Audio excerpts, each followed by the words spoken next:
The Confessions of Arsene Lupin, by Maurice Leblanc. Chapter 1, Part 1. 200,000 francs reward. "Lupin," I said, "tell me something about yourself." "Why, what would you have me tell you? Everybody knows my life," replied Lupin, who lay drowsing on the sofa in my study. "Nobody knows it," I protested. "People know from your letters in the newspapers that you were mixed up in this case, that you started that case, but the part which you played in it all, the plain facts of the story, the upshot of the mystery, these are things of which they know nothing." "Pooh, a heap of uninteresting twaddle." "What? Your present of 50,000 francs to Nicolas Dugrival's wife? Do you call that uninteresting? And what about the way in which you solved the puzzle of the three pictures?" Lupin laughed. "Yes, that was a queer puzzle, certainly. I can suggest a title for you, if you like. What do you say to 'The Sign of the Shadow'?" "And your successes in society and with the fair sex," I continued. "The dashing Arsene's love affairs, and the clue to your good actions, those chapters in your life to which you have so often alluded under the names of the wedding ring, shadowed by death, and so on. Why delay these confidences and confessions, my dear Lupin? Come, do what I ask you." It was at the time when Lupin, though already famous, had not yet fought his biggest battles, the time that preceded the great adventures of the Hollow Needle and 813. He had not yet dreamt of annexing the accumulated treasures of the French royal house, nor of changing the map of Europe under the Kaiser's nose. He contented himself with milder surprises and humbler profits, making his daily effort, doing evil from day to day and doing a little good as well, naturally and for the love of the thing, like a whimsical and compassionate Don Quixote. He was silent, and I insisted: "Lupin, I wish you would." To my astonishment, he replied: "Take a sheet of paper, old fellow, and a pencil." I obeyed with alacrity, delighted at the thought that he at last meant to dictate to me some of those pages which he knows how to clothe with such vigor and fancy, pages which I, unfortunately, am obliged to spoil with tedious explanations and boring developments. "Are you ready?" he asked. "Quite." "Write down 20, 1, 11, 5, 14, 15." "What?" "Write it down, I tell you." He was now sitting up, with his eyes turned to the open window and his fingers rolling a Turkish cigarette.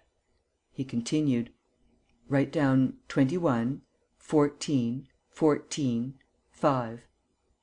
He stopped. Then he went on: 3, 5, 19, 19, and, after a pause, 5, 18, 25. Was he mad?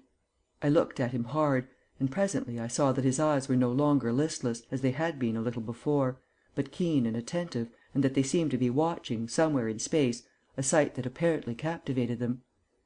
Meanwhile he dictated, with intervals between each number: 18, 9, 19, 11, 19.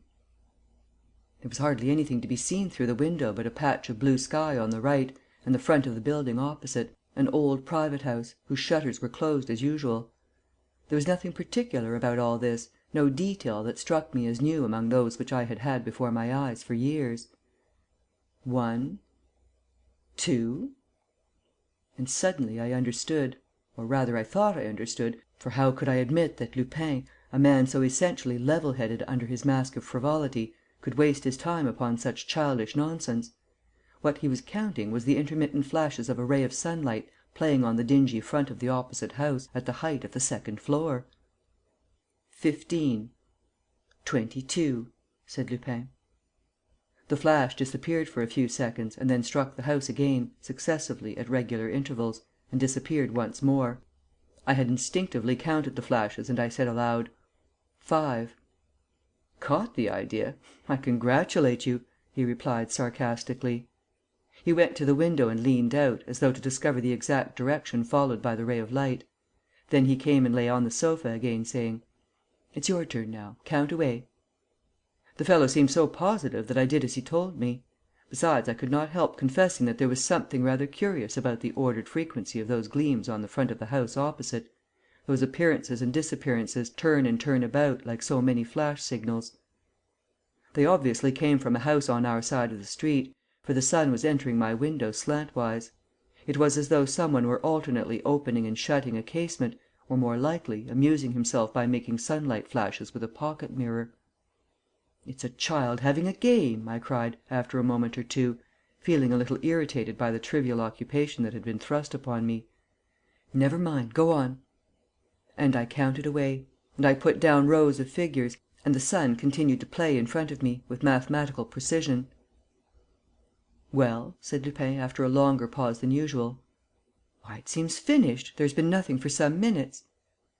We waited, and as no more light flashed through space, I said jestingly, "My idea is that we've been wasting our time. A few figures on paper. A poor result."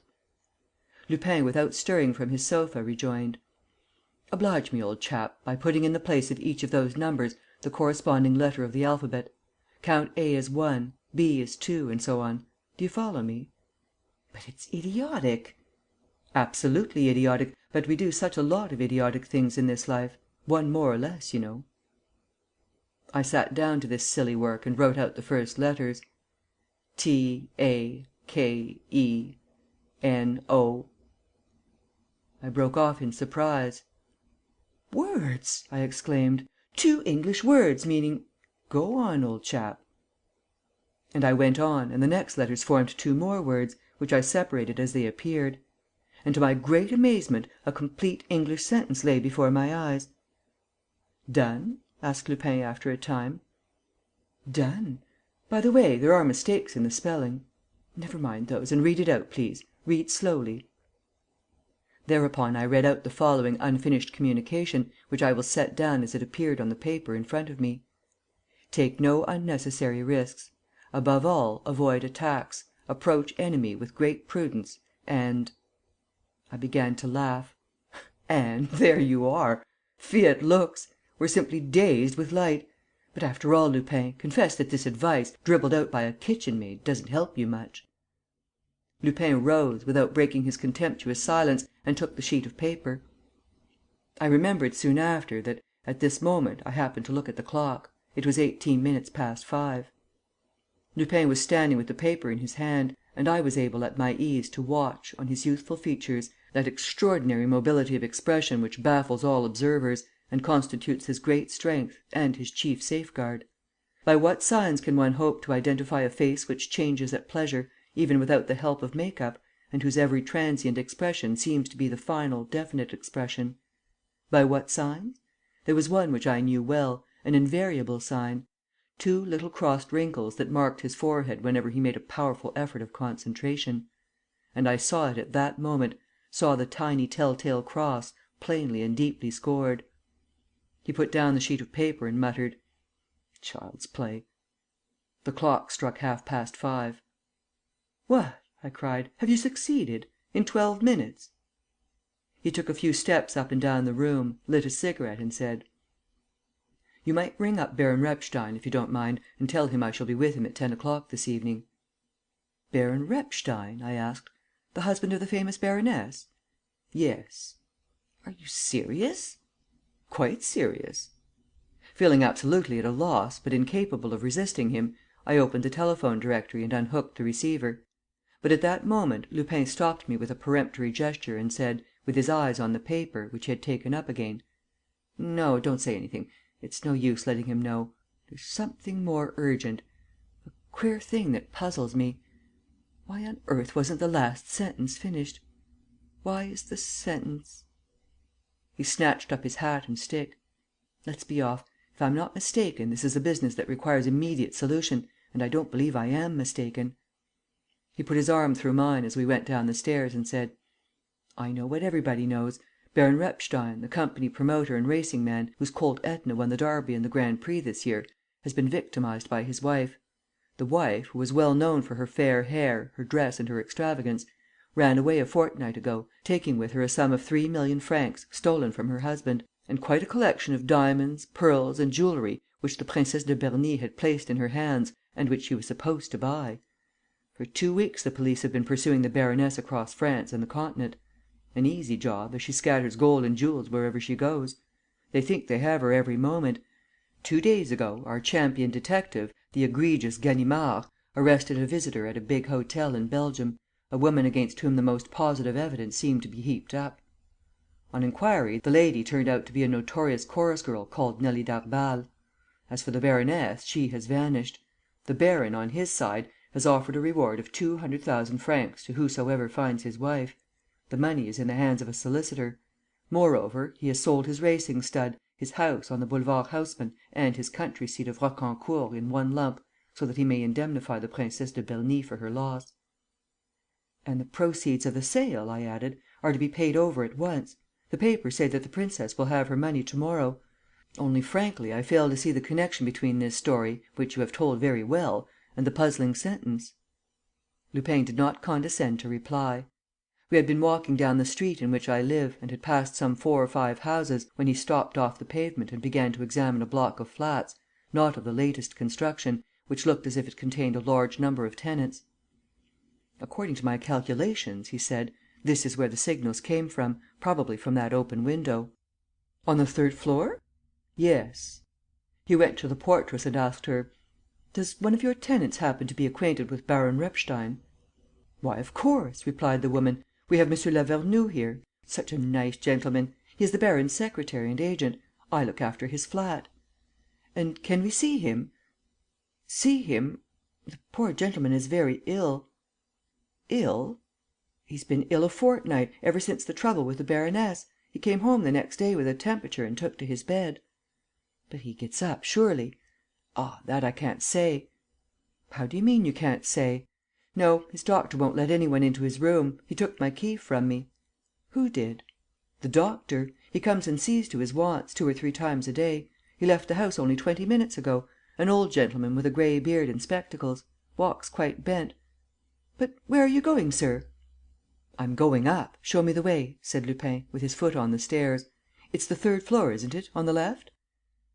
"But I mustn't," moaned the portress, running after him. "Besides, I haven't the key.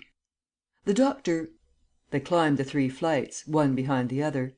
On the landing, Lupin took a tool from his pocket and, disregarding the woman's protests, inserted it in the lock. The door yielded almost immediately. We went in. At the back of a small dark room we saw a streak of light filtering through a door that had been left ajar.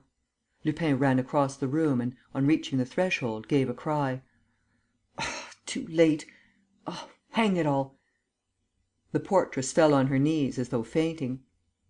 I entered the bedroom in my turn and saw a man lying half dressed on the carpet, with his legs drawn up under him, his arms contorted and his face quite white, an emaciated, fleshless face, with the eyes still staring in terror and the mouth twisted into a hideous grin. "He's dead," said Lupin, after a rapid examination. "But why?" I exclaimed. "There's not a trace of blood."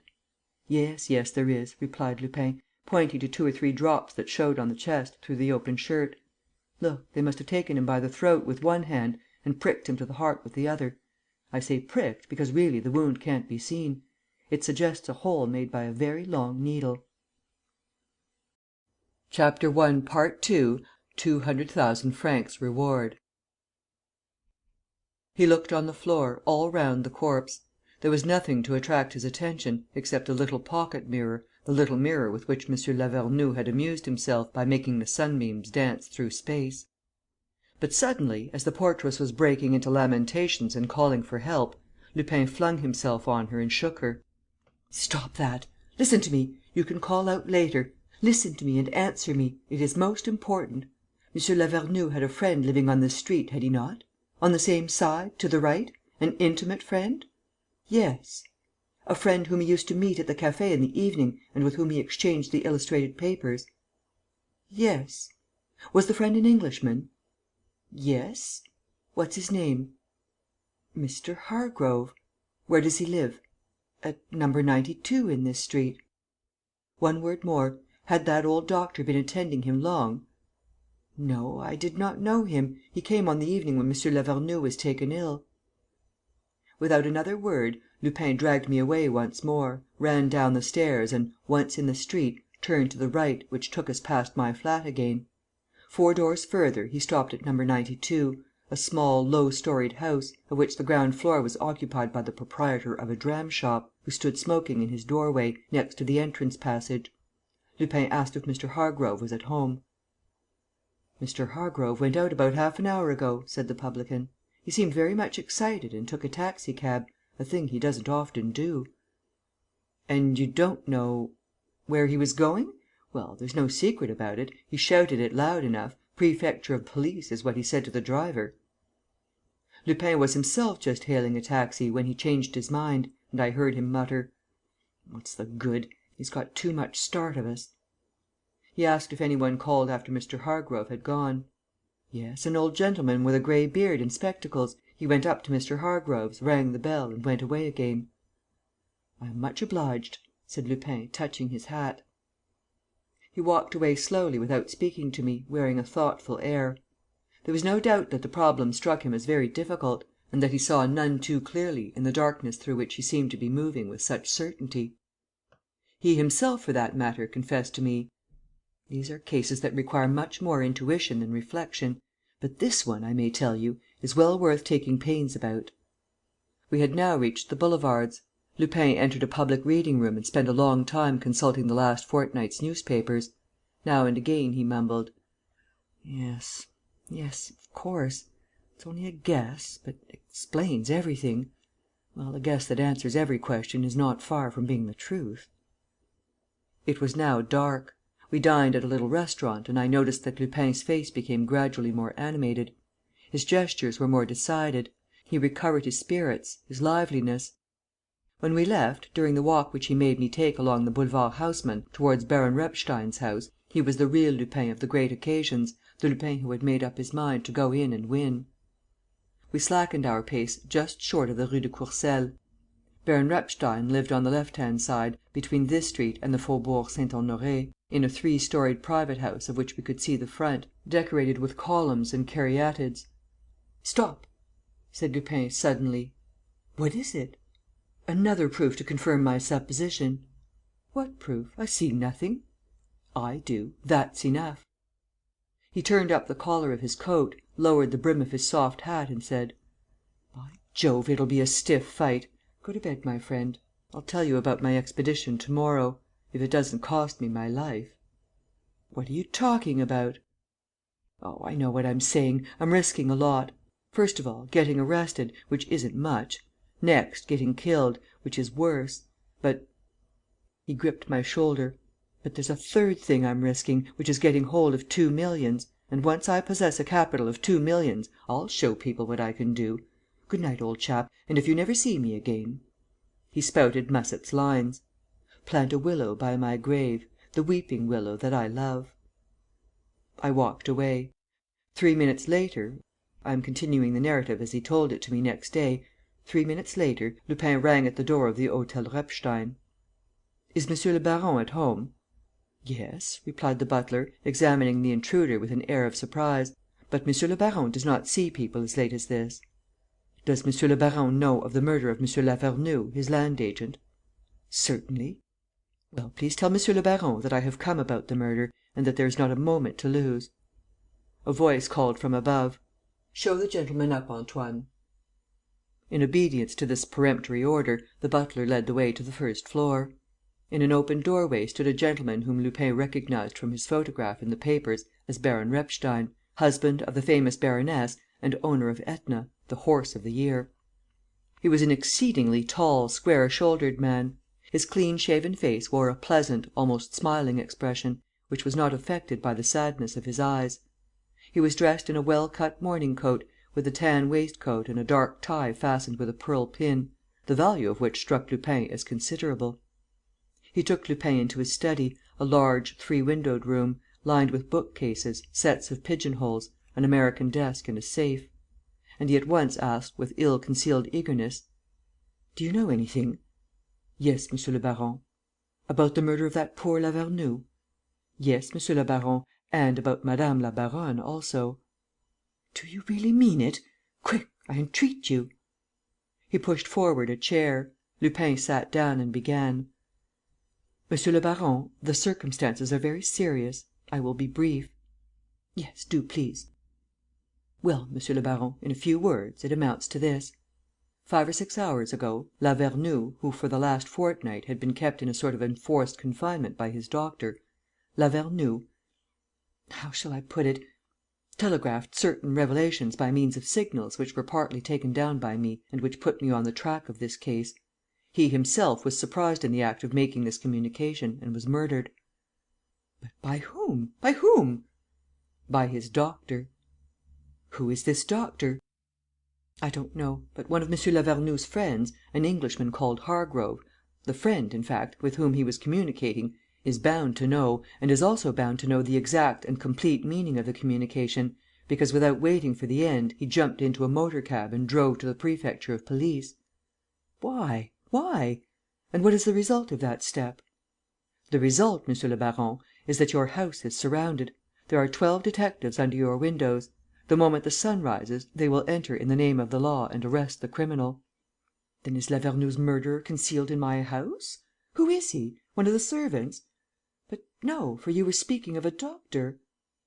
"I would remark, monsieur le baron, that when this Mr. Hargrove went to the police to tell them of the revelations made by his friend Lavernoux, he was not aware that his friend Lavernoux was going to be murdered. The step taken by Mr. Hargrove had to do with something else." "With what?" "With the disappearance of Madame la Baronne, of which he knew the secret, thanks to the communication made by Lavernoux." "What! They know at last? They have found the baroness? Where is she? And the jewels? And the money she robbed me of?" Baron Repstein was talking in a great state of excitement.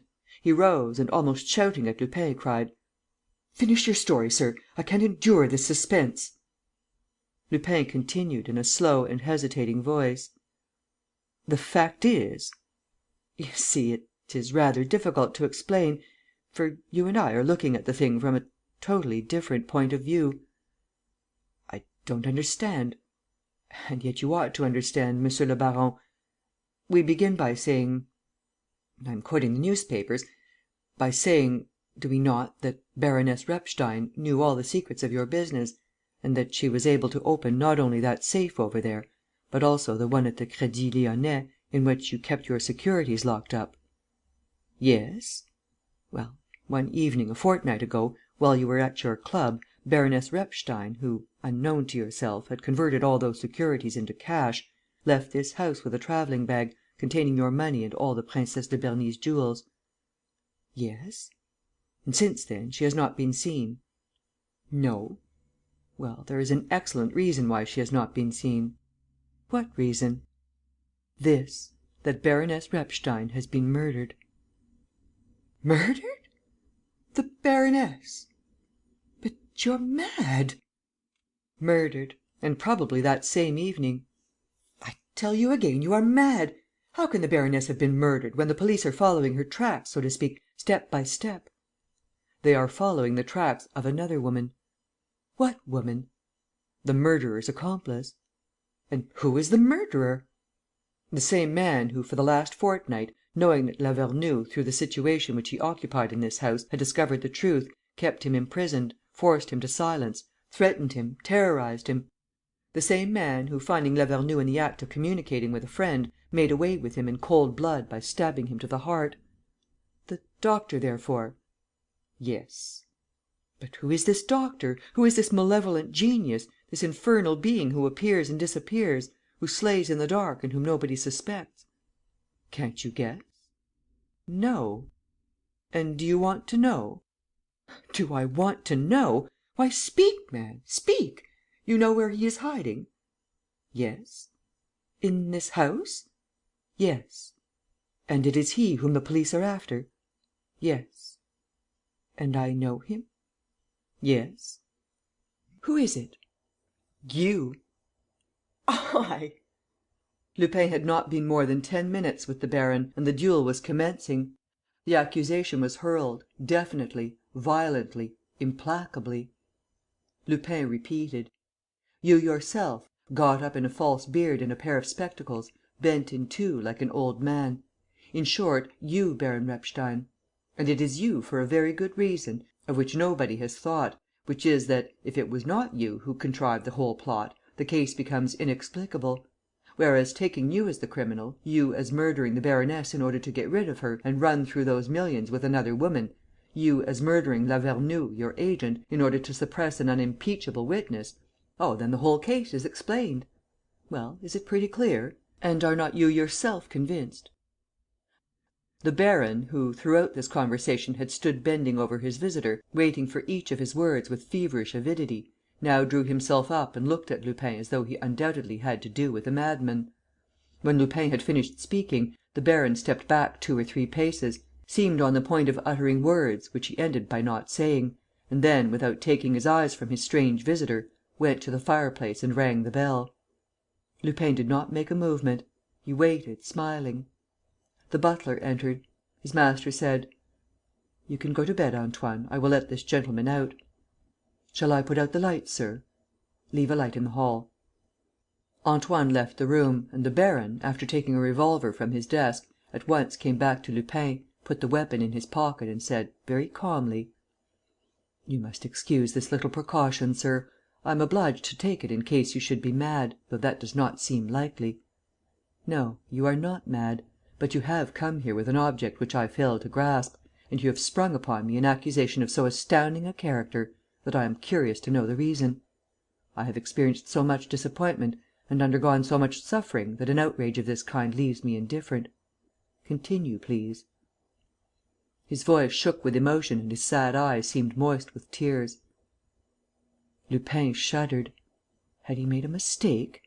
Was the surmise which his intuition had suggested to him and which was based upon a frail groundwork of slight facts, was this surmise wrong?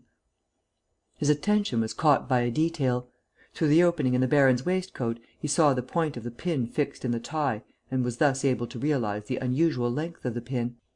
Moreover, the gold stem was triangular and formed a sort of miniature dagger, very thin and very delicate, yet formidable in an expert hand. And Lupin had no doubt but that the pin attached to that magnificent pearl was the weapon which had pierced the heart of the unfortunate M. Lavernoux. He muttered: "You're jolly clever, monsieur le baron." The other, maintaining a rather scornful gravity, kept silence, as though he did not understand and as though waiting for the explanation to which he felt himself entitled. And, in spite of everything, this impassive attitude worried Arsène Lupin. Nevertheless, his conviction was so profound, and besides he had staked so much on the adventure, that he repeated: "Yes, jolly clever, for it is evident that the baroness only obeyed your orders in realizing your securities and also in borrowing the princess's jewels on the pretence of buying them. And it is evident that the person who walked out of your house with the bag was not your wife, but an accomplice, that chorus girl probably, and that it is your chorus girl who was deliberately allowing herself to be chased across the continent by our worthy Ganimard. And I look upon the trick as marvellous. What does the woman risk, seeing that it is the baroness who is being looked for? And how could they look for any other woman than the baroness, seeing that you have promised a reward of 200,000 francs to the person who finds the baroness? Oh, that 200,000 francs lodged with a solicitor! What a stroke of genius! It has dazzled the police. It has thrown dust in the eyes of the most clear-sighted. A gentleman who lodges 200,000 francs with a solicitor is a gentleman who speaks the truth. So they go on hunting the baroness. And they leave you quietly to settle your affairs, to sell your stud and your 2 houses to the highest bidder and to prepare your flight. Heavens, what a joke!" The baron did not wince. He walked up to Lupin and asked, without abandoning his imperturbable coolness: "Who are you?" Lupin burst out laughing: "What can it matter who I am? Take it that I am an emissary of fate, looming out of the darkness for your destruction." He sprang from his chair, seized the baron by the shoulder and jerked out: "Yes, for your destruction, my bold baron! Listen to me. Your wife's 3 millions, almost all the princess's jewels, the money you received to day from the sale of your stud and your real estate: it's all there, in your pocket, or in that safe. Your flight is prepared. Look, I can see the leather of your portmanteau behind that hanging. The papers on your desk are in order. This very night, you would have done a guy. This very night, disguised beyond recognition, after taking all your precautions, you would have joined your chorus girl, the creature for whose sake you have committed murder, that same Nelly Darbal, no doubt, whom Ganimard arrested in Belgium. But for one sudden, unforeseen obstacle: the police, the 12 detectives who, thanks to Lavernoux's revelations, have been posted under your windows. They've cooked your goose, old chap. Well, I'll save you. A word through the telephone, and by 3 or 4 o'clock in the morning 20 of my friends will have removed the obstacle, polished off the 12 detectives, and you and I will slip away quietly. My conditions? Almost nothing. A trifle to you. We share the millions and the jewels. Is it a bargain?" He was leaning over the baron, thundering at him with irresistible energy. The baron whispered: "I'm beginning to understand. It's blackmail." "Blackmail or not, call it what you please, my boy, but you've got to go through with it and do as I say. And don't imagine that I shall give way at the last moment. Don't say to yourself, 'Here's a gentleman whom the fear of the police will cause to think twice.'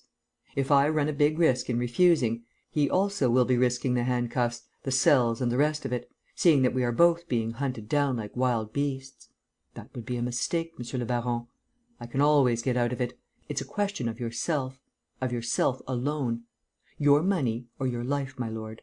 Share and share alike. If not, the scaffold. Is it a bargain?" A quick movement. The baron released himself, grasped his revolver and fired. But Lupin was prepared for the attack, the more so as the baron's face had lost its assurance and gradually, under the slow impulse of rage and fear, acquired an expression of almost bestial ferocity that heralded the rebellion so long kept under control. He fired twice. Lupin first flung himself to one side and then dived at the baron's knees, seized him by both legs and brought him to the ground. The baron freed himself with an effort. The two enemies rolled over in each other's grip, and a stubborn, crafty, brutal, savage struggle followed. Suddenly, Lupin felt a pain at his chest. "You villain!" he yelled. "That's your Lavernoux trick, the tie-pin!" Stiffening his muscles with a desperate effort, he overpowered the baron and clutched him by the throat, victorious at last and omnipotent. "You ass!" he cried. "If you hadn't shown your cards, I might have thrown up the game. You have such a look of the honest man about you. But what a biceps, my lord! I thought for a moment. But it's all over now. Come, my friend, hand us the pin and look cheerful. No, that's what I call pulling a face. I'm holding you too tight, perhaps? My lord's at his last gasp? Come, be good. That's it, just a wee bit of string round the wrists. Do you allow me? Why, you and I are agreeing like two brothers. It's touching. At heart, you know, I'm rather fond of you. And now, my bonny lad, mind yourself. And 1,000 apologies." Half raising himself, with all his strength he caught the other a terrible blow in the pit of the stomach.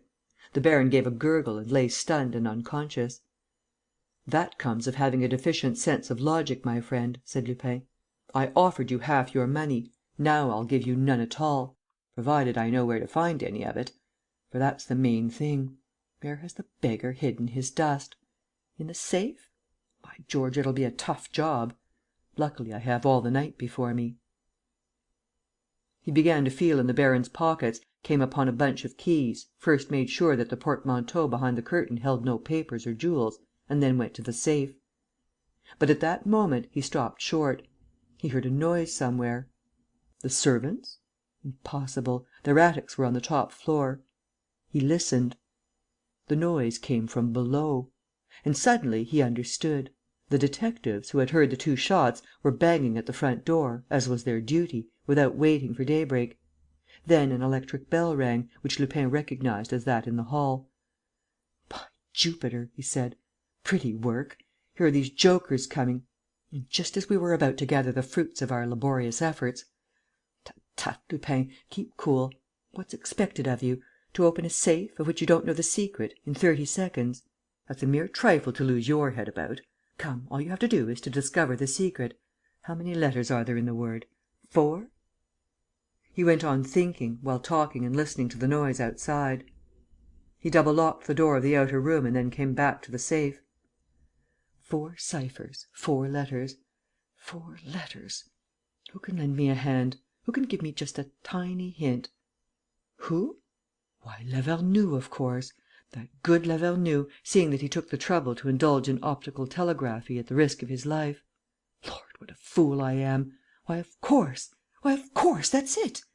By Jove, this is too exciting! Lupin, you must count 10 and suppress that distracted beating of your heart. If not, it means bad work." He counted 10 and, now quite calm, knelt in front of the safe. He turned the 4 knobs with careful attention. Next, he examined the bunch of keys, selected one of them, then another, and attempted in vain to insert them in the lock. "There's luck in odd numbers," he muttered, trying a third key. "Victory! This is the right one. Open, Sesame! Good old Sesame, open!" The lock turned. The door moved on its hinges. Lupin pulled it to him, after taking out the bunch of keys. "The millions are ours," he said. "Baron, I forgive you." And then he gave a single bound backward, hiccoughing with fright. His legs staggered beneath him, the keys jingled together in his fevered hand with a sinister sound; and for 20, for 30 seconds, despite the din that was being raised and the electric bells that kept ringing through the house, he stood there, wild eyed, gazing at the most horrible, the most abominable sight: a woman's body, half dressed, bent in two in the safe, crammed in like an over large parcel, and fair hair hanging down, and blood, clots of blood, and livid flesh, blue in places, decomposing, flaccid. "The baroness!" he gasped. "The baroness! Oh, the monster!" He roused himself from his torpor suddenly, to spit in the murderer's face and pound him with his heels. "Take that, you wretch! Take that, you villain! And with it, the scaffold, the bran basket!" Meanwhile, shouts came from the upper floors in reply to the detectives' ringing. Lupin heard footsteps scurrying down the stairs. It was time to think of beating a retreat. In reality, this did not trouble him greatly. During his conversation with the baron, the enemy's extraordinary coolness had given him the feeling that there must be a private outlet. Besides, how could the baron have begun the fight, if he were not sure of escaping the police? Lupin went into the next room. It looked out on the garden. At the moment when the detectives were entering the house, he flung his legs over the balcony and let himself down by a rain pipe. He walked round the building. On the opposite side was a wall lined with shrubs. He slipped in between the shrubs and the wall and at once found a little door which he easily opened with one of the keys on the bunch. All that remained for him to do was to walk across a yard and pass through the empty rooms of a lodge. And in a few moments he found himself in the Rue du Faubourg Saint-Honoré. Of course, and this he had reckoned on, the police had not provided for this secret outlet. "Well, what do you think of Baron Repstein?" cried Lupin, after giving me all the details of that tragic night. "What a dirty scoundrel! And how it teaches one to distrust appearances! I swear to you, the fellow looked a thoroughly honest man." "But what about the millions?" I asked. "The princess's jewels?" "They were in the safe. I remember seeing the parcel." "Well?" "They are there still." "Impossible!" "They are, upon my word. I might tell you that I was afraid of the detectives, or else plead a sudden attack of delicacy. But the truth is simpler and more prosaic. The smell was too awful." "What?" "Yes, my dear fellow, the smell that came from that safe, from that coffin. No, I couldn't do it. My head swam. Another second and I should have been ill. Isn't that silly? Isn't it silly? Look, this is all I got from my expedition, the tie pin. The bed rock value of the pearl is 30,000 francs. But all the same, I feel jolly well annoyed. What a sell!" "One more question," I said. "The word that opened the safe?" "Well?" "How did you guess it?" "Oh, quite easily. In fact, I am surprised that I didn't think of it sooner." "Well, tell me." "It was contained in the revelations telegraphed by that poor Lavernoux." "What?" "Just think, my dear chap, the mistakes in spelling." "The mistakes in spelling?" "Why, of course, they were deliberate. Surely you don't imagine that the agent, the private secretary of the baron, who was a company promoter, mind you, and a racing man, did not know English better than to spell necessary with an E, attack with one T, enemy with two N's, and prudence with an A? The thing struck me at once. I put the 4 letters together and got Etna, the name of the famous horse." "And was that one word enough?" "Of course. It was enough to start with, to put me on the scent of the Repstein case, of which all the papers were full, and next to make me guess that it was the key word of the safe, because on the one hand Lavernoux knew the gruesome contents of the safe, and on the other he was denouncing the baron. And it was in the same way that I was led to suppose that Lavernoux had a friend in the street, that they both frequented the same café, that they amused themselves by working out the problems and cryptograms in the illustrated papers, and that they had contrived a way of exchanging telegrams from window to window. "That makes it all quite simple," I exclaimed. "Very simple. And the incident once more shows that, in the discovery of crimes, there is something much more valuable than the examination of facts, than observations, deductions, inferences and all that stuff and nonsense. What I mean is, as I said before, intuition and intelligence, and Arsène Lupin, without boasting, is deficient in neither one nor the other." CHAPTER II, Part I. The Wedding Ring. Yvonne d'Origny kissed her son and told him to be good. "You know your grandmother d'Origny is not very fond of children. Now that she has sent for you to come and see her, you must show her what a sensible little boy you are." And turning to the governess, "Don't forget, Fräulein, to bring him home immediately after dinner. Is monsieur still in the house?" "Yes, madame, Monsieur le Comte is in his study."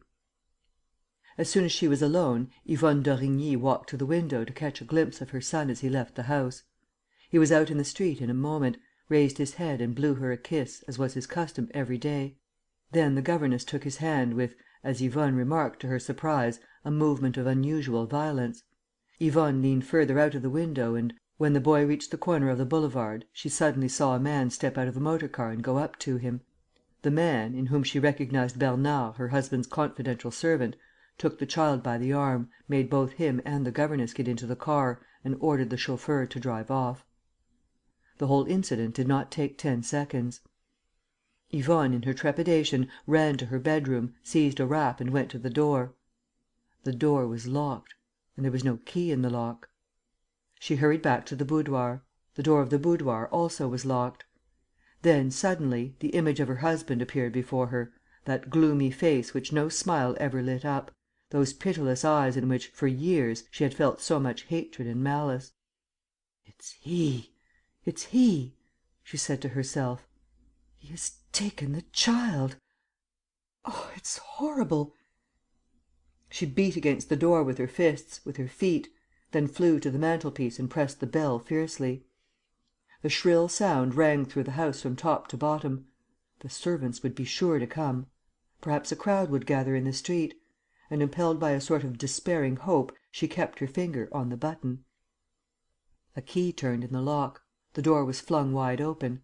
The count appeared on the threshold of the boudoir; and the expression of his face was so terrible that Yvonne began to tremble. He entered the room. 5 or 6 steps separated him from her. With a supreme effort, she tried to stir, but all movement was impossible; and when she attempted to speak, she could only flutter her lips and emit incoherent sounds. She felt herself lost. The thought of death unhinged her. Her knees gave way beneath her and she sank into a huddled heap with a moan.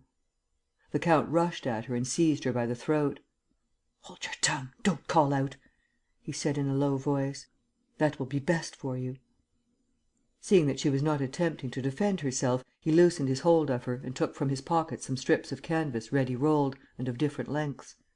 In a few minutes, Yvonne was lying on a sofa, with her wrists and ankles bound and her arms fastened close to her body. It was now dark in the boudoir.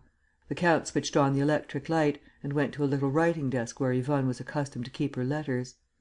Not succeeding in opening it, he picked the lock with a bent wire, emptied the drawers and collected all the contents into a bundle, which he carried off in a cardboard file. "Waste of time, eh?" he grinned. "Nothing but bills and letters of no importance. No proof against you. I'll keep my son for all that, and I swear before heaven that I will not let him go." As he was leaving the room, he was joined, near the door, by his man Bernard. The two stopped and talked, in a low voice. But Yvonne heard these words spoken by the servant: "I have had an answer from the working jeweller. He says he holds himself at my disposal." And the count replied: "The thing is put off until 12 o'clock midday to morrow. My mother has just telephoned to say that she could not come before." Then Yvonne heard the key turn in the lock and the sound of steps going down to the ground floor, where her husband's study was. She long lay inert, her brain reeling with vague, swift ideas that burnt her in passing, like flames. She remembered her husband's infamous behaviour, his humiliating conduct to her, his threats, his plans for a divorce; and she gradually came to understand that she was the victim of a regular conspiracy, that the servants had been sent away until the following evening by their master's orders, that the governess had carried off her son by the count's instructions and with Bernard's assistance, that her son would not come back and that she would never see him again. "My son!" she cried. "My son!" Exasperated by her grief, she stiffened herself, with every nerve, with every muscle tense, to make a violent effort. And she was astonished to find that her right hand, which the count had fastened too hurriedly, still retained a certain freedom. Then a mad hope invaded her, and slowly, patiently, she began the work of self-deliverance. It was long in the doing. She needed a deal of time to widen the knot sufficiently and a deal of time afterward, when the hand was released, to undo those other bonds which tied her arms to her body and those which fastened her ankles. Still, the thought of her son sustained her, and the last shackle fell as the clock struck 8. She was free. She was no sooner on her feet than she flew to the window and flung back the latch, with the intention of calling the first passer by. At that moment a policeman came walking along the pavement. She leant out. But the brisk evening air, striking her face, calmed her. She thought of the scandal, of the judicial investigation, of the cross-examination, of her son. Oh, Heaven, what could she do to get him back? How could she escape? The count might appear at the least sound; and who knew but that, in a moment of fury... She shivered from head to foot, seized with a sudden terror. The horror of death mingled, in her poor brain, with the thought of her son, and she stammered, with a choking throat: "Help! Help!" She stopped and said to herself several times over, in a low voice: "Help! Help!" As though the word awakened an idea, a memory within her, and as though the hope of assistance no longer seemed to her impossible. For some minutes she remained absorbed in deep meditation, broken by fears and starts. Then, with an almost mechanical series of movements, she put out her arm to a little set of shelves hanging over the writing desk, took down 4 books, one after the other, turned the pages with a distraught air, replaced them and ended by finding, between the pages of the 5th, a visiting card on which her eyes spelt the name Horace Velmont, followed by an address written in pencil: Cercle de la Rue Royale. And her memory conjured up the strange thing which that man had said to her, a few years before, in that same house, on a day when she was at home to her friends: "If ever a danger threatens you, if you need help, do not hesitate. Post this card, which you see me put into this book, and whatever the hour, whatever the obstacles, I will come." With what a curious air he had spoken these words, and how well he had conveyed the impression of certainty, of strength, of unlimited power, of indomitable daring! Abruptly, unconsciously, acting under the impulse of an irresistible determination, the consequences of which she refused to anticipate, Yvonne, with the same automatic gestures, took a pneumatic delivery envelope, slipped in the card, sealed it, directed it to Horace Velmont, Cercle de la Rue Royale, and went to the open window. The policeman was walking up and down outside. She flung out the envelope, trusting to fate. Perhaps it would be picked up, treated as a lost letter and posted. She had hardly completed this act when she realized its absurdity. It was mad to suppose that the message would reach the address, and madder still to hope that the man to whom she was sending could come to her assistance, whatever the hour, whatever the obstacles. A reaction followed which was all the greater inasmuch as the effort had been swift and violent. Yvonne staggered, leant against a chair and, losing all energy, let herself fall.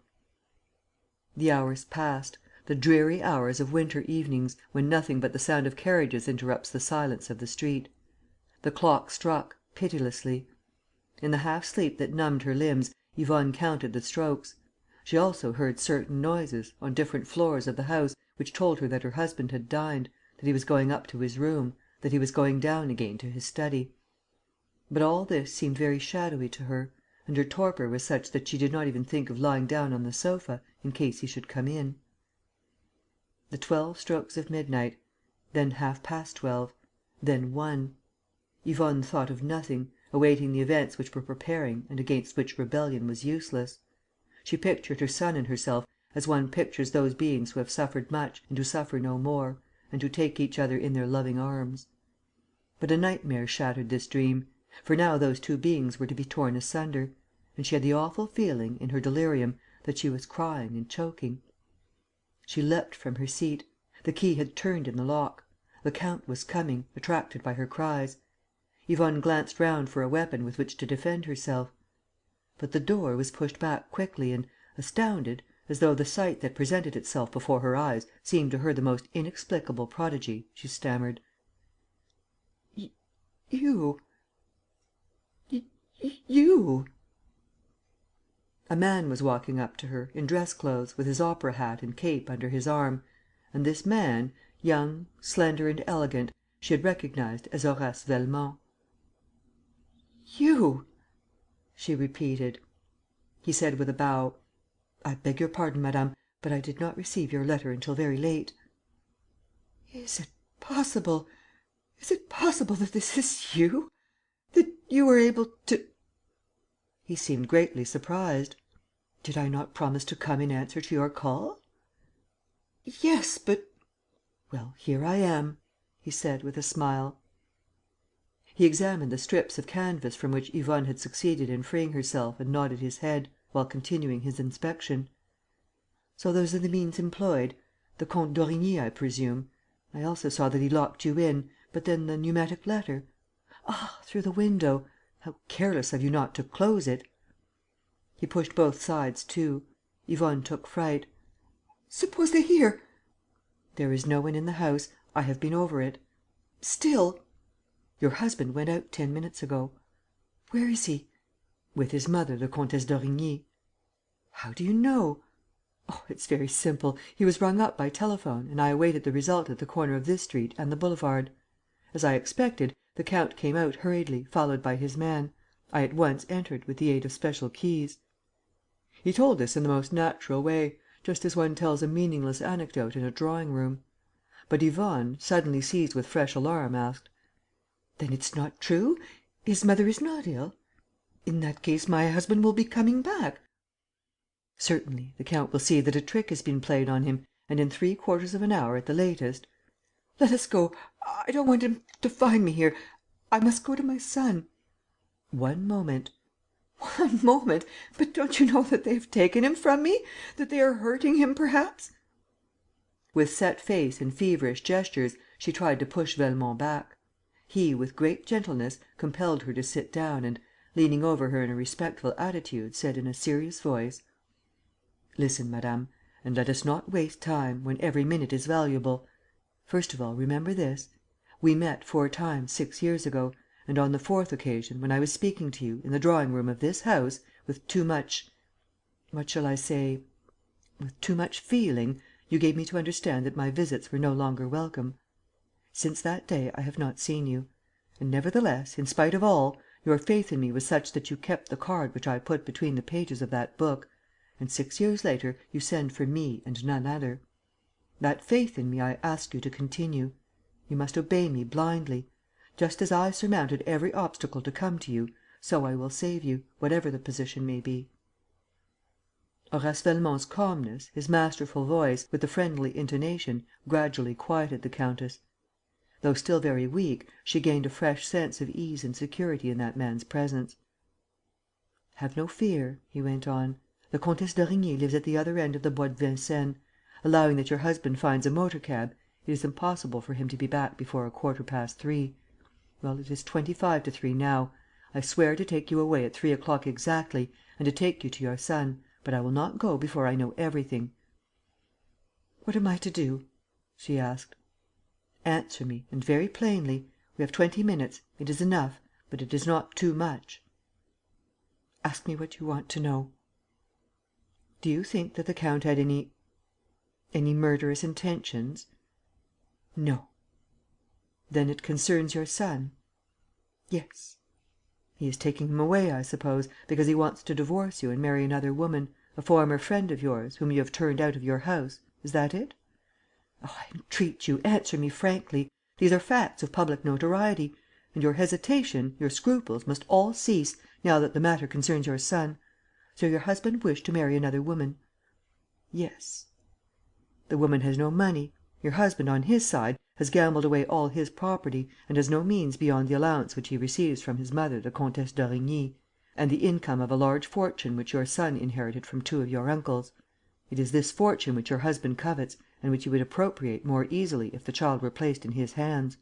There is only one way: divorce. Am I right?" "Yes." "And what has prevented him until now is your refusal?" "Yes, mine and that of my mother in law, whose religious feelings are opposed to divorce. The Comtesse d'Origny would only yield in case...." "In case...?" "In case they could prove me guilty of shameful conduct." Velmont shrugged his shoulders. "Therefore he is powerless to do anything against you or against your son. Both from the legal point of view and from that of his own interests, he stumbles against an obstacle which is the most insurmountable of all: the virtue of an honest woman. And yet, in spite of everything, he suddenly shows fight." "What do you mean?" "I mean that, if a man like the count, after so many hesitations and in the face of so many difficulties, risks so doubtful an adventure, it must be because he thinks he has command of weapons." "What weapons?" "I don't know, but they exist, or else he would not have begun by taking away your son." Yvonne gave way to her despair: "Oh, this is horrible! How do I know what he may have done, what he may have invented?" "Try and think. Recall your memories. Tell me, in this desk which he has broken open, was there any sort of letter which he could possibly turn against you?" "No, only bills and addresses." "And in the words he used to you, in his threats, is there nothing that allows you to guess?" "Nothing." "Still, Velmont insisted, "there must be something." And he continued, "Has the count a particularly intimate friend, in whom he confides?" "No." "Did anybody come to see him yesterday?" "No, nobody." "Was he alone when he bound you and locked you in?" "At that moment, yes." "But afterward?" "His man Bernard joined him near the door and I heard them talking about a working jeweler."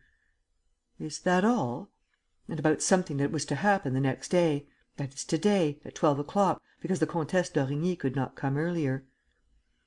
Velmont reflected: "Has that conversation any meaning that throws a light upon your husband's plans?" "I don't see any." "Where are your jewels?" "My husband has sold them all." "You have nothing at all left?" "No." "Not even a ring?"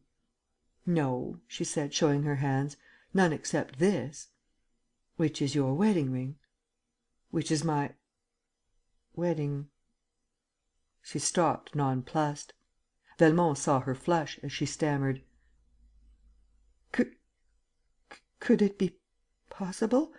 But no, he doesn't know." Velmont at once pressed her with questions and Yvonne stood silent, motionless, anxious-faced. At last she replied, in a low voice: "This is not my wedding ring. One day, long ago, it dropped from the mantelpiece in my bedroom, where I had put it a minute before, and, hunt for it as I might, I could not find it again. So I ordered another, without saying anything about it. And this is the one ... on my hand." "Did the real ring bear the date of your wedding?" "Yes, the 23rd of October." "And the second?" "This one has no date." CHAPTER II, Part II. The Wedding Ring. He perceived a slight hesitation in her and a confusion which, in point of fact, she did not try to conceal. "I implore you," he exclaimed, "don't hide anything from me. You see how far we have gone in a few minutes, with a little logic and calmness. Let us go on. I ask you as a favour." "Are you sure," she said, "that it is necessary?" "I am sure that the least detail is of importance and that we are nearly attaining our object. But we must hurry. This is a crucial moment." "I have nothing to conceal," she said, proudly raising her head. "It was the most wretched and the most dangerous period of my life. While suffering humiliation at home, outside I was surrounded with attentions, with temptations, with pitfalls, like any woman who is seen to be neglected by her husband. Then I remembered. Before my marriage, a man had been in love with me. I had guessed his unspoken love; and he has died since. I had the name of that man engraved inside the ring; and I wore it as a talisman. There was no love in me, because I was the wife of another; but in my secret heart there was a memory, a sad dream, something sweet and gentle that protected me." She had spoken slowly, without embarrassment, and Velmont did not doubt for a second that she was telling the absolute truth. He kept silent and she, becoming anxious again, asked: "Do you suppose that my husband...." He took her hand and, while examining the plain gold ring, said: "The puzzle lies here. Your husband, I don't know how, knows of the substitution of one ring for the other. His mother will be here at 12 o'clock. In the presence of witnesses, he will compel you to take off your ring and, in this way, he will obtain the approval of his mother and, at the same time, will be able to obtain his divorce, because he will have the proof for which he was seeking." "I am lost," she moaned. "I am lost." "On the contrary, you are saved. Give me that ring; and presently he will find another there, another which I will send you, to reach you before 12, and which will bear the date of the 23rd of October. So..." He suddenly broke off. While he was speaking, Yvonne's hand had turned ice cold in his; and, raising his eyes, he saw that the young woman was pale, terribly pale. "What's the matter? I beseech you." She yielded to a fit of mad despair: "This is the matter, that I am lost. This is the matter, that I can't get the ring off. It has grown too small for me. Do you understand? It made no difference and I did not give it a thought. But to day, this proof, this accusation. Oh, what torture! Look, it forms part of my finger, it has grown into my flesh. And I can't. She pulled at the ring, vainly, with all her might, at the risk of injuring herself. But the flesh swelled up around the ring; and the ring did not budge. "Oh!" she cried, seized with an idea that terrified her. "I remember, the other night, a nightmare I had. It seemed to me that some one entered my room and caught hold of my hand. And I could not wake up. It was he. He had put me to sleep, I was sure of it. And he was looking at the ring.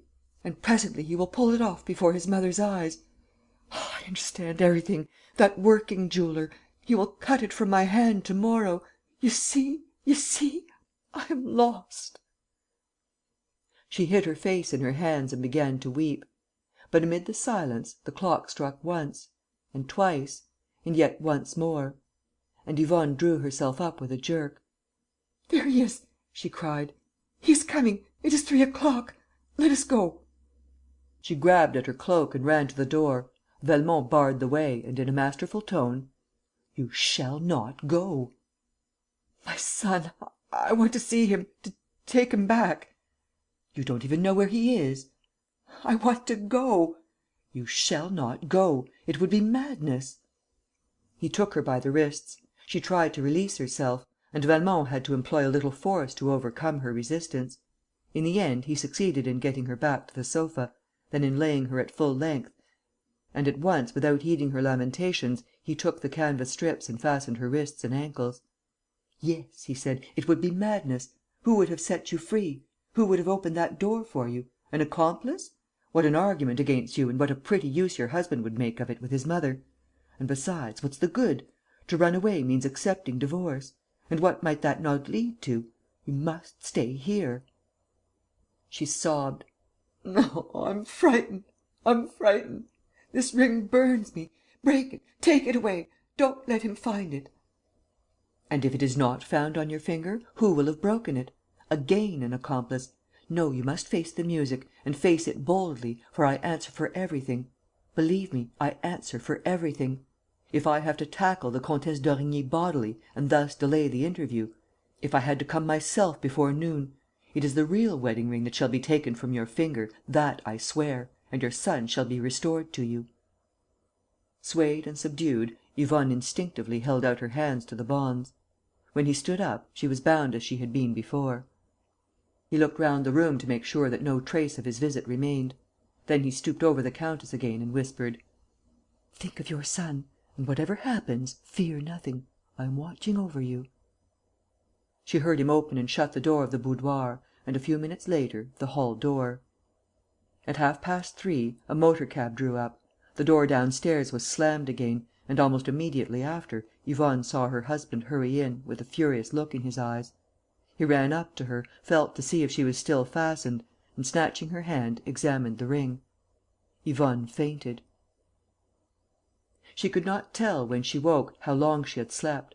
But the broad light of day was filling the boudoir; and she perceived, at the first movement which she made, that her bonds were cut. Then she turned her head and saw her husband standing beside her, looking at her. "My son, my son," she moaned.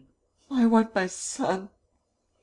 He replied, in a voice of which she felt the jeering insolence: "Our son is in a safe place; and, for the moment, it's a question not of him, but of you. We are face to face with each other, probably for the last time, and the explanation between us will be a very serious one. I must warn you that it will take place before my mother. Have you any objection?" Yvonne tried to hide her agitation and answered: "Not at all." "Can I send for her?" "Yes. Leave me in the meantime. I shall be ready when she comes." "My mother is here." "Your mother is here?" cried Yvonne, in dismay, remembering Horace Velmont's promise. "What is there to astonish you in that?" "And is it now? Is it at once that you want to...." "Yes." "Why not this evening? Why not to morrow?" "To day and now," declared the count. "A rather curious incident happened in the course of last night, an incident which I cannot account for and which decided me to hasten the explanation. Don't you want something to eat first?" "No, no." "Then I will go and fetch my mother." He turned to Yvonne's bedroom. Yvonne glanced at the clock. It marked 25 minutes to 11. "Ah!" she said, with a shiver of fright. 25 minutes to 11. Horace Velmont would not save her, and nobody in the world and nothing in the world would save her, for there was no miracle that could place the wedding ring upon her finger. The count, returning with the Comtesse d'Origny, asked her to sit down.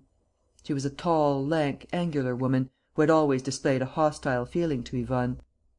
She did not even bid her daughter-in-law good morning, showing that her mind was made up as regards the accusation. "I don't think," she said, "that we need speak at length. In 2 words, my son maintains..." "I don't maintain, mother," said the count. "I declare on my oath that 3 months ago, during the holidays, the upholsterer, when laying the carpet in this room and the boudoir, found the wedding ring which I gave my wife lying in a crack in the floor. Here is the ring. The date of the 23rd of October is engraved inside." "Then," said the countess, "the ring which your wife carries...." "That is another ring, which she ordered in exchange for the real one. Acting on my instructions, Bernard, my man, after long searching, ended by discovering in the outskirts of Paris, where he now lives, the little jeweller to whom she went. This man remembers perfectly and is willing to bear witness that his customer did not tell him to engrave a date, but a name. He has forgotten the name, but the man who used to work with him in his shop may be able to remember it.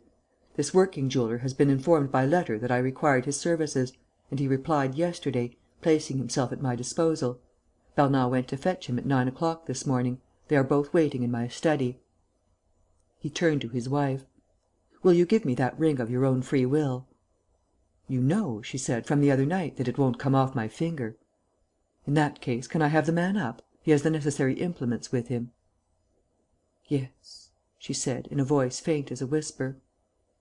She was resigned. She conjured up the future as in a vision: the scandal, the decree of divorce pronounced against herself, the custody of the child awarded to the father; and she accepted this, thinking that she would carry off her son, that she would go with him to the ends of the earth, and that the 2 of them would live alone, together and happy. Her mother-in-law said: "You have been very thoughtless, Yvonne." Yvonne was on the point of confessing to her and asking for her protection. But what was the good? How could the Comtesse d'Origny possibly believe her innocent? She made no reply. Besides, the count at once returned, followed by his servant and by a man carrying a bag of tools under his arm. And the count said to the man: "You know what you have to do?" "Yes," said the workman. "It's to cut a ring that's grown too small. That's easily done. A touch of the nippers." "And then you will see," said the count, "if the inscription inside the ring was the one you engraved." Yvonne looked at the clock. It was 10 minutes to 11. She seemed to hear, somewhere in the house, a sound of voices raised in argument; and, in spite of herself, she felt a thrill of hope. Perhaps Velmont had succeeded. But the sound was renewed; and she perceived that it was produced by some costermongers passing under her window and moving farther on. It was all over. Horace Velmont had been unable to assist her; and she understood that, to recover her child, she must rely upon her own strength, for the promises of others are vain. She made a movement of recoil. She had felt the workman's heavy hand on her hand; and that hateful touch revolted her. The man apologized awkwardly. The count said to his wife: "You must make up your mind, you know." Then she put out her slim and trembling hand to the workman, who took it, turned it over and rested it on the table, with the palm upward. Yvonne felt the cold steel. She longed to die, then and there; and at once, attracted by that idea of death, she thought of the poisons which she would buy and which would send her to sleep almost without her knowing it. The operation did not take long. Inserted on the slant, the little steel pliers pushed back the flesh, made room for themselves and bit the ring. A strong effort; and the ring broke. The two ends had only to be separated to remove the ring from the finger. The workman did so. The count exclaimed, in triumph: "At last! Now we shall see! The proof is there; and we are all witnesses." He snatched up the ring and looked at the inscription. A cry of amazement escaped him. The ring bore the date of his marriage to Yvonne: 23rd of October. We were sitting on the terrace at Monte Carlo. Lupin finished his story, lit a cigarette and calmly puffed the smoke into the blue air. I said: "Well?" "Well what?" "Why, the end of the story." "The end of the story? But what other end could there be?" "Come, you're joking." "Not at all. Isn't that enough for you? The countess is saved.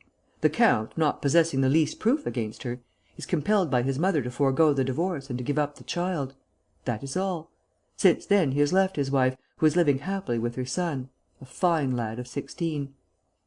Yes, yes, but the way in which the countess was saved?" Lupin burst out laughing: "My dear old chap!" Lupin sometimes condescends to address me in this affectionate manner. "My dear old chap, you may be rather smart at relating my exploits, but, by Jove, you do want to have the i's dotted for you. I assure you, the countess did not ask for explanations." "Very likely. But there's no pride about me," I added, laughing. "Dot those i's for me, will you?" He took out a 5-franc piece and closed his hand over it. "What's in my hand?" "A 5-franc piece." He opened his hand. The 5-franc piece was gone. You see how easy it is. A working jeweller, with his nippers, cuts a ring with a date engraved upon it, 23rd of October. It's a simple little trick of sleight of hand, one of many which I have in my bag. By Jove, I didn't spend 6 months with Dixon the conjurer for nothing." "But then...." "Out with it." "The working jeweller?" "Was Horace Velmont. Was good old Lupin. Leaving the countess at 3 o'clock in the morning, I employed the few remaining minutes before the husband's return to have a look round his study. On the table, I found the letter from the working jeweller. The letter gave me the address. A bribe of a few louis enabled me to take the workman's place; and I arrived with a wedding ring ready cut and engraved. Hocus pocus! Pass! The count couldn't make head or tail of it." "Splendid!" I cried. And I added, a little chaffingly, in my turn: "But don't you think that you were humbugged a bit yourself on this occasion?" "Oh? And by whom, pray?" "By the countess." "In what way?" "Hang it all, that name engraved as a talisman: the mysterious Adonis who loved her and suffered for her sake. All that story seems very unlikely; and I wonder whether, Lupin though you be, you did not just drop upon a pretty love story, absolutely genuine and none too innocent." Lupin looked at me out of the corner of his eye. "No," he said. "How do you know?" "If the countess made a misstatement in telling me that she knew that man before her marriage, and that he was dead, and if she really did love him in her secret heart, I, at least, have a positive proof that it was an ideal love and that he did not suspect it." "And where is the proof?" "It is inscribed inside the ring which I myself broke on the countess's finger and which I carry on me. Here it is. You can read the name she had engraved on it." He handed me the ring. I read: "Horace Velmont." There was a moment of silence between Lupin and myself; and, noticing it, I also observed on his face a certain emotion, a tinge of melancholy. I resumed: "What made you tell me this story, to which you have so often alluded in my presence?" "What made me?" He drew my attention to a woman, still exceedingly handsome, who was passing on a young man's arm. She saw Lupin and bowed. "It's she," he whispered. "She and her son." "Then she recognized you?" She always recognizes me, whatever my disguise." "But since the burglary at the Château de Thibermesnil, the police have identified the two names of Arsène Lupin and Horace Velmont." "Yes." "Therefore she knows who you are." "Yes." "And she bows to you?" I exclaimed, in spite of myself. He caught me by the arm and, fiercely: "Do you think that I am Lupin to her? Do you think that I am a burglar in her eyes? A rogue? A cheat? Why, I might be the lowest of miscreants, I might be a murderer even, and still she would bow to me." "Why? Because she loved you once?" "Rot! That would be an additional reason, on the contrary, why she should now despise me." "What then?" "I am the man who gave her back her son." CHAPTER III. The Sign of the Shadow. "I received your telegram and here I am," said a gentleman with a grey moustache, who entered my study, dressed in a dark brown frock coat and a wide brimmed hat, with a red ribbon in his buttonhole. "What's the matter?" Had I not been expecting Arsène Lupin, I should certainly never have recognized him in the person of this old half pay officer. "What's the matter?" I echoed. "Oh, nothing much. A rather curious coincidence, that's all. And as I know that you would just as soon clear up a mystery as plan one." "Well?" "You seem in a great hurry." "I am, unless the mystery in question is worth putting myself out for. So let us get to the point." "Very well. Just begin by casting your eye on this little picture, which I picked up, a week or two ago, in a grimy old shop on the other side of the river. I bought it for the sake of its Empire frame, with the palm leaf ornaments on the mouldings, for the painting is execrable." "Execrable, as you say," said Lupin, after he had examined it. "But the subject itself is rather nice: that corner of an old courtyard, with its rotunda of Greek columns, its sun dial and its fish pond, and that ruined well with the Renaissance roof, and those stone steps and stone benches: all very picturesque." "And genuine," I added. "The picture, good or bad, has never been taken out of its Empire frame. Besides, it is dated. There, in the left hand bottom corner, those red figures, 15, 4, 2, which obviously stand for 15 April, 1802. "I daresay. But you were speaking of a coincidence, and so far I fail to see." I went to a corner of my study, took a telescope, fixed it on its stand and pointed it, through the open window, at the open window of a little room facing my flat, on the other side of the street. And I asked Lupin to look through it. He stooped forward. The slanting rays of the morning sun lit up the room opposite, revealing a set of mahogany furniture, all very simple, a large bed and a child's bed hung with cretonne curtains. "Ah!" cried Lupin, suddenly. "The same picture!" "Exactly the same," I said. "And the date, do you see the date, in red? 15 4 2." "Yes, I see. And who lives in that room?" "A lady, or rather a workwoman, for she has to work for her living. Needlework, hardly enough to keep herself and her child." "What is her name?" "Louise d'Ernemont. From what I hear, she is the great granddaughter of a farmer general who was guillotined during the Terror." "Yes, on the same day as André Chénier," said Lupin. "According to the memoirs of the time, this d'Ernemont was supposed to be a very rich man." He raised his head and said: "It's an interesting story. Why did you wait before telling me?" "Because this is the 15th of April." "Well?" "Well, I discovered yesterday I heard them talking about it in the porter's box that the 15th of April plays an important part in the life of Louise d'Ernemont." "Nonsense!" "Contrary to her usual habits, this woman who works every day of her life, who keeps her 2 rooms tidy, who cooks the lunch which her little girl eats when she comes home from the parish school, this woman, on the 15th of April, goes out with the child at 10 o'clock in the morning and does not return until nightfall. And this has happened for years and in all weathers. You must admit that there is something queer about this date which I find on an old picture, which is inscribed on another, similar picture and which controls the annual movements of the descendant of d'Ernemont the farmer general." "Yes, it's curious. You're quite right," said Lupin, slowly. "And don't you know where she goes to?" "Nobody knows. She does not confide in a soul. As a matter of fact, she talks very little." "Are you sure of your information?" "Absolutely. And the best proof of its accuracy is that here she comes." A door had opened at the back of the room opposite, admitting a little girl of 7 or 8, who came and looked out of the window. A lady appeared behind her, tall, good looking still and wearing a sad and gentle air. Both of them were ready and dressed, in clothes which were simple in themselves, but which pointed to a love of neatness and a certain elegance on the part of the mother. "You see," I whispered, "they are going out." And presently the mother took the child by the hand and they left the room together. Lupin caught up his hat: "Are you coming?" My curiosity was too great for me to raise the least objection. I went downstairs with Lupin. As we stepped into the street, we saw my neighbour enter a baker's shop.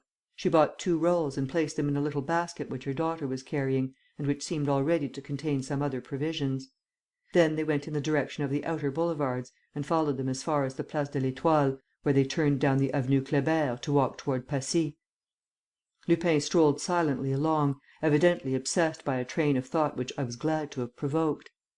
From time to time, he uttered a sentence which showed me the thread of his reflections; and I was able to see that the riddle remained as much a mystery to him as to myself.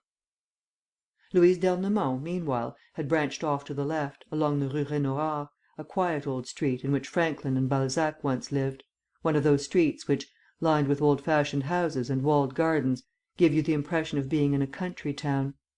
The Seine flows at the foot of the slope which the street crowns, and a number of lanes run down to the river. My neighbour took one of these narrow winding deserted lanes. The first building on the right was a house the front of which faced the Rue Raynouard. Next came a moss grown wall, of a height above the ordinary, supported by buttresses and bristling with broken glass. Half way along the wall was a low arched door. Louise d'Ernemont stopped in front of this door and opened it with a key which seemed to us enormous. Mother and child entered and closed the door.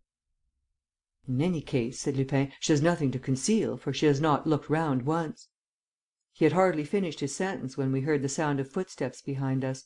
It was 2 old beggars, a man and a woman, tattered, dirty, squalid, covered in rags. They passed us without paying the least attention to our presence. The man took from his wallet a key similar to my neighbour's and put it into the lock. The door closed behind them. And suddenly, at the top of the lane, came the noise of a motor car stopping. Lupin dragged me 50 yards lower down, to a corner in which we were able to hide. And we saw coming down the lane, carrying a little dog under her arm, a young and very much overdressed woman, wearing a quantity of jewellery, a young woman whose eyes were too dark, her lips too red, her hair too fair. In front of the door, the same performance, with the same key. The lady and the dog disappeared from view. "This promises to be most amusing," said Lupin, chuckling. "What earthly connection can there be between those different people?" There hove in sight successively 2 elderly ladies, lean and rather poverty stricken in appearance, very much alike, evidently sisters; a footman in livery, an infantry corporal, a fat gentleman in a soiled and patched jacket suit, and lastly a workman's family, father, mother, and 4 children, all 6 of them pale and sickly, looking like people who never eat their fill. And each of the newcomers carried a basket or string bag filled with provisions. "It's a picnic!" I cried. "It grows more and more surprising," said Lupin, "and I shan't be satisfied till I know what is happening behind that wall." To climb it was out of the question. We also saw that it finished, at the lower as well as at the upper end, at a house none of whose windows overlooked the enclosure which the wall contained. During the next hour no one else came along. We vainly cast about for a stratagem, and Lupin, whose fertile brain had exhausted every possible expedient, was about to go in search of a ladder, when suddenly the little door opened and one of the workman's children came out. The boy ran up the lane to the Rue Raynouard. A few minutes later he returned, carrying 2 bottles of water, which he set down on the pavement to take the big key from his pocket. By that time Lupin had left me and was strolling slowly along the wall. When the child, after entering the enclosure, pushed back the door, Lupin sprang forward and stuck the point of his knife into the staple of the lock. The bolt failed to catch; and it became an easy matter to push the door ajar. "That's done the trick," said Lupin. He cautiously put his hand through the doorway and then, to my great surprise, entered boldly. But, on following his example, I saw that, 10 yards behind the wall, a clump of laurels formed a sort of curtain which allowed us to come up unobserved. Lupin took his stand right in the middle of the clump. I joined him and, like him, pushed aside the branches of one of the shrubs. And the sight which presented itself to my eyes was so unexpected that I was unable to suppress an exclamation, while Lupin, on his side, muttered, between his teeth: "By Jupiter, this is a funny job!" We saw before us, within the confined space that lay between the two windowless houses, the identical scene represented in the old picture which I had bought at a second hand dealer's. The identical scene! At the back against the opposite wall the same Greek rotunda displayed its slender columns. In the middle the same stone benches topped a circle of 4 steps that ran down to a fish pond with moss grown flags. On the left the same well raised its wrought iron roof, and close at hand the same sundial showed its slanting gnomon and its marble face. The identical scene! And what added to the strangeness of the sight was the memory, obsessing Lupin and myself, of that date of the 15th of April, inscribed in a corner of the picture, and the thought that this very day was the 15th of April, and that 16 or 17 people, so different in age, condition and manners, had chosen the 15th of April to come together in this forgotten corner of Paris. All of them, at the moment when we caught sight of them, were sitting in separate groups, on the benches and steps, and all were eating. Not very far from my neighbour and her daughter, the workman's family and the beggar couple were sharing their provisions; while the footman, the gentleman in the soiled suit, the infantry corporal and the 2 lean sisters were making a common stock of their sliced ham, their tins of sardines and their Gruyère cheese.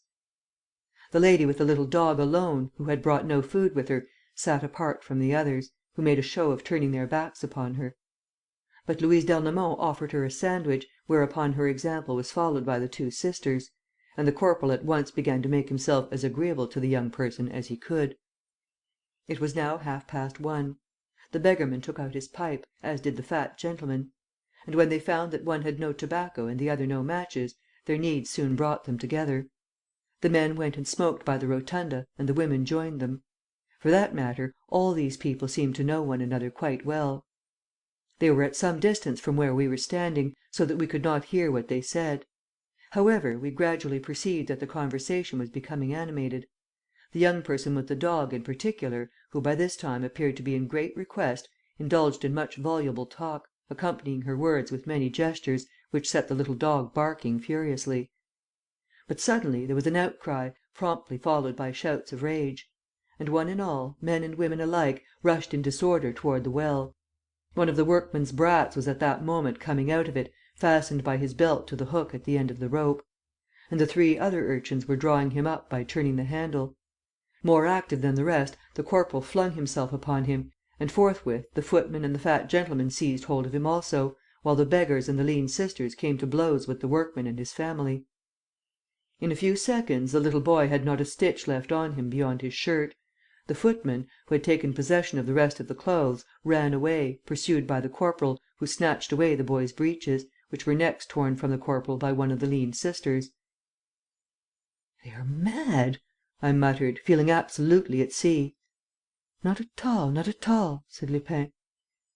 "What? Do you mean to say that you can make head or tail of what is going on?" He did not reply. The young lady with the little dog, tucking her pet under her arm, had started running after the child in the shirt, who uttered loud yells. The 2 of them raced round the laurel clump in which we stood hidden, and the brat flung himself into his mother's arms. At long last, Louise d'Ernemont, who had played a conciliatory part from the beginning, succeeded in allaying the tumult. Everybody sat down again, but there was a reaction in all those exasperated people, and they remained motionless and silent, as though worn out with their exertions. And time went by. Losing patience and beginning to feel the pangs of hunger, I went to the Rue Raynouard to fetch something to eat, which we divided while watching the actors in the incomprehensible comedy that was being performed before our eyes. They hardly stirred. Each minute that passed seemed to load them with increasing melancholy, and they sank into attitudes of discouragement, bent their backs more and more, and sat absorbed in their meditations. The afternoon wore on in this way, under a grey sky that shed a dreary light over the enclosure. "Are they going to spend the night here?" I asked, in a bored voice. But at 5 o'clock or so, the fat gentleman in the soiled jacket suit took out his watch. The others did the same, and all, watch in hand, seemed to be anxiously awaiting an event of no little importance to themselves. The event did not take place, for in 15 or 20 minutes the fat gentleman gave a gesture of despair, stood up and put on his hat. Then lamentations broke forth. The 2 lean sisters and the workman's wife fell upon their knees and made the sign of the cross. The lady with the little dog and the beggar woman kissed each other and sobbed; and we saw Louise d'Ernemont pressing her daughter sadly to her. "Let's go," said Lupin. "You think it's over?" "Yes, and we have only just time to make ourselves scarce." We went out unmolested. At the top of the lane, Lupin turned to the left and, leaving me outside, entered the first house in the Rue Raynouard, the one that backed on to the enclosure. After talking for a few seconds to the porter, he joined me and we stopped a passing taxi cab. "No. 34 Rue de Turin," he said to the driver. The ground floor of No. 34 was occupied by a notary's office, and we were shown in, almost without waiting, to Maître Valandier, a smiling, pleasant spoken man of a certain age. Lupin introduced himself by the name of Captain Jeanniot, retired from the army. He said that he wanted to build a house to his own liking and that some one had suggested to him a plot of ground situated near the Rue Raynouard. "But that plot is not for sale," said Maître Valandier. "Oh, I was told...." "You have been misinformed, I fear." The lawyer rose, went to a cupboard and returned with a picture which he showed us. I was petrified. It was the same picture which I had bought, the same picture that hung in Louise d'Ernemont's room. "This is a painting," he said, "of the plot of ground to which you refer. It is known as the Clos d'Ernemont." "Precisely." "Well, this close," continued the notary, "once formed part of a large garden belonging to d'Ernemont, the farmer general, who was executed during the Terror. All that could be sold has been sold, piecemeal, by the heirs. But this last plot has remained, and will remain, in their joint possession, unless..." The notary began to laugh. "Unless what?" asked Lupin. "Well, it's quite a romance, a rather curious romance, in fact. I often amuse myself by looking through the voluminous documents of the case." "Would it be indiscreet if I asked...." "Not at all, not at all," declared Maître Valandier, who seemed delighted, on the contrary, to have found a listener for his story. And, without waiting to be pressed, he began: "At the outbreak of the Revolution, Louis Agrippa d'Ernemont, on the pretence of joining his wife, who was staying at Geneva with their daughter Pauline, shut up his mansion in the Faubourg Saint-Germain, dismissed his servants and, with his son Charles, came and took up his abode in his pleasure house at Passy, where he was known to nobody except an old and devoted serving woman. He remained there in hiding for 3 years, and he had every reason to hope that his retreat would not be discovered, when one day, after luncheon, as he was having a nap, the old servant burst into his room. She had seen, at the end of the street, a patrol of armed men who seemed to be making for the house. Louis d'Ernemont got ready quickly and, at the moment when the men were knocking at the front door, disappeared through the door that led to the garden, shouting to his son, in a scared voice, to keep them talking, if only for 5 minutes. He may have intended to escape, and found the outlets through the garden watched. In any case, he returned in 6 or 7 minutes, replying very calmly to the questions put to him, and raised no difficulty about accompanying the men.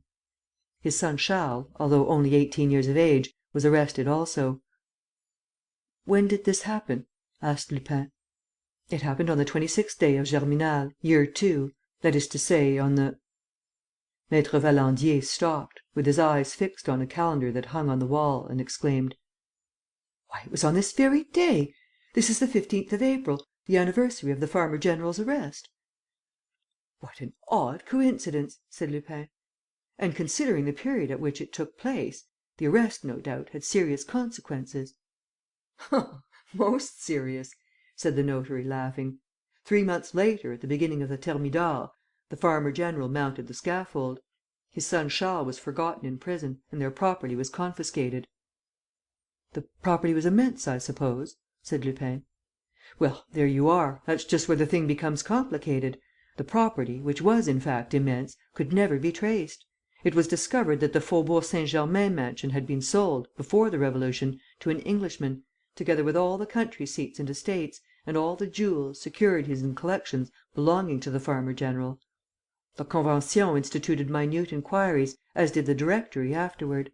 But the inquiries led to no result." "There remained, at any rate, the Passy house," said Lupin. "The house at Passy was bought, for a mere song, by a delegate of the Commune, the very man who had arrested d'Ernemont, one Citizen Broquet.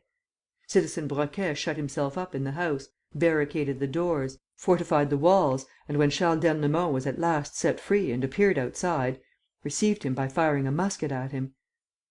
Charles instituted one lawsuit after another, lost them all, and then proceeded to offer large sums of money. But Citizen Broquet proved intractable. He had bought the house and he stuck to the house, and he would have stuck to it until his death, if Charles had not obtained the support of Bonaparte. Citizen Broquet cleared out on the 12th of February, 1803. But Charles d'Ernemont's joy was so great, and his brain, no doubt, had been so violently unhinged by all that he had gone through, that on reaching the threshold of the house of which he had at last recovered the ownership, even before opening the door, he began to dance and sing in the street. He had gone clean off his head. "By Jove!" said Lupin. "And what became of him?" His mother and his sister Pauline, who had ended by marrying a cousin of the same name at Geneva, were both dead. The old servant woman took care of him and they lived together in the Passy house. Years passed without any notable event. But suddenly, in 1812, an unexpected incident happened. The old servant made a series of strange revelations on her deathbed, in the presence of two witnesses whom she sent for. She declared that the farmer general had carried to his house at Passy a number of bags filled with gold and silver, and that those bags had disappeared a few days before the arrest. According to earlier confidences made by Charles d'Ernemont, who had them from his father, the treasures were hidden in the garden, between the rotunda, the sundial and the well. In proof of her statement, she produced 3 pictures, or rather, for they were not yet framed, 3 canvases, which the farmer general had painted during his captivity, and which he had succeeded in conveying to her, with instructions to hand them to his wife, his son and his daughter. Tempted by the lure of wealth, Charles and the old servant had kept silence. Then came the lawsuits, the recovery of the house, Charles's madness, the servant's own useless searches, and the treasures were still there. "And they are there now," chuckled Lupin. CHAPTER III, Part II. The Sign of the Shadow. "And they will be there always," exclaimed Maître Valandier. "Unless Citizen Broquet, who no doubt smelt a rat, succeeded in ferreting them out. But this is an unlikely supposition, for Citizen Broquet died in extreme poverty." So then everybody began to hunt. The children of Pauline, the sister, hastened from Geneva. It was discovered that Charles had been secretly married and that he had sons. All these heirs set to work. But Charles himself? Charles lived in the most absolute retirement. He did not leave his room. Never? Well, that is the most extraordinary, the most astounding part of the story. Once a year, Charles d'Ernemont, impelled by a sort of subconscious will power, came downstairs, took the exact road which his father had taken, walked across the garden and sat down either on the steps of the rotunda, which you see here in the picture, or on the curb of the well. At 5:27, he rose and went indoors again, and until his death, which occurred in 1820, he never once failed to perform this incomprehensible pilgrimage. Well, the day on which this happened was invariably the 15th of April, the anniversary of the arrest. Maître Valandier was no longer smiling, and himself seemed impressed by the amazing story which he was telling us. "And since Charles's death?" asked Lupin, after a moment's reflection. "Since that time," replied the lawyer, with a certain solemnity of manner, "for nearly 100 years, the heirs of Charles and Pauline d'Ernemont have kept up the pilgrimage of the 15th of April. During the first few years, they made the most thorough excavations. Every inch of the garden was searched, every clod of ground dug up. All this is now over. They take hardly any pains. All they do is, from time to time, for no particular reason, to turn over a stone or explore the well. For the most part, they are content to sit down on the steps of the rotunda, like the poor madman, and, like him, they wait. And that, you see, is the sad part of their destiny. In those 100 years, all these people who have succeeded one another, from father to son, have lost, what shall I say, the energy of life. They have no courage left, no initiative. They wait for the 15th of April, and when the 15th of April comes, they wait for a miracle to take place. Poverty has ended by overtaking every one of them. My predecessors and I have sold first the house, in order to build another which yields a better rent, followed by bits of the garden and further bits. But as to that corner over there," pointing to the picture, "they would rather die than sell it. On this they are all agreed: Louise d'Ernemont, who is the direct heiress of Pauline, as well as the beggars, the workman, the footman, the circus rider and so on, who represent the unfortunate Charles." There was a fresh pause, and Lupin asked: "What is your own opinion, Maître Valandier?" "My private opinion is that there's nothing in it. What credit can we give to the statements of an old servant enfeebled by age? What importance can we attach to the crotchets of a madman? Besides, if the farmer general had realized his fortune, don't you think that that fortune would have been found? One could manage to hide a paper, a document, in a confined space like that, but not treasures. Still, the pictures. Yes, of course. But, after all, are they a sufficient proof?" Lupin bent over the copy which the solicitor had taken from the cupboard and, after examining it at length, said: "You spoke of 3 pictures." "Yes, the one which you see was handed to my predecessor by the heirs of Charles. Louise d'Ernemont possesses another. As for the third, no one knows what became of it." Lupin looked at me and continued: "And do they all bear the same date?" "Yes, the date inscribed by Charles d'Ernemont when he had them framed, not long before his death. The same date, that is to say, the 15th of April, year II, according to the revolutionary calendar, as the arrest took place in April, 1794. "Oh, yes, of course," said Lupin. "The figure 2 means...." He thought for a few moments and resumed: "One more question, if I may. Did no one ever come forward to solve the problem?" Maître Valandier threw up his arms: "Good gracious me!" he cried. "Why, it was the plague of the office! One of my predecessors, Maître Turbon, was summoned to Passy no fewer than 18 times, between 1820 and 1843, by the groups of heirs, whom fortune tellers, clairvoyants, visionaries, impostors of all sorts had promised that they would discover the farmer general's treasures. At last, we laid down a rule: any outsider applying to institute a search was to begin by depositing a certain sum." "What sum?" "1,000 francs." "And did this have the effect of frightening them off?" "No. 4 years ago, an Hungarian hypnotist tried the experiment and made me waste a whole day. After that, we fixed the deposit at 5,000 francs. In case of success, a third of the treasure goes to the finder. In case of failure, the deposit is forfeited to the heirs. Since then, I have been left in peace." "Here are your 5,000 francs." The lawyer gave a start: "Eh? What do you say?" "I say," repeated Lupin, taking 5 bank notes from his pocket and calmly spreading them on the table, "I say that here is the deposit of 5,000 francs. Please give me a receipt and invite all the d'Ernemont heirs to meet me at Passy on the 15th of April next year." The notary could not believe his senses. I myself, although Lupin had accustomed me to these surprises, was utterly taken aback. "Are you serious?" asked Maître Valandier. "Perfectly serious." "But, you know, I told you my opinion. All these improbable stories rest upon no evidence of any kind." "I don't agree with you," said Lupin. The notary gave him the look which we give to a person who is not quite right in his head. Then, accepting the situation, he took his pen and drew up a contract on stamped paper, acknowledging the payment of the deposit by Captain Jeanniot and promising him a third of such moneys as he should discover. "If you change your mind," he added, "you might let me know a week before the time comes. I shall not inform the d'Ernemont family until the last moment, so as not to give those poor people too long a spell of hope." "You can inform them this very day, Maître Valandier. It will make them spend a happier year." We said good bye. Outside, in the street, I cried: "So you've hit upon something?" "I?" replied Lupin. "Not a bit of it; and that's just what amuses me." "But they have been searching for 100 years!" "It is not so much a matter of searching as of thinking. Now I have 365 days to think in. It is a great deal more than I want; and I am afraid that I shall forget all about the business, interesting though it may be. Oblige me by reminding me, will you?" I reminded him of it several times during the following months, though he never seemed to attach much importance to the matter. Then came a long period during which I had no opportunity of seeing him. It was the period, as I afterward learnt, of his visit to Armenia and of the terrible struggle on which he embarked against Abdul the Damned, a struggle which ended in the tyrant's downfall.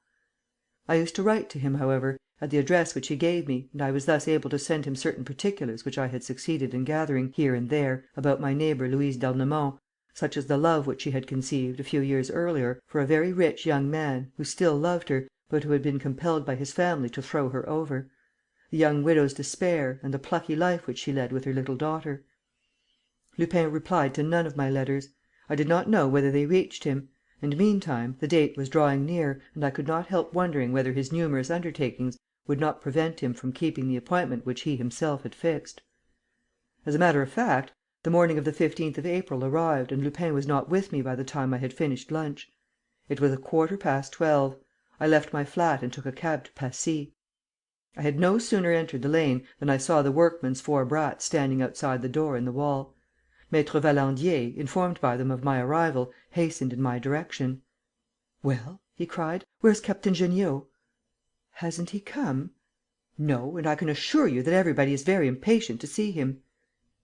The different groups began to crowd round the lawyer, and I noticed that all those faces which I recognized had thrown off the gloomy and despondent expression which they wore a year ago. "They are full of hope," said Maître Valandier, "and it is my fault. But what could I do? Your friend made such an impression upon me that I spoke to these good people with a confidence which I cannot say I feel. However, he seems a queer sort of fellow, this Captain Jeanniot of yours." He asked me many questions and I gave him a number of more or less fanciful details about the captain, to which the heirs listened, nodding their heads in appreciation of my remarks. "Of course the truth was bound to be discovered sooner or later," said the fat gentleman, in a tone of conviction. The infantry corporal, dazzled by the captain's rank, did not entertain a doubt in his mind. The lady with the little dog wanted to know if Captain Jeanniot was young. But Louise d'Ernemont said: "And suppose he does not come?" "We shall still have the 5,000 francs to divide," said the beggarman. For all that, Louise d'Ernemont's words had damped their enthusiasm. Their faces began to look sullen, and I felt an atmosphere as of anguish weighing upon us. At 1:30, the 2 lean sisters felt faint and sat down. Then the fat gentleman in the soiled suit suddenly rounded on the notary: "It's you, Maître Valandier, who are to blame. You ought to have brought the captain here by main force. He's a humbug, that's quite clear." He gave me a savage look, and the footman, in his turn, flung muttered curses at me. I confess that their reproaches seemed to me well founded and that Lupin's absence annoyed me greatly. "He won't come now," I whispered to the lawyer. And I was thinking of beating a retreat, when the eldest of the brats appeared at the door, yelling: "There's some one coming! A motor cycle!" A motor was throbbing on the other side of the wall. A man on a motor bicycle came tearing down the lane at the risk of breaking his neck. Suddenly, he put on his brakes outside the door and sprang from his machine. Under the layer of dust which covered him from head to foot, we could see that his navy blue reefer suit, his carefully creased trousers, his black felt hat and patent leather boots were not the clothes in which a man usually goes cycling. "But that's not Captain Jeanniot!" shouted the notary, who failed to recognize him. "Yes, it is," said Lupin, shaking hands with us. "I'm Captain Jeanniot, right enough, only I've shaved off my moustache. Besides, Maître Valandier, here's your receipt." He caught one of the workman's children by the arm and said: "Run to the cab rank and fetch a taxi to the corner of the Rue Raynouard. Look sharp. I have an urgent appointment to keep at 2 o'clock, or 1:15 at the latest." There was a murmur of protest. Captain Jeanniot took out his watch: "Well, it's only 12 minutes to 2. I have a good quarter of an hour before me. But, by Jingo, how tired I feel! And how hungry into the bargain!" The corporal thrust his ammunition bread into Lupin's hand; and he munched away at it as he sat down and said: "You must forgive me. I was in the Marseilles express, which left the rails between Dijon and La Roche. There were 12 people killed and any number injured, whom I had to help. Then I found this motor cycle in the luggage van. Maître Valandier, you must be good enough to restore it to the owner. You will find the label fastened to the handle bar. Ah, you're back, my boy! Is the taxi there? At the corner of the Rue Raynouard? Capital!" He looked at his watch again. "Hullo! No time to lose." I stared at him with eager curiosity. But how great must the excitement of the d'Ernemont heirs have been!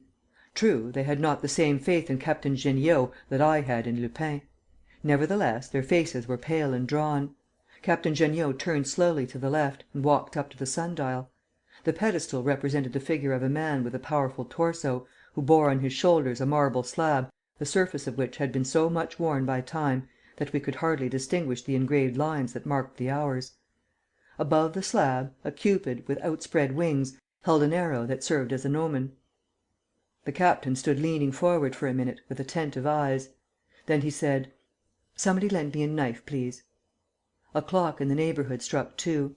At that exact moment, the shadow of the arrow was thrown upon the sunlit dial, along the line of a crack in the marble, which divided the slab very nearly in half. The captain took the knife handed to him, and with the point, very gently, he began to scratch the mixture of earth and moss that filled the narrow cleft. Almost immediately, at a couple of inches from the edge, he stopped, as though his knife had encountered an obstacle, inserted his thumb and forefinger and withdrew a small object which he rubbed between the palms of his hand and gave to the lawyer. "Here, Maître Valandier, something to go on with." It was an enormous diamond, the size of a hazelnut and beautifully cut. The captain resumed his work. The next moment, a fresh stop. A second diamond, magnificent and brilliant as the first, appeared in sight.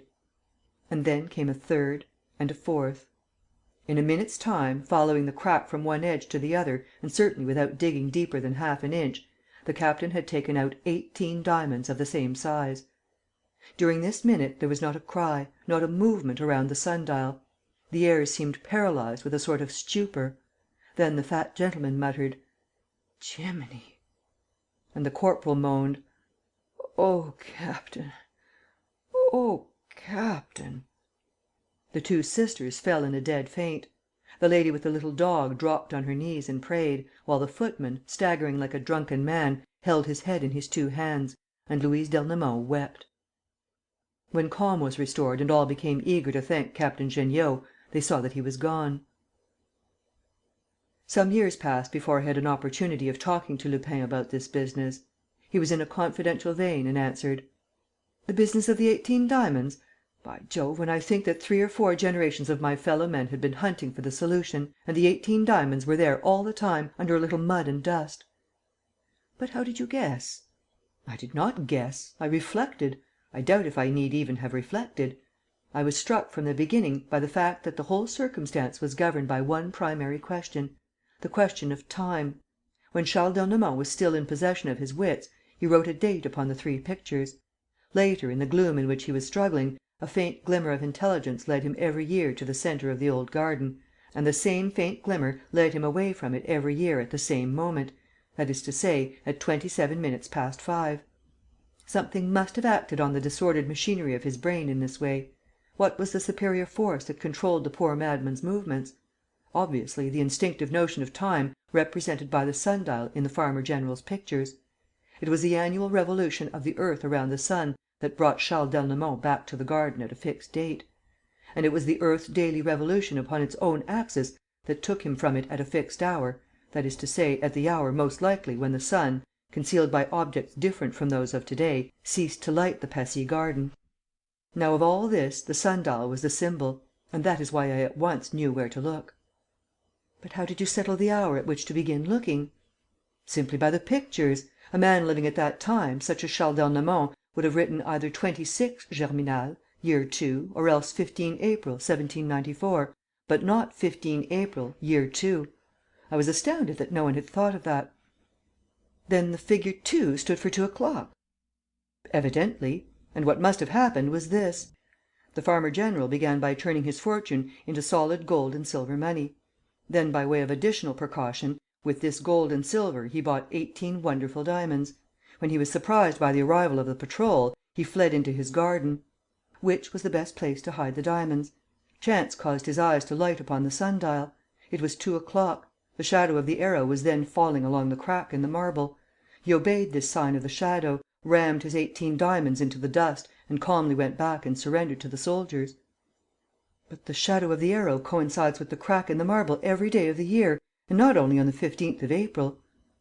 "You forget, my dear chap, that we are dealing with a lunatic and that he remembered only this date of the 15th of April." "Very well. But you, once you had solved the riddle, could easily have made your way into the enclosure and taken the diamonds." "Quite true. And I should not have hesitated, if I had had to do with people of another description. But I really felt sorry for those poor wretches. And then you know the sort of idiot that Lupin is. The idea of appearing suddenly as a benevolent genius and amazing his kind would be enough to make him commit any sort of folly." "Tch!" I cried. "The folly was not so great as all that. 6 magnificent diamonds! How delighted the d'Ernemont heirs must have been to fulfil their part of the contract!" Lupin looked at me and burst into uncontrollable laughter. "So you haven't heard? Oh, what a joke! The delight of the d'Ernemont heirs! Why, my dear fellow, on the next day, that worthy Captain Jeanniot had so many mortal enemies. On the very next day, the 2 lean sisters and the fat gentleman organized an opposition. A contract! Not worth the paper it was written on, because, as could easily be proved, there was no such person as Captain Jeanniot. Where did that adventurer spring from? Just let him sue them and they'd soon show him what was what. Louise d'Ernemont too? No, Louise d'Ernemont protested against that piece of rascality. But what could she do against so many? Besides, now that she was rich, she got back her young man. I haven't heard of her since."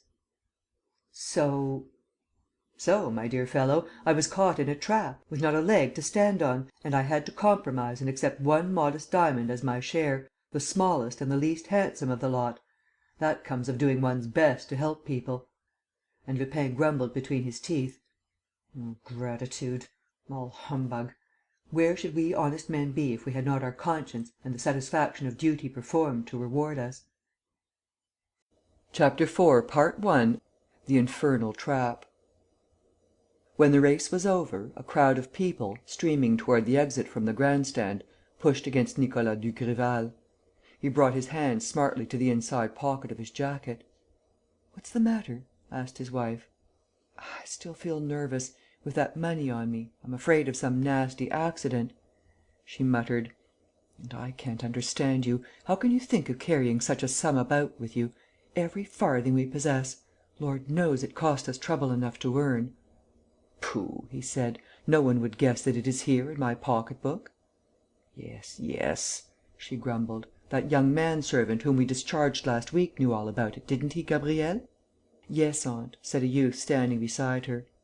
Nicolas Dugrival, his wife and his nephew Gabriel were well-known figures at the race meetings, where the regular frequenters saw them almost every day. Dugrival, a big, fat, red-faced man, who looked as if he knew how to enjoy life; his wife, also built on heavy lines, with a coarse, vulgar face, and always dressed in a plum-coloured silk much the worse for wear; the nephew, quite young, slender, with pale features, dark eyes and fair and rather curly hair. As a rule, the couple remained seated throughout the afternoon. It was Gabriel who betted for his uncle, watching the horses in the paddock, picking up tips to right and left among the jockeys and stable lads, running backward and forward between the stance and the Pari Mutuel. Luck had favoured them that day, for 3 times Dugrival's neighbours saw the young man come back and hand him money. The 5th race was just finishing. Dugrival lit a cigar.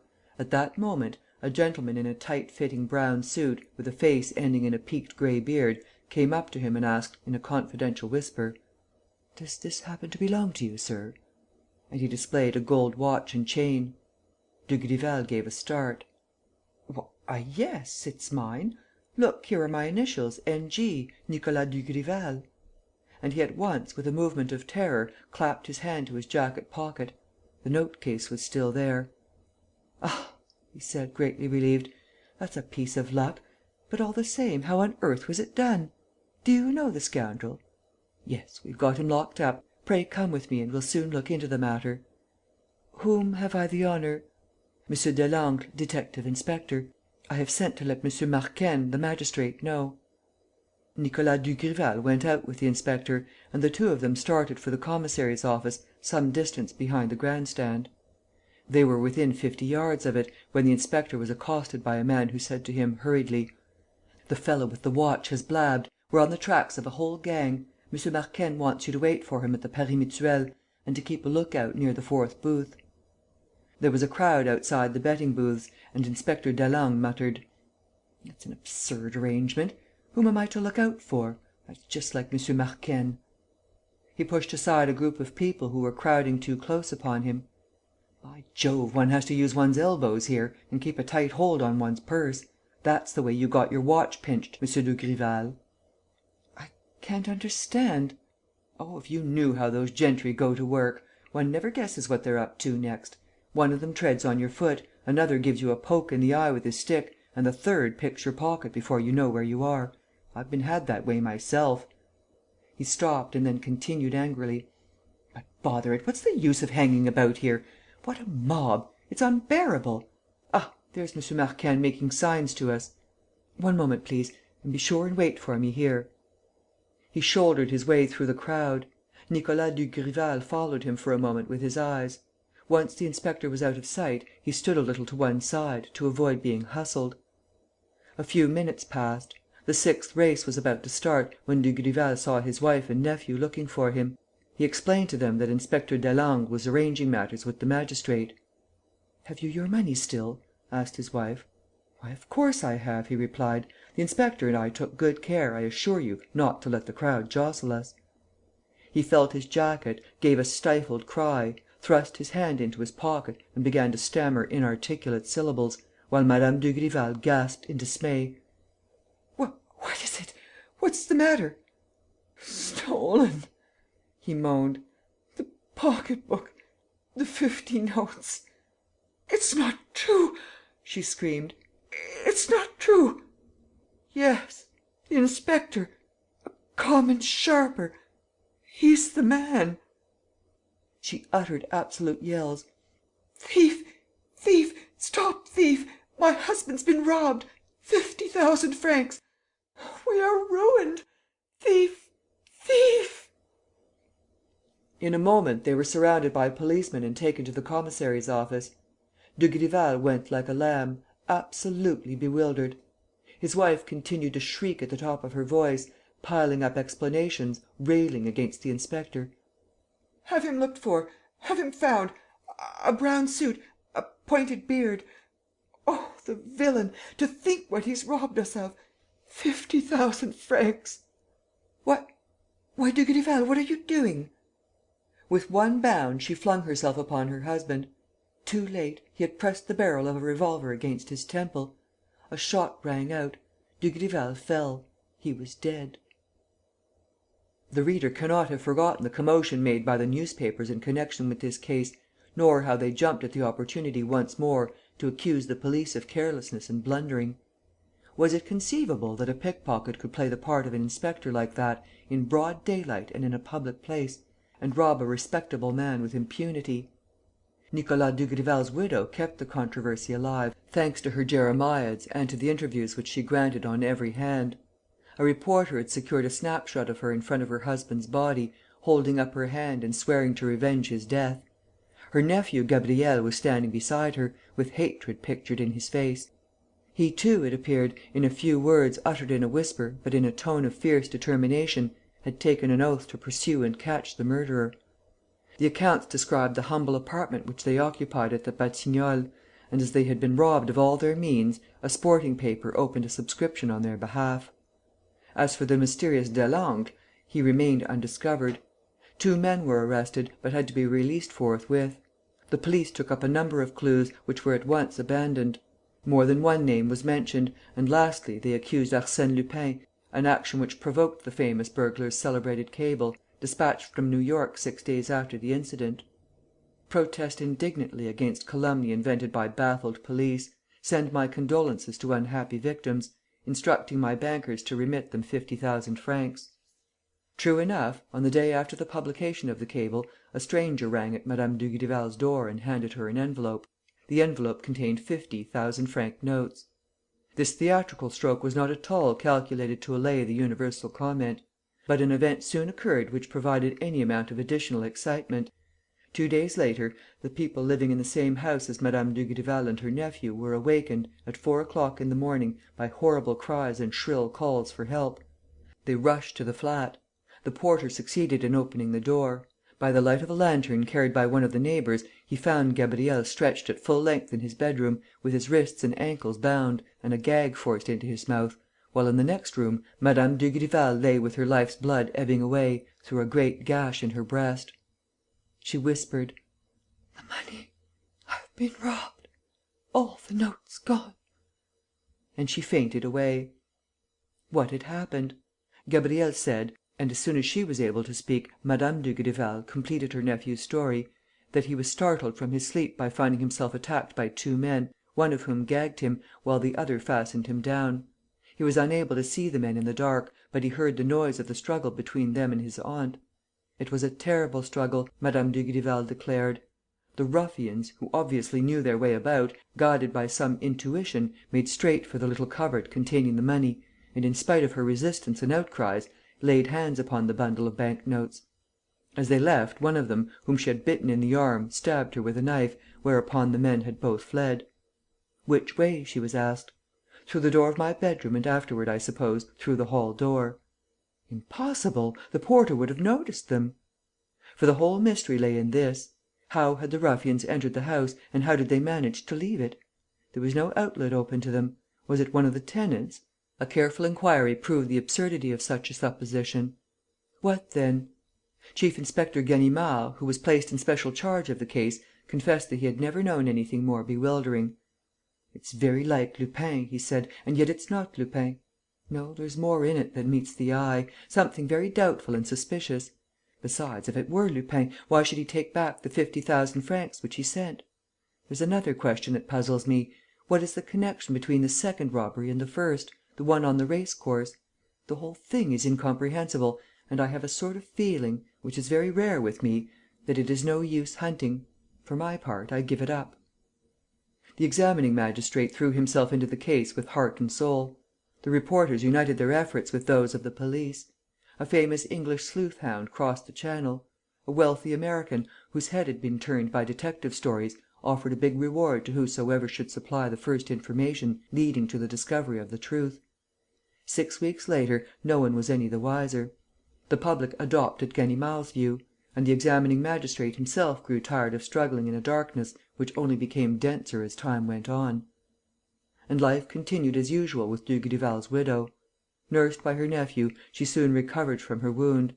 In the mornings, Gabriel settled her in an easy chair at the dining room window, did the rooms and then went out marketing. He cooked their lunch without even accepting the proffered assistance of the porter's wife. Worried by the police investigations and especially by the requests for interviews, the aunt and nephew refused to see anybody. Not even the portress, whose chatter disturbed and wearied Mme. Dugrival, was admitted. She fell back upon Gabriel, whom she accosted each time that he passed her room: "Take care, M. Gabriel, you're both of you being spied upon. There are men watching you. Why, only last night my husband caught a fellow staring up at your windows." "Nonsense," said Gabriel. "It's all right. That's the police protecting us." One afternoon, at about 4 o'clock, there was a violent altercation between two costermongers at the bottom of the street. The porter's wife at once left her room to listen to the invectives which the adversaries were hurling at each other's heads. Her back was no sooner turned than a man, young, of medium height and dressed in a gray suit of irreproachable cut, slipped into the house and ran up the staircase. When he came to the third floor, he rang the bell. Receiving no answer, he rang again. At the third summons, the door opened. "Madame Dugrival?" he asked, taking off his hat.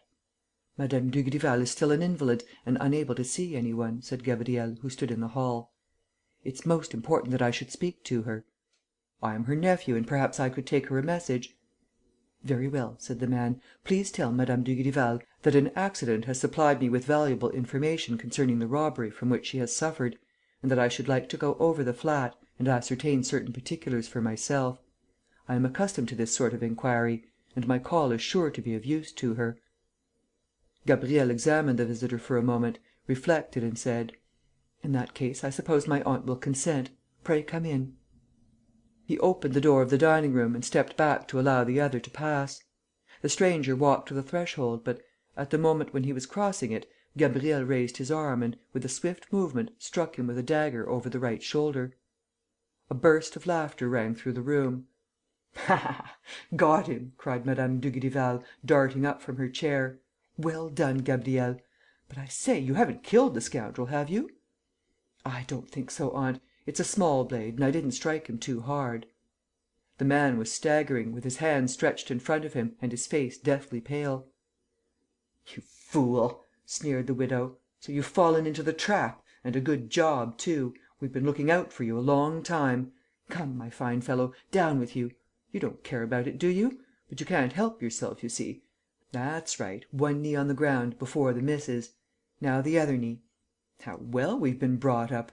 Crash, there we go on the floor! Lord, if my poor Dugrival could only see him like that! And now, Gabriel, to work." She went to her bedroom and opened one of the doors of a hanging wardrobe filled with dresses. Pulling these aside, she pushed open another door which formed the back of the wardrobe and led to a room in the next house. "Help me carry him, Gabriel. And you'll nurse him as well as you can, won't you? For the present, he's worth his weight in gold to us, the artist." The hours succeeded one another. Days passed. One morning, the wounded man regained a moment's consciousness. He raised his eyelids and looked around him. He was lying in a room larger than that in which he had been stabbed, A room sparsely furnished, with thick curtains hanging before the windows from top to bottom.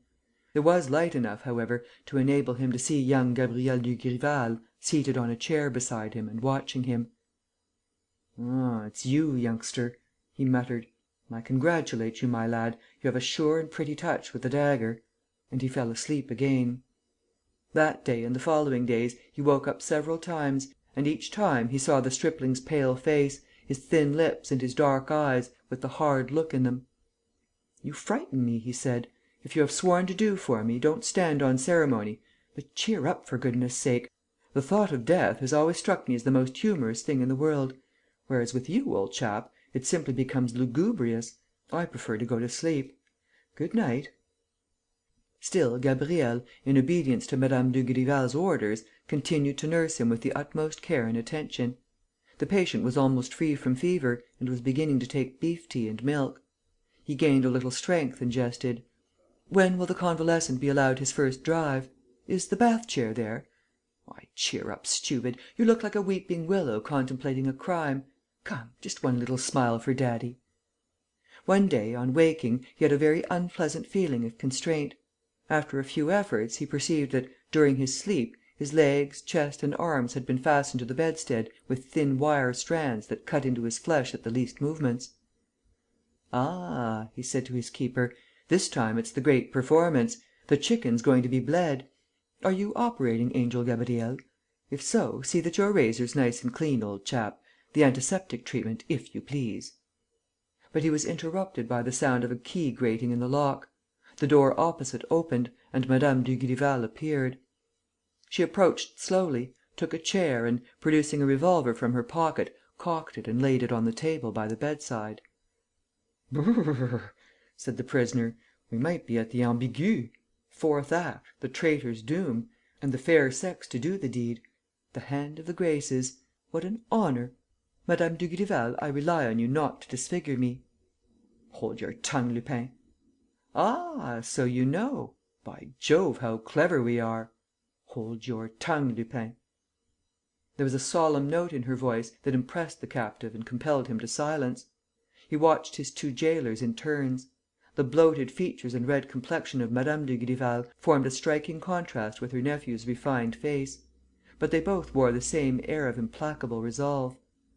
The widow leant forward and said: "Are you prepared to answer my questions?" "Why not?" "Then listen to me. How did you know that Dugrival carried all his money in his pocket?" "Servants' gossip." "A young manservant whom we had in our employ, was that it?" "Yes." "And did you steal Dugrival's watch in order to give it back to him and inspire him with confidence?" "Yes." She suppressed a movement of fury: "You fool! You fool! What, you rob my man, you drive him to kill himself and, instead of making tracks to the uttermost ends of the earth and hiding yourself, you go on playing Lupin in the heart of Paris. Did you forget that I swore on my dead husband's head to find his murderer?" "That's what staggers me," said Lupin. "How did you come to suspect me?" "How? Why, you gave yourself away!" "I did?" "Of course, the 50,000 francs." "Well, what about it? A present?" "Yes, a present which you gave cabled instructions to have sent to me, so as to make believe that you were in America on the day of the races. A present, indeed! What humbug! The fact is, you didn't like to think of the poor fellow whom you had murdered. So you restored the money to the widow, publicly, of course, because you love playing to the gallery and ranting and posing, like the mountebank that you are. That was all very nicely thought out. Only, my fine fellow, you ought not to have sent me the self-same notes that were stolen from Dugrival.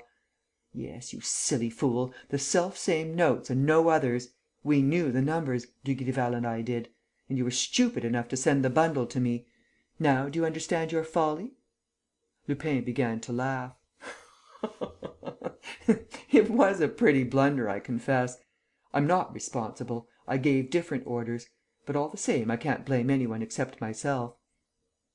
"Ah, so you admit it! You signed your theft and you signed your ruin at the same time.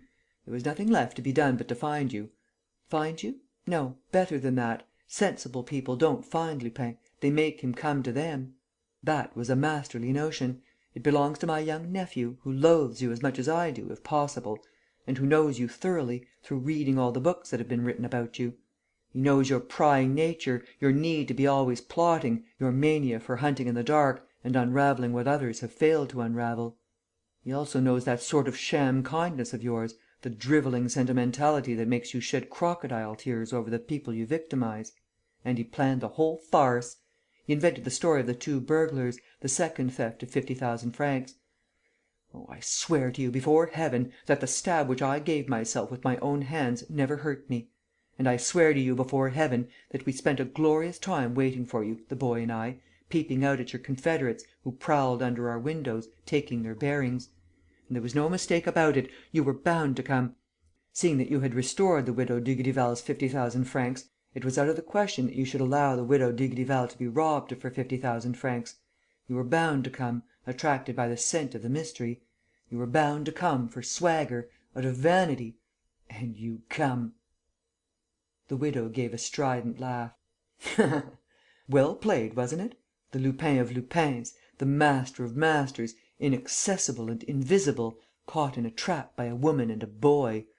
Here he is in flesh and bone, here he is with hands and feet tied, no more dangerous than a sparrow. Here he is, here he is." She shook with joy and began to pace the room, throwing sidelong glances at the bed like a wild beast that does not for a moment take its eyes from its victim. And never had Lupin beheld greater hatred and savagery in any human being. "Enough of this prattle," she said. Suddenly restraining herself, she stalked back to him and, in a quite different tone, in a hollow voice, laying stress on every syllable: "Thanks to the papers in your pocket, Lupin, I have made good use of the last 12 days. I know all your affairs, all your schemes, all your assumed names, all the organization of your band, all the lodgings which you possess in Paris and elsewhere. I have even visited one of them, the most secret, the one where you hide your papers, your ledgers and the whole story of your financial operations. The result of my investigations is very satisfactory. Here are 4 cheques, taken from 4 cheque books and corresponding with 4 accounts which you keep at 4 different banks under 4 different names. I have filled in each of them for 10,000 francs. A larger figure would have been too risky. And now, sign." Chapter 4, Part 2. The Infernal Trap. "By Jove!" said Lupin, sarcastically. "This is blackmail, my worthy Madame Dugrival. That takes your breath away, what?" "It takes my breath away, as you say." "And you find an adversary who is a match for you?" "The adversary is far beyond me. So the trap let us call it infernal the infernal trap into which I have fallen was laid not merely by a widow thirsting for revenge, but also by a first rate business woman anxious to increase her capital." "Just so." "My congratulations. And, while I think of it, used M. Dugrival perhaps to...." "You have hit it, Lupin. After all, why conceal the fact? It will relieve your conscience. Yes, Lupin, Dugrival used to work on the same lines as yourself. Oh, not on the same scale. We were modest people, a louis here, a louis there, a purse or two which we trained Gabriel to pick up at the races. And in this way we had made our little pile, just enough to buy a small place in the country." "I prefer it that way," said Lupin. "That's all right. I'm only telling you so that you may know that I am not a beginner and that you have nothing to hope for. A rescue? No. The room in which we now are communicates with my bedroom. It has a private outlet of which nobody knows. It was Dugrival's special apartment. He used to see his friends here. He kept his implements and tools here, his disguises, his telephone even, as you perceive. So there's no hope, you see. Your accomplices have given up looking for you here. I have sent them off on another track. Your goose is cooked. Do you begin to realize the position?" "Yes." "Then sign the cheques." "And, when I have signed them, shall I be free?" "I must cash them first." "And after that?" "After that, on my soul, as I hope to be saved, you will be free." "I don't trust you." "Have you any choice?" "That's true. Hand me the cheques." She unfastened Lupin's right hand, gave him a pen and said: "Don't forget that the 4 cheques require 4 different signatures and that the handwriting has to be altered in each case." "Never fear." He signed the cheques. "Gabriel," said the widow, "it is 10 o'clock. If I am not back by 12, it will mean that this scoundrel has played me one of his tricks. At 12 o'clock, blow out his brains. I am leaving you the revolver with which your uncle shot himself. There are 5 bullets left out of the 6. That will be ample." She left the room, humming a tune as she went. Lupin mumbled: "I wouldn't give twopence for my life." He shut his eyes for an instant and then, suddenly, said to Gabriel: "How much?" And, when the other did not appear to understand, he grew irritated: "I mean what I say. How much? Answer me, can't you? We drive the same trade, you and I. I steal, thou stealest, we steal. So we ought to come to terms. That's what we are here for. Well, is it a bargain? Shall we clear out together? I will give you a post in my gang, an easy, well paid post. How much do you want for yourself? 10,000? 20,000? Fix your own price. Don't be shy. There's plenty to be had for the asking." An angry shiver passed through his frame as he saw the impassive face of his keeper. "Oh, the beggar won't even answer! Why, you can't have been so fond of old Dugrival as all that! Listen to me. If you consent to release me..." But he interrupted himself.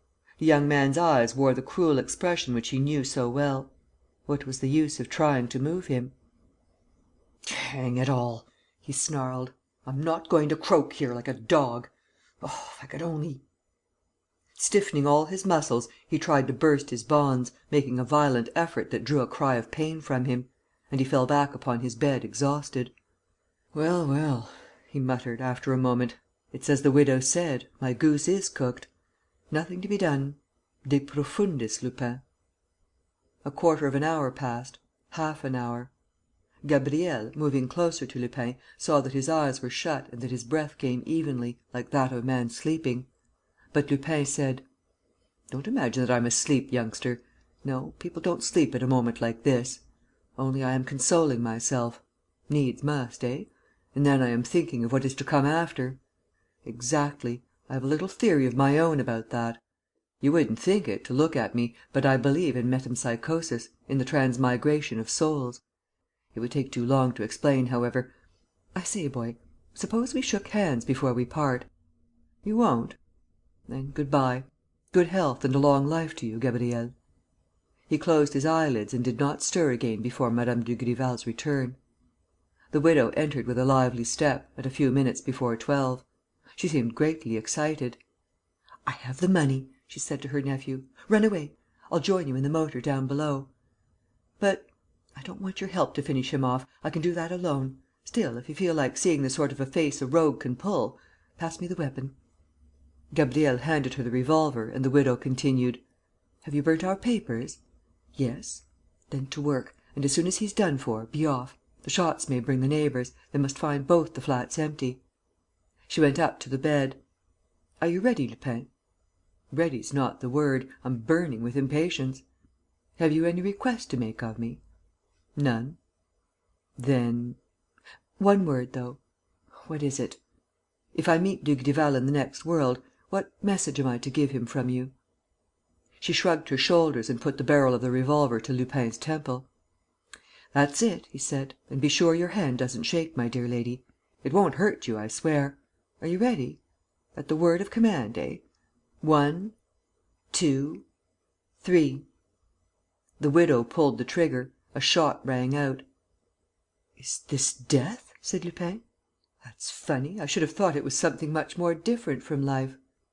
There was a second shot. Gabriel snatched the weapon from his aunt's hands and examined it.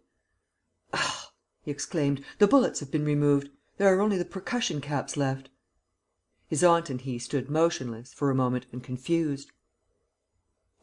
"Impossible!" she blurted out. "Who could have done it? An inspector? The examining magistrate?" She stopped and, in a low voice: "Hark! I hear a noise." They listened and the widow went into the hall. She returned furious, exasperated by her failure and by the scare which she had received.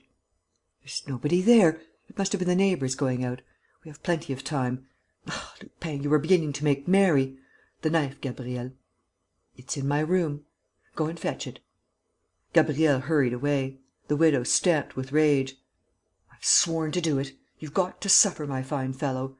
I swore to Dugrival that I would do it and I have repeated my oath every morning and evening since. I have taken it on my knees, yes, on my knees, before Heaven that listens to me. It's my duty and my right to revenge my dead husband. By the way, Lupin, you don't look quite as merry as you did. Lord, one would almost think you were afraid." "He's afraid! He's afraid! I can see it in his eyes. Come along, Gabriel, my boy. Look at his eyes. Look at his lips. He's trembling. Give me the knife so that I may dig it into his heart while he's shivering. Oh, you coward! Quick, quick, Gabriel, the knife!" "I can't find it anywhere," said the young man, running back in dismay. "It has gone from my room. I can't make it out." "Never mind!" cried the Widow Dugrival, half demented. "All the better. I will do the business myself." She seized Lupin by the throat, clutched him with her 10 fingers, digging her nails into his flesh, and began to squeeze with all her might. Lupin uttered a hoarse rattle and gave himself up for lost. Suddenly, there was a crash at the window. One of the panes was smashed to pieces. "What's that? What is it?" stammered the widow, drawing herself erect, in alarm. Gabriel, who had turned even paler than usual, murmured: "I don't know. I can't think." "Who can have done it?" said the widow. She dared not move, waiting for what would come next. And one thing above all terrified her: the fact that there was no missile on the floor around them, although the pane of glass, as was clearly visible, had given way before the crash of a heavy and fairly large object, a stone probably. After a while she looked under the bed, under the chest of drawers. "Nothing," she said. "No," said her nephew, who was also looking. And, resuming her seat, she said: "I feel frightened. My arms fail me. You finish him off." Gabriel confessed: "I'm frightened also." Still," she stammered, "it's got to be done. I swore it." Making one last effort, she returned to Lupin and grasped his neck with her stiff fingers. But Lupin, who was watching her pallid face, received a very clear sensation that she would not have the courage to kill him. To her he was becoming something sacred, vulnerable. A mysterious power was protecting him against every attack, a power which had already saved him 3 times, by inexplicable means, and which would find other means to protect him against the wiles of death. She said to him in a hoarse voice: "Oh, you must be laughing at me!" "Not at all, upon my word. I should feel frightened myself in your place." "Nonsense, you scum of the earth! You imagine that you will be rescued, that your friends are waiting outside. It's out of the question, my fine fellow." "I know. It's not they defending me. Nobody's defending me." "Well, then?" "Well, all the same, there's something strange at the bottom of it, something fantastic and miraculous that makes your flesh creep, my fine lady." "You villain! You'll be laughing on the other side of your mouth before long." "I doubt it." "You wait and see." She reflected once more and said to her nephew: "What would you do?" "Fasten his arm again and let's be off," he replied. A hideous suggestion! It meant condemning Lupin to the most horrible of all deaths, death by starvation. "No," said the widow. "He might still find a means of escape. I know something better than that." She took down the receiver of the telephone, waited and asked: "Number 82248, please."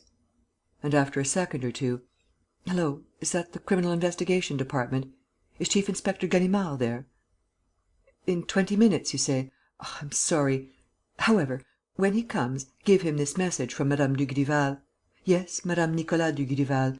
Ask him to come to my flat. Tell him to open the looking-glass door of my wardrobe. And, when he has done so, he will see that the wardrobe hides an outlet which makes my bedroom communicate with 2 other rooms. In one of these, he will find a man bound hand and foot. It is the thief, Dugrival's murderer. You don't believe me? Tell M. Ganimard. He'll believe me right enough. Oh, I was almost forgetting to give you the man's name: Arsène Lupin."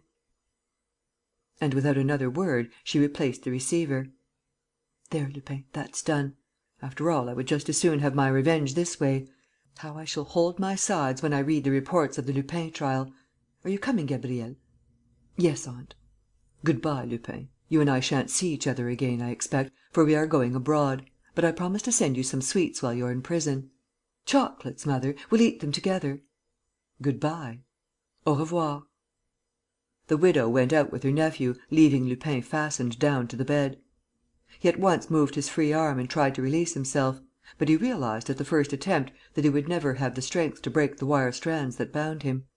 Exhausted with fever and pain, what could he do in the 20 minutes or so that were left to him before Ganimard's arrival? Nor did he count upon his friends. True, he had been thrice saved from death, but this was evidently due to an astounding series of accidents and not to any interference on the part of his allies. Otherwise they would not have contented themselves with these extraordinary manifestations, but would have rescued him for good and all. No, he must abandon all hope. Ganimard was coming. Ganimard would find him there. It was inevitable. There was no getting away from the fact. And the prospect of what was coming irritated him singularly. He already heard his old enemy's gibes ringing in his ears. He foresaw the roars of laughter with which the incredible news would be greeted on the morrow. To be arrested in action, so to speak, on the battlefield, by an imposing detachment of adversaries was one thing; but to be arrested, or rather picked up, scraped up, gathered up, in such condition, was really too silly. And Lupin, who had so often scoffed at others, felt all the ridicule that was falling to his share in this ending of the Dugrival business, all the pathos of allowing himself to be caught in the widow's infernal trap and finally of being served up to the police like a dish of game, roasted to a turn and nicely seasoned. "Blow the widow!" he growled. "I had rather she had cut my throat and done with it." He pricked up his ears. Some one was moving in the next room. Ganimard! No. Great as his eagerness would be, he could not be there yet. Besides, Ganimard would not have acted like that, would not have opened the door as gently as that other person was doing. What other person? Lupin remembered the 3 miraculous interventions to which he owed his life. Was it possible that there was really somebody who had protected him against the widow and that somebody was now attempting to rescue him? But if so, who? Unseen by Lupin, the stranger stooped behind the bed. Lupin heard the sound of the pliers attacking the wire strands and releasing him little by little. First his chest was freed, then his arms, then his legs; and a voice said to him: "You must get up and dress." Feeling very weak, he half raised himself in bed at the moment when the stranger rose from her stooping posture. "Who are you?" he whispered. "Who are you?"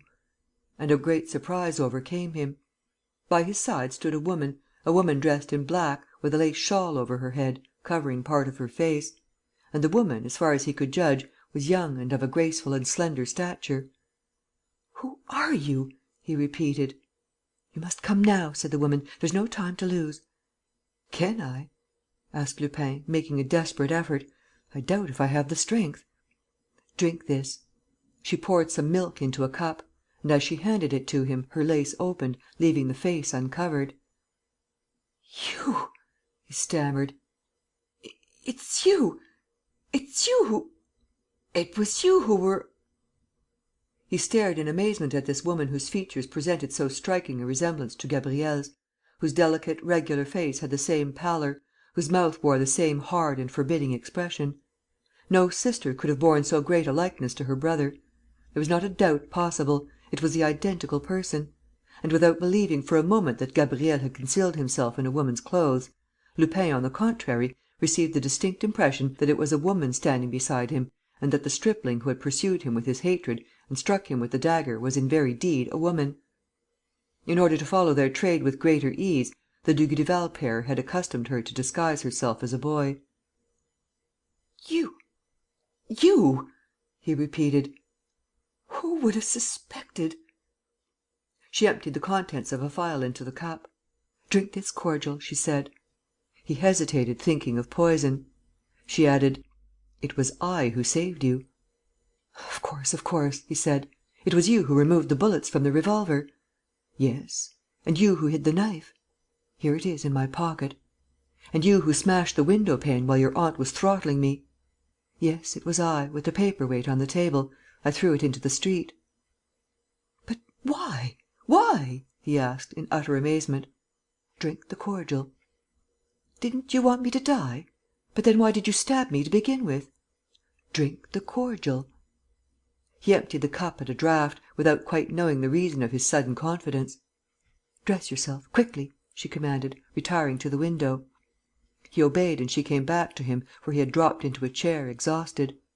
"We must go now. We must. We have only just time. Collect your strength." She bent forward a little, so that he might lean on her shoulder, and turned toward the door and the staircase. And Lupin walked as one walks in a dream, one of those queer dreams in which the most inconsequent things occur, a dream that was the happy sequel of the terrible nightmare in which he had lived for the past fortnight. A thought struck him, however. He began to laugh. Poor Ganimard! Upon my word, the fellow has no luck. I would give twopence to see him coming to arrest me. After descending the staircase with the aid of his companion, who supported him with incredible vigour, he found himself in the street, opposite a motor car into which she helped him to mount. "Right away," she said to the driver. Lupin, dazed by the open air and the speed at which they were travelling, hardly took stock of the drive and of the incidents on the road. He recovered all his consciousness when he found himself at home in one of the flats which he occupied, looked after by his servant, to whom the girl gave a few rapid instructions. "You can go," he said to the man. But when the girl turned to go as well, he held her back by a fold of her dress. "No, no. You must first explain. Why did you save me? Did you return unknown to your aunt? But why did you save me? Was it from pity?" She did not answer.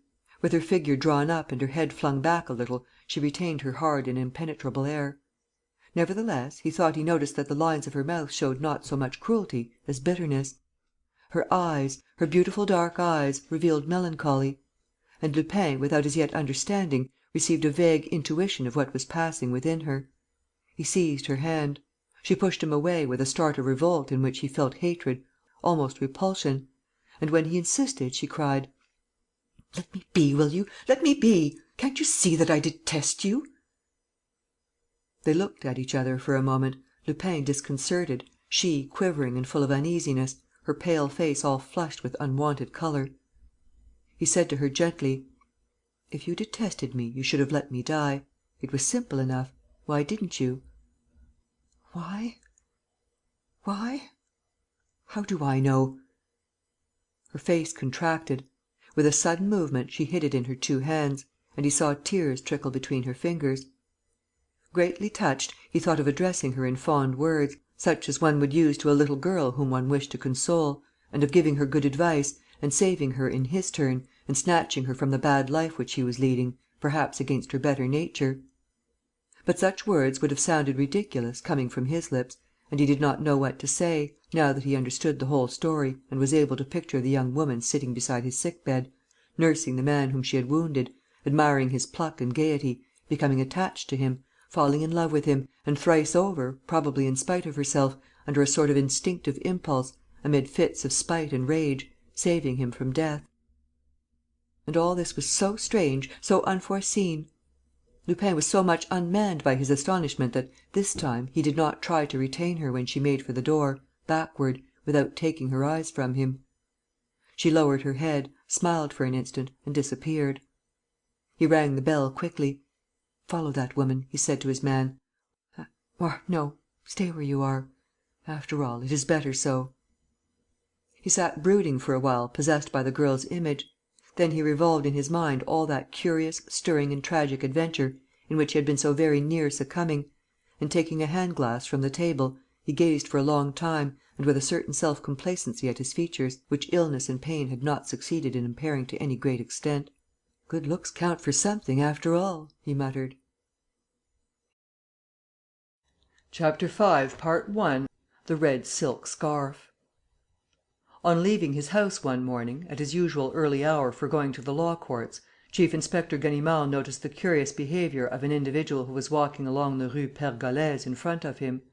Shabbily dressed and wearing a straw hat, though the day was the 1st of December, the man stooped at every 30 or 40 yards to fasten his bootlace, or pick up his stick, or for some other reason. And each time, he took a little piece of orange peel from his pocket and laid it stealthily on the curb of the pavement. It was probably a mere display of eccentricity, a childish amusement to which no one else would have paid attention. But Ganimard was one of those shrewd observers who are indifferent to nothing that strikes their eyes and who are never satisfied until they know the secret cause of things. He therefore began to follow the man. Now, at the moment when the fellow was turning to the right, into the Avenue de la Grande Armée, the inspector caught him exchanging signals with a boy of 12 or 13, who was walking along the houses on the left-hand side. 20 yards further, the man stooped and turned up the bottom of his trouser legs. A bit of orange peel marked the place. At the same moment, the boy stopped and, with a piece of chalk, drew a white cross, surrounded by a circle, on the wall of the house next to him. The two continued on their way. A minute later, a fresh halt. The strange individual picked up a pin and dropped a piece of orange peel; and the boy at once made a second cross on the wall and again drew a white circle round it. "By Jove!" thought the chief inspector, with a grunt of satisfaction. "This is rather promising. What on earth can those two merchants be plotting?" The two merchants went down the Avenue Friedland and the Rue du Faubourg Saint-Honoré, but nothing occurred that was worthy of special mention. The double performance was repeated at almost regular intervals and, so to speak, mechanically. Nevertheless, it was obvious, on the one hand, that the man with the orange peel did not do his part of the business until after he had picked out with a glance the house that was to be marked, and, on the other hand, that the boy did not mark that particular house until after he had observed his companion's signal. It was certain, therefore, that there was an agreement between the two; and the proceedings presented no small interest in the chief inspector's eyes. At the Place Beauvau the man hesitated. Then, apparently making up his mind, he twice turned up and twice turned down the bottom of his trousers legs. Hereupon the boy sat down on the kerb, opposite the sentry who was mounting guard outside the Ministry of the Interior, and marked the flagstone with two little crosses contained within two circles. The same ceremony was gone through a little farther on, when they reached the Élysée. Only, on the pavement where the President's sentry was marching up and down, there were 3 signs instead of 2. "Hang it all!" muttered Ganimard, pale with excitement and thinking, in spite of himself, of his inveterate enemy Lupin, whose name came to his mind whenever a mysterious circumstance presented itself. "Hang it all, what does it mean?" He was nearly collaring and questioning the two merchants; but he was too clever to commit so gross a blunder. The man with the orange peel had now lit a cigarette; and the boy, also placing a cigarette end between his lips, had gone up to him, apparently with the object of asking for a light. They exchanged a few words. Quick as thought, the boy handed his companion an object which looked, at least so the inspector believed, like a revolver. They both bent over this object, and the man, standing with his face to the wall, put his hand 6 times in his pocket and made a movement as though he were loading a weapon.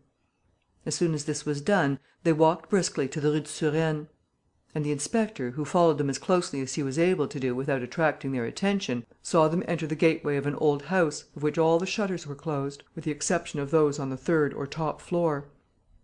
He hurried in after them. At the end of the carriage entrance he saw a large courtyard, with a house painter's sign at the back and a staircase on the left.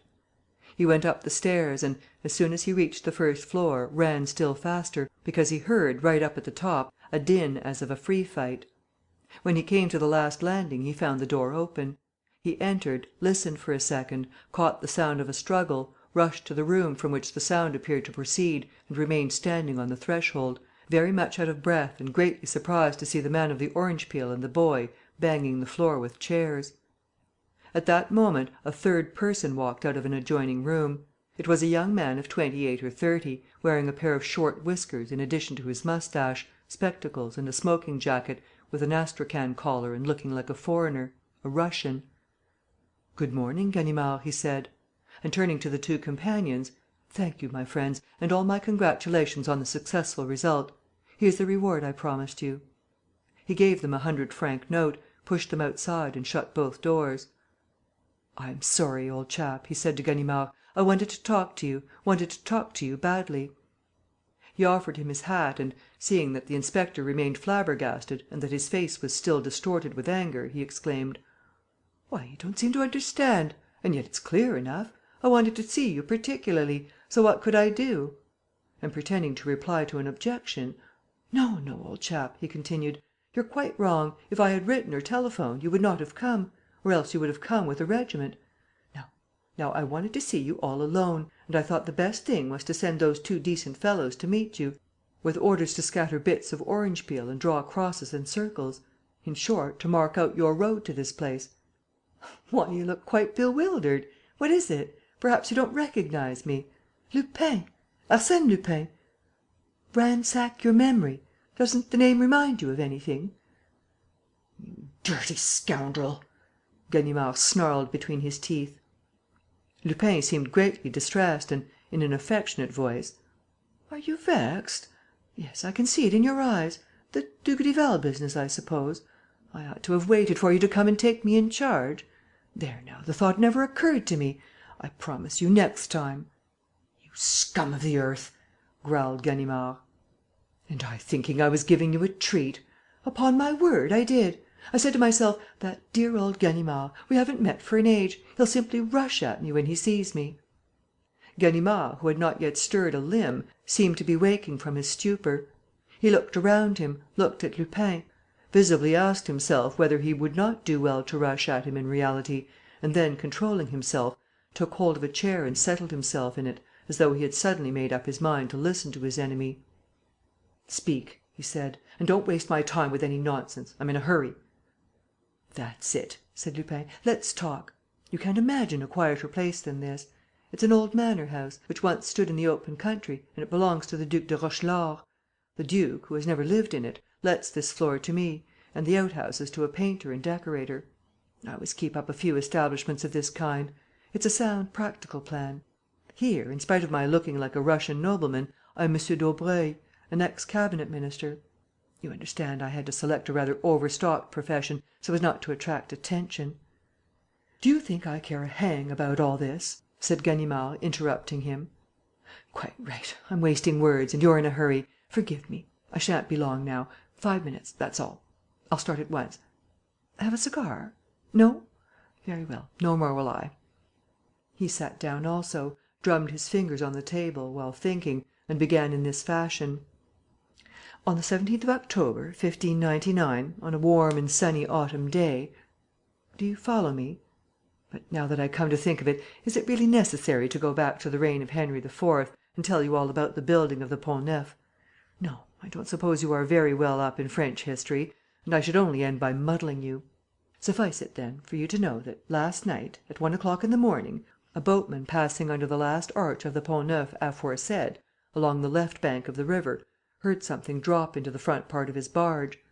The thing had been flung from the bridge and its evident destination was the bottom of the Seine. The bargee's dog rushed forward, barking, and, when the man reached the end of his craft, he saw the animal worrying a piece of newspaper that had served to wrap up a number of objects. He took from the dog such of the contents as had not fallen into the water, went to his cabin and examined them carefully. The result struck him as interesting, and, as the man is connected with one of my friends, he sent to let me know. This morning I was waked up and placed in possession of the facts and of the objects which the man had collected. Here they are." He pointed to them, spread out on a table. There were, first of all, the torn pieces of a newspaper. Next came a large cut-glass inkstand, with a long piece of string fastened to the lid. There was a bit of broken glass and a sort of flexible cardboard, reduced to shreds. Lastly, there was a piece of bright scarlet silk, ending in a tassel of the same material and colour. "You see our exhibits, friend of my youth," said Lupin. "No doubt, the problem would be more easily solved if we had the other objects which went overboard owing to the stupidity of the dog. But it seems to me, all the same, that we ought to be able to manage with a little reflection and intelligence. And those are just your great qualities. How does the business strike you?" Ganimard did not move a muscle. He was willing to stand Lupin's chaff, but his dignity commanded him not to speak a single word in answer, nor even to give a nod or shake of the head that might have been taken to express approval or criticism. "I see that we are entirely of one mind," continued Lupin, without appearing to remark the chief inspector's silence. "And I can sum up the matter briefly, as told us by these exhibits. Yesterday evening, between 9 and 12 o'clock, a showily dressed young woman was wounded with a knife and then caught round the throat and choked to death by a well-dressed gentleman, wearing a single eyeglass and interested in racing, with whom the aforesaid showily dressed young lady had been eating 3 meringues and a coffee éclair." Lupin lit a cigarette and, taking Ganimard by the sleeve: "Aha, that's up against you, chief inspector! You thought that, in the domain of police deductions, such feats as those were prohibited to outsiders. Wrong, sir. Lupin juggles with inferences and deductions for all the world like a detective in a novel. My proofs are dazzling and absolutely simple." And, pointing to the objects one by one, as he demonstrated his statement, he resumed: "I said, after 9 o'clock yesterday evening. This scrap of newspaper bears yesterday's date, with the words 'Evening Edition.' Also, you will see here, pasted to the paper, a bit of one of those yellow wrappers in which the subscribers' copies are sent out. These copies are always delivered by the 9 o'clock post. Therefore it was after 9 o'clock. I said a well-dressed man. Please observe that this tiny piece of glass has the round hole of a single eyeglass at one of the edges, and that the single eyeglass is an essentially aristocratic article of wear. This well-dressed man walked into a pastry-cook's shop. Here is the very thin cardboard, shaped like a box, and still showing a little of the cream of the meringues and éclairs which were packed in it in the usual way. Having got his parcel, the gentleman with the eyeglass joined a young person whose eccentricity in the matter of dress is pretty clearly indicated by this bright red silk scarf. Having joined her, for some reason as yet unknown, he first stabbed her with a knife and then strangled her with the help of this same scarf. Take your magnifying glass, Chief Inspector, and you will see, on the silk, stains of a darker red which are, here, the marks of a knife, wiped on the scarf, and there the marks of a hand, covered with blood, clutching the material. Having committed the murder, his next business is to leave no trace behind him. So he takes from his pocket, first, the newspaper to which he subscribes, a racing paper, as you will see by glancing at the contents of this scrap, and you will have no difficulty in discovering the title, and secondly, a cord, which on inspection turns out to be a length of whipcord. These two details prove, do they not, that our man is interested in racing and that he himself rides. Next, he picks up the fragments of his eyeglass, the cord of which has been broken in the struggle. He takes a pair of scissors, observe the hacking of the scissors, and cuts off the stained part of the scarf, leaving the other end, no doubt, in his victim's clenched hands. He makes a ball of the confectioner's cardboard box. He also puts in certain things that would have betrayed him, such as the knife, which must have slipped into the Seine. He wraps everything in the newspaper, ties it with the cord and fastens this cut-glass inkstand to it, as a make-weight. Then he makes himself scarce. A little later, the parcel falls into the waterman's barge. And there you are. Oof! It's hot work. What do you say to the story?" He looked at Ganimard to see what impression his speech had produced on the inspector. Ganimard did not depart from his attitude of silence. Lupin began to laugh: "As a matter of fact, you're annoyed and surprised. But you're suspicious as well. Why should that confounded Lupin hand the business over to me, say you, instead of keeping it for himself, hunting down the murderer and rifling his pockets if there was a robbery? The question is quite logical, of course. But there is a but. I have no time, you see. I am full up with work at the present moment: a burglary in London, another at Lausanne, an exchange of children at Marseilles, to say nothing of having to save a young girl who is at this moment shadowed by death. That's always the way: it never rains but it pours. So I said to myself, suppose I handed the business over to my dear old Ganimard? Now that it is half solved for him, he is quite capable of succeeding. And what a service I shall be doing him! How magnificently he will be able to distinguish himself! No sooner said than done. At 8 o'clock in the morning, I sent the joker with the orange peel to meet you. You swallowed the bait; and you were here by 9, all on edge and eager for the fray." Lupin rose from his chair. He went over to the inspector and, with his eyes in Ganimard's, said: "That's all. You now know the whole story.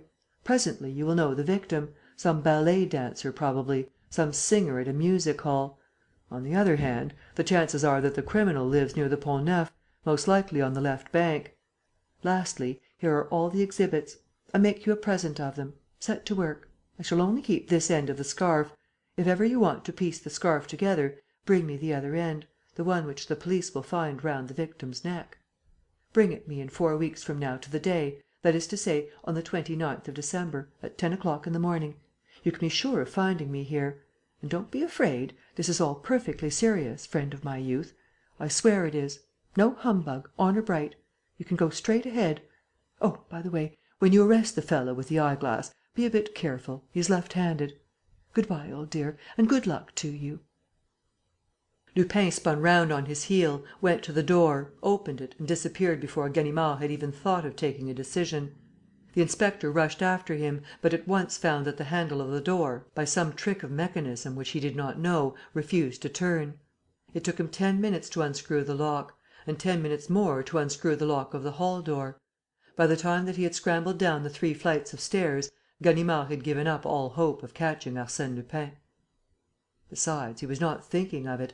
Lupin inspired him with a queer, complex feeling, made up of fear, hatred, involuntary admiration and also the vague instinct that he, Ganimard, in spite of all his efforts, in spite of the persistency of his endeavours, would never get the better of this particular adversary. He pursued him from a sense of duty and pride, but with the continual dread of being taken in by that formidable hoaxer, and scouted and fooled in the face of a public that was always only too willing to laugh at the chief inspector's mishaps. This business of the red scarf, in particular, struck him as most suspicious.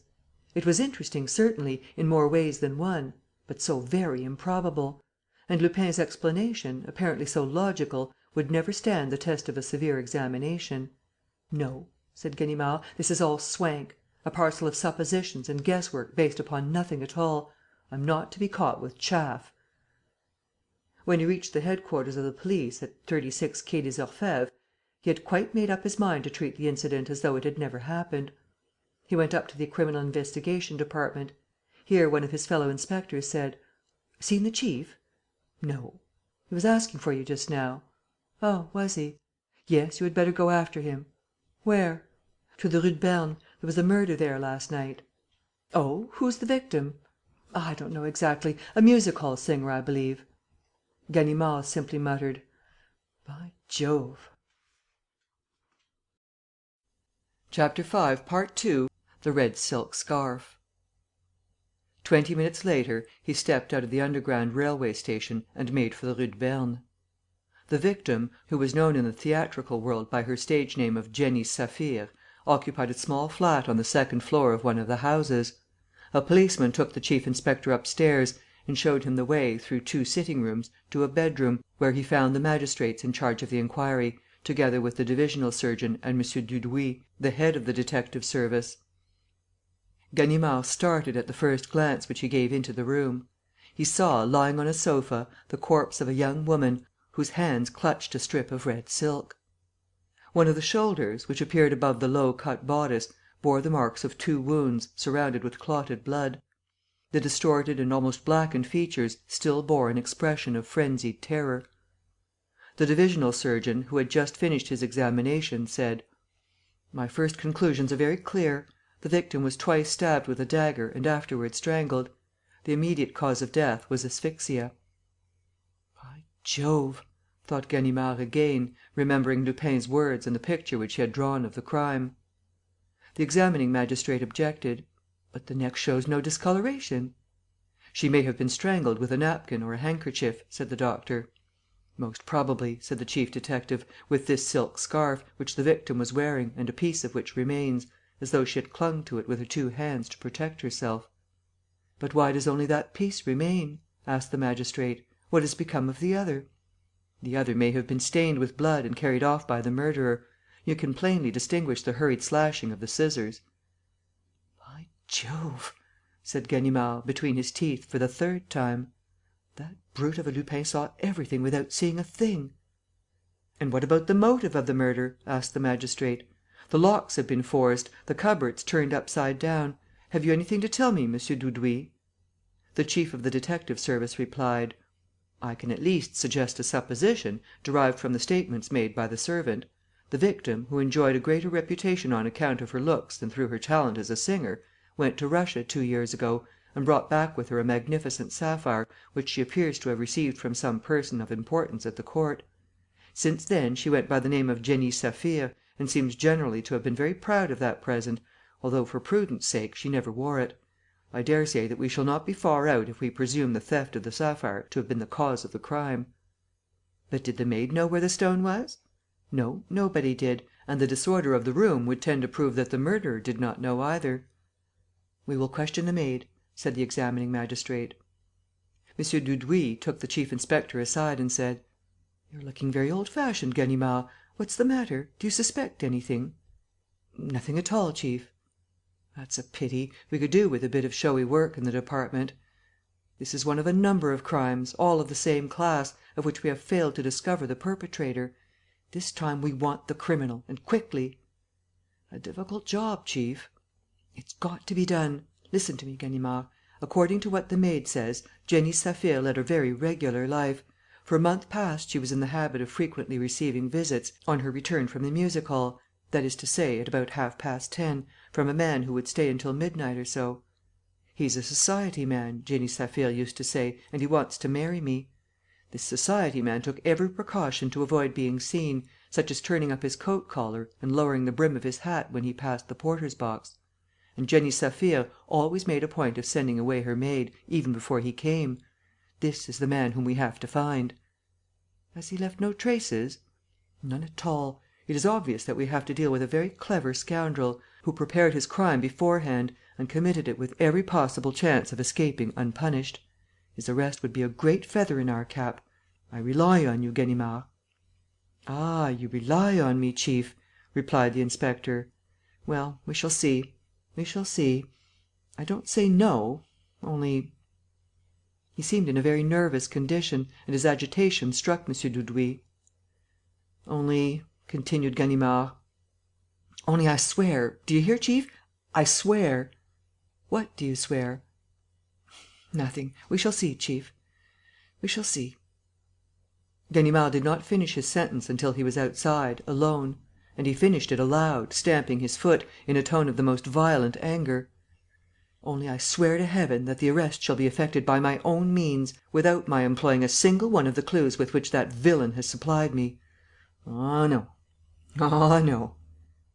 Railing against Lupin, furious at being mixed up in this business and resolved, nevertheless, to get to the bottom of it, he wandered aimlessly about the streets.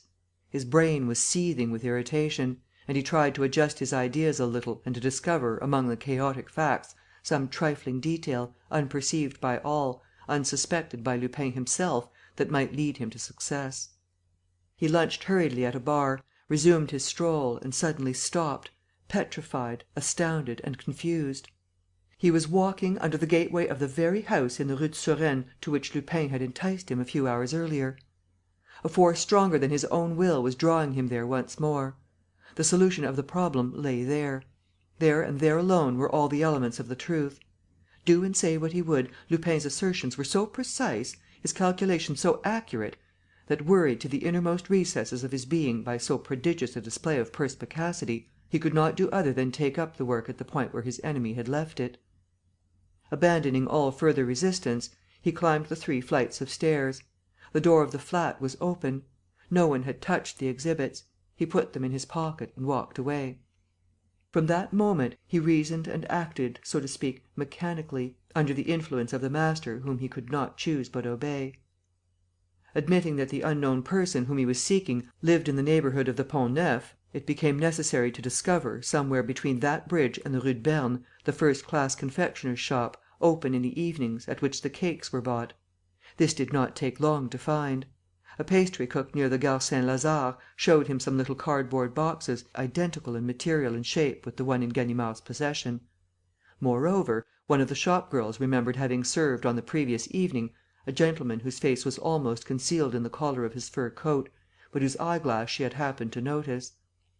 "That's one clue checked," thought the inspector. "Our man wears an eyeglass." He next collected the pieces of the racing paper and showed them to a newsvender, who easily recognized the Turf Illustré. Ganimard at once went to the offices of the Turf and asked to see the list of subscribers. Going through the list, he jotted down the names and addresses of all those who lived anywhere near the Pont Neuf, and principally, because Lupin had said so, those on the left bank of the river. He then went back to the Criminal Investigation Department, took half a dozen men and packed them off with the necessary instructions. At 7 o'clock in the evening, the last of these men returned and brought good news with him. A certain M. Prévailles, a subscriber to the Turf, occupied an entresol flat on the Quai des Augustins. On the previous evening, he left his place, wearing a fur coat, took his letters and his paper, the Turf Illustré, from the porter's wife, walked away and returned home at midnight. This M. Prévailles wore a single eyeglass. He was a regular race goer and himself owned several hacks, which he either rode himself or jobbed out. The inquiry had taken so short a time and the results obtained were so exactly in accordance with Lupin's predictions that Ganimard felt quite overcome on hearing the detective's report. Once more he was measuring the prodigious extent of the resources at Lupin's disposal. Never in the course of his life, and Ganimard was already well advanced in years, had he come across such perspicacity, such a quick and far-seeing mind. He went in search of M. Dudouis. "Everything's ready, chief. Have you a warrant?" "Eh?" "I said everything is ready for the arrest, chief." "You know the name of Jenny Saphir's murderer?" "Yes."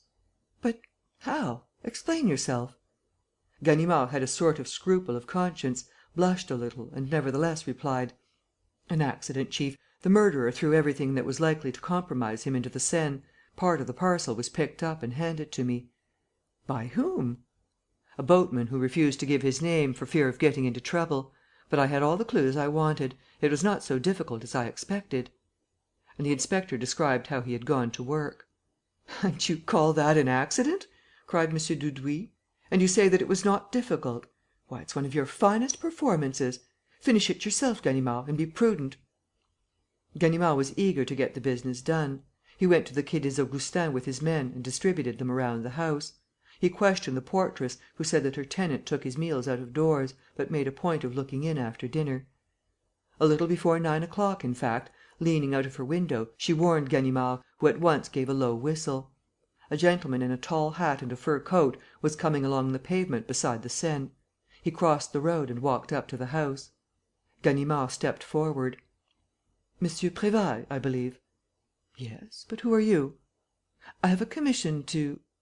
He had not time to finish his sentence. At the sight of the men appearing out of the shadow, Prévailles quickly retreated to the wall and faced his adversaries, with his back to the door of a shop on the ground floor, the shutters of which were closed. "Stand back!" he cried. "I don't know you." His right hand brandished a heavy stick, while his left was slipped behind him and seemed to be trying to open the door. Ganimard had an impression that the man might escape through this way and through some secret outlet. "None of this nonsense!" he said, moving closer to him. "You're caught. You had better come quietly." But just as he was laying hold of Prévailles' stick, Ganimard remembered the warning which Lupin gave him. Prévailles was left-handed; and it was his revolver for which he was feeling behind his back. The inspector ducked his head. He had noticed the man's sudden movement. 2 reports rang out. No one was hit. A second later, Prévailles received a blow under the chin from the butt end of a revolver, which brought him down where he stood. He was entered at the Dépôt soon after 9 o'clock. Ganimard enjoyed a great reputation even at that time. But this capture, so quickly effected, by such very simple means, and at once made public by the police, won him a sudden celebrity. Prévailles was forthwith saddled with all the murders that had remained unpunished; and the newspapers vied with one another in extolling Ganimard's prowess. The case was conducted briskly at the start. It was first of all ascertained that Prévailles, whose real name was Thomas Derocq, had already been in trouble. Moreover, the search instituted in his rooms, while not supplying any fresh proofs, at least led to the discovery of a ball of whipcord similar to the cord used for doing up the parcel and also to the discovery of daggers which would have produced a wound similar to the wounds on the victim. But on the 8th day everything was changed. Until then Prévailles had refused to reply to the questions put to him. But now, assisted by his counsel, he pleaded a circumstantial alibi and maintained that he was at the Folies Bergères on the night of the murder. As a matter of fact, the pockets of his dinner jacket contained the counterfoil of a stall ticket and a programme of the performance, both bearing the date of that evening. "An alibi prepared in advance," objected the examining magistrate. "Prove it," said Prévailles. The prisoner was confronted with the witnesses for the prosecution. The young lady from the confectioner's thought she knew the gentleman with the eyeglass. The hall porter in the Rue de Berne thought he knew the gentleman who used to come to see Jenny Saphir. But nobody dared to make a more definite statement. The examination, therefore, led to nothing of a precise character, provided no solid basis whereon to found a serious accusation. The judge sent for Ganimard and told him of his difficulty. "I can't possibly persist at this rate. There is no evidence to support the charge." "But surely you are convinced in your own mind, Monsieur le Juge d'Instruction. Prévailles would never have resisted his arrest unless he was guilty." "He says that he thought he was being assaulted. He also says that he never set eyes on Jenny Saphir; and, as a matter of fact, we can find no one to contradict his assertion. Then again, admitting that the sapphire has been stolen, we have not been able to find it at his flat." "Nor anywhere else," suggested Ganimard. "Quite true, but that is no evidence against him. I'll tell you what we shall want, M. Ganimard, and that very soon: the other end of this red scarf." "The other end?" "Yes, for it is obvious that, if the murderer took it away with him, the reason was that the stuff is stained with the marks of the blood on his fingers." Ganimard made no reply. For several days he had felt that the whole business was tending to this conclusion. There was no other proof possible. Given the silk scarf, and in no other circumstances, Prévailles' guilt was certain. Now Ganimard's position required that Prévailles' guilt should be established. He was responsible for the arrest, it had cast a glamour around him, he had been praised to the skies as the most formidable adversary of criminals, and he would look absolutely ridiculous if Prévailles were released. Unfortunately, the one and only indispensable proof was in Lupin's pocket. How was he to get hold of it? Ganimard cast about, exhausted himself with fresh investigations, went over the inquiry from start to finish, spent sleepless nights in turning over the mystery of the Rue de Berne, studied the records of Prévailles' life, sent 10 men hunting after the invisible sapphire. Everything was useless. On the 28th of December, the examining magistrate stopped him in one of the passages of the law courts. "Well, M. Ganimard, any news?" "No, Monsieur le Juge d'Instruction." "Then I shall dismiss the case." "Wait one day longer." "What's the use? We want the other end of the scarf. Have you got it?" "I shall have it to morrow." "To morrow?" "Yes, but please lend me the piece in your possession." "What if I do?" "If you do, I promise to let you have the whole scarf complete." "Very well, that's understood." Ganimard followed the examining magistrate to his room and came out with the piece of silk. "Hang it all!" he growled. "Yes, I will go and fetch the proof and I shall have it too. Always presuming that Master Lupin has the courage to keep the appointment." In point of fact, he did not doubt for a moment that Master Lupin would have this courage; and that was just what exasperated him. Why had Lupin insisted on this meeting? What was his object, in the circumstances? Anxious, furious and full of hatred, he resolved to take every precaution necessary not only to prevent his falling into a trap himself, but to make his enemy fall into one, now that the opportunity offered. And on the next day, which was the 29th of December, the date fixed by Lupin, after spending the night in studying the old manor house in the Rue de Surène and convincing himself that there was no other outlet than the front door, he warned his men that he was going on a dangerous expedition and arrived with them on the field of battle.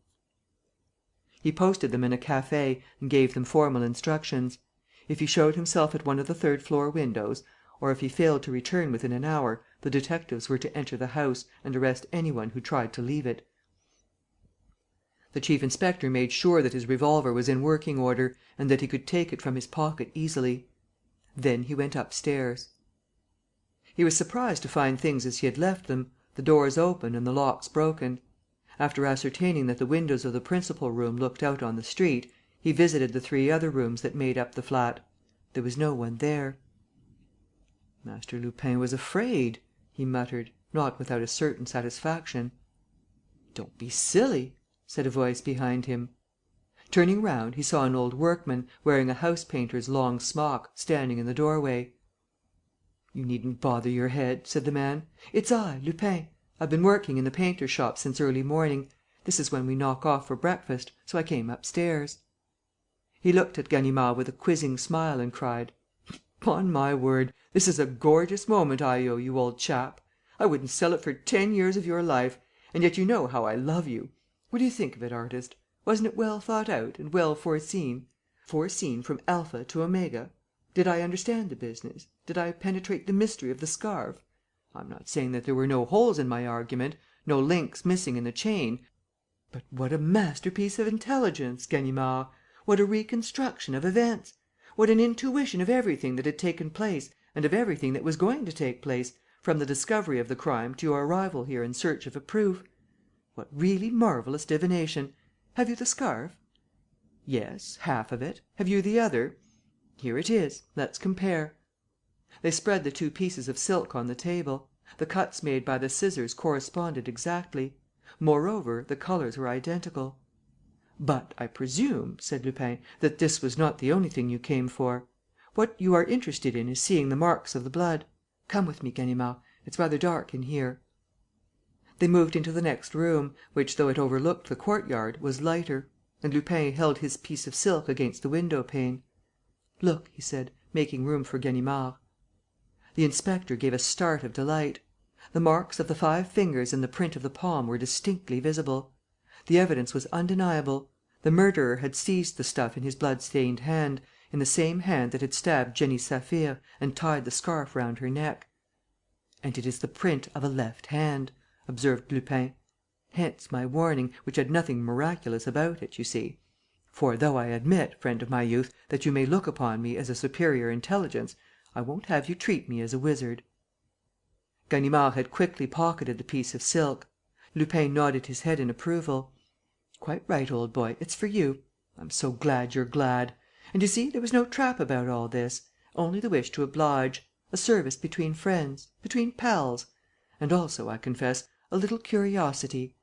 Yes, I wanted to examine this other piece of silk, the one the police had. Don't be afraid, I'll give it back to you. Just a second." Lupin, with a careless movement, played with the tassel at the end of this half of the scarf, while Ganimard listened to him in spite of himself. "How ingenious these little bits of women's work are! Did you notice one detail in the maid's evidence? Jenny Saphir was very handy with her needle and used to make all her own hats and frocks. It is obvious that she made this scarf herself. Besides, I noticed that from the first. I am naturally curious, as I have already told you, and I made a thorough examination of the piece of silk which you have just put in your pocket. Inside the tassel, I found a little sacred medal which the poor girl had stitched into it to bring her luck. Touching, isn't it, Ganimard? A little medal of Our Lady of Good Succour." The inspector felt greatly puzzled and did not take his eyes off the other. And Lupin continued: "Then I said to myself, how interesting it would be to explore the other half of the scarf, the one which the police will find round the victim's neck. For this other half, which I hold in my hands at last, is finished off in the same way. So I shall be able to see if it has a hiding place too and what's inside it. But look, my friend, isn't it cleverly made? And so simple! All you have to do is to take a skein of red cord and braid it round a wooden cup, leaving a little recess, a little empty space in the middle, very small, of course, but large enough to hold a medal of a saint, or anything, a precious stone, for instance, such as a sapphire." At that moment he finished pushing back the silk cord, and from the hollow of a cup he took between his thumb and forefinger a wonderful blue stone, perfect in respect of size and purity. "Ha! What did I tell you, friend of my youth?" He raised his head. The inspector had turned livid and was staring wild-eyed, as though fascinated by the stone that sparkled before him. He at last realized the whole plot. "You dirty scoundrel!" he muttered, repeating the insults which he had used at the first interview. "You scum of the earth!" The two men were standing one against the other. "Give me back that," said the inspector. Lupin held out the piece of silk. "And the sapphire?" said Ganimard, in a peremptory tone. "Don't be silly." "Give it back, or..." "Or what, you idiot?" cried Lupin. "Look here, do you think I put you on to this soft thing for nothing? Give it back. You haven't noticed what I've been about, that's plain. What, for 4 weeks I've kept you on the move like a deer. And you want to... Come, Ganimard, old chap, pull yourself together. Don't you see that you've been playing the good dog for 4 weeks on end? Fetch it, Rover. There's a nice blue pebble over there, which master can't get at. Hunt it, Ganimard, fetch it. Bring it to master. Ah, he's his master's own good little dog. Sit up, beg. Does'ms want a bit of sugar, then?" Ganimard, containing the anger that seethed within him, thought only of one thing, summoning his detectives. And, as the room in which he now was looked out on the courtyard, he tried gradually to work his way round to the communicating door. He would then run to the window and break one of the panes. "All the same," continued Lupin, "what a pack of dunderheads you and the rest must be! You've had the silk all this time and not one of you ever thought of feeling it. Not one of you ever asked himself the reason why the poor girl hung on to her scarf. Not one of you! You just acted at haphazard, without reflecting, without foreseeing anything." The inspector had attained his object. Taking advantage of a second when Lupin had turned away from him, he suddenly wheeled round and grasped the door handle. But an oath escaped him: the handle did not budge. Lupin burst into a fit of laughing: "Not even that? You did not even foresee that? You lay a trap for me and you won't admit that I may perhaps smell the thing out beforehand. And you allow yourself to be brought into this room, without asking whether I am not bringing you here for a particular reason and without remembering that the locks are fitted with a special mechanism. Come now, Speaking frankly, what do you think of it yourself?" "What do I think of it?" roared Ganimard, beside himself with rage. He had drawn his revolver and was pointing it straight at Lupin's face. "Hands up!" he cried. "That's what I think of it!" Lupin placed himself in front of him and shrugged his shoulders: "Sold again," he said. "Hands up, I say, once more!" "And sold again, say I. Your deadly weapon won't go off." "What?" "Old Catherine, your housekeeper, is in my service. She damped the charges this morning while you were having your breakfast coffee." Ganimard made a furious gesture, pocketed the revolver and rushed at Lupin. "Well?" said Lupin, stopping him short with a well-aimed kick on the shin. Their clothes were almost touching. They exchanged defiant glances, the glances of two adversaries who mean to come to blows. Nevertheless, there was no fight. The recollection of the earlier struggles made any present struggle useless. And Ganimard, who remembered all his past failures, his vain attacks, Lupin's crushing reprisals, did not lift a limb. There was nothing to be done. He felt it. Lupin had forces at his command against which any individual force simply broke to pieces. So what was the good? "I agree," said Lupin, in a friendly voice, as though answering Ganimard's unspoken thought. "You would do better to let things be as they are. Besides, friend of my youth, think of all that this incident has brought you: fame, the certainty of quick promotion and, thanks to that, the prospect of a happy and comfortable old age. Surely you don't want the discovery of the sapphire and the head of poor Arsène Lupin in addition? It wouldn't be fair.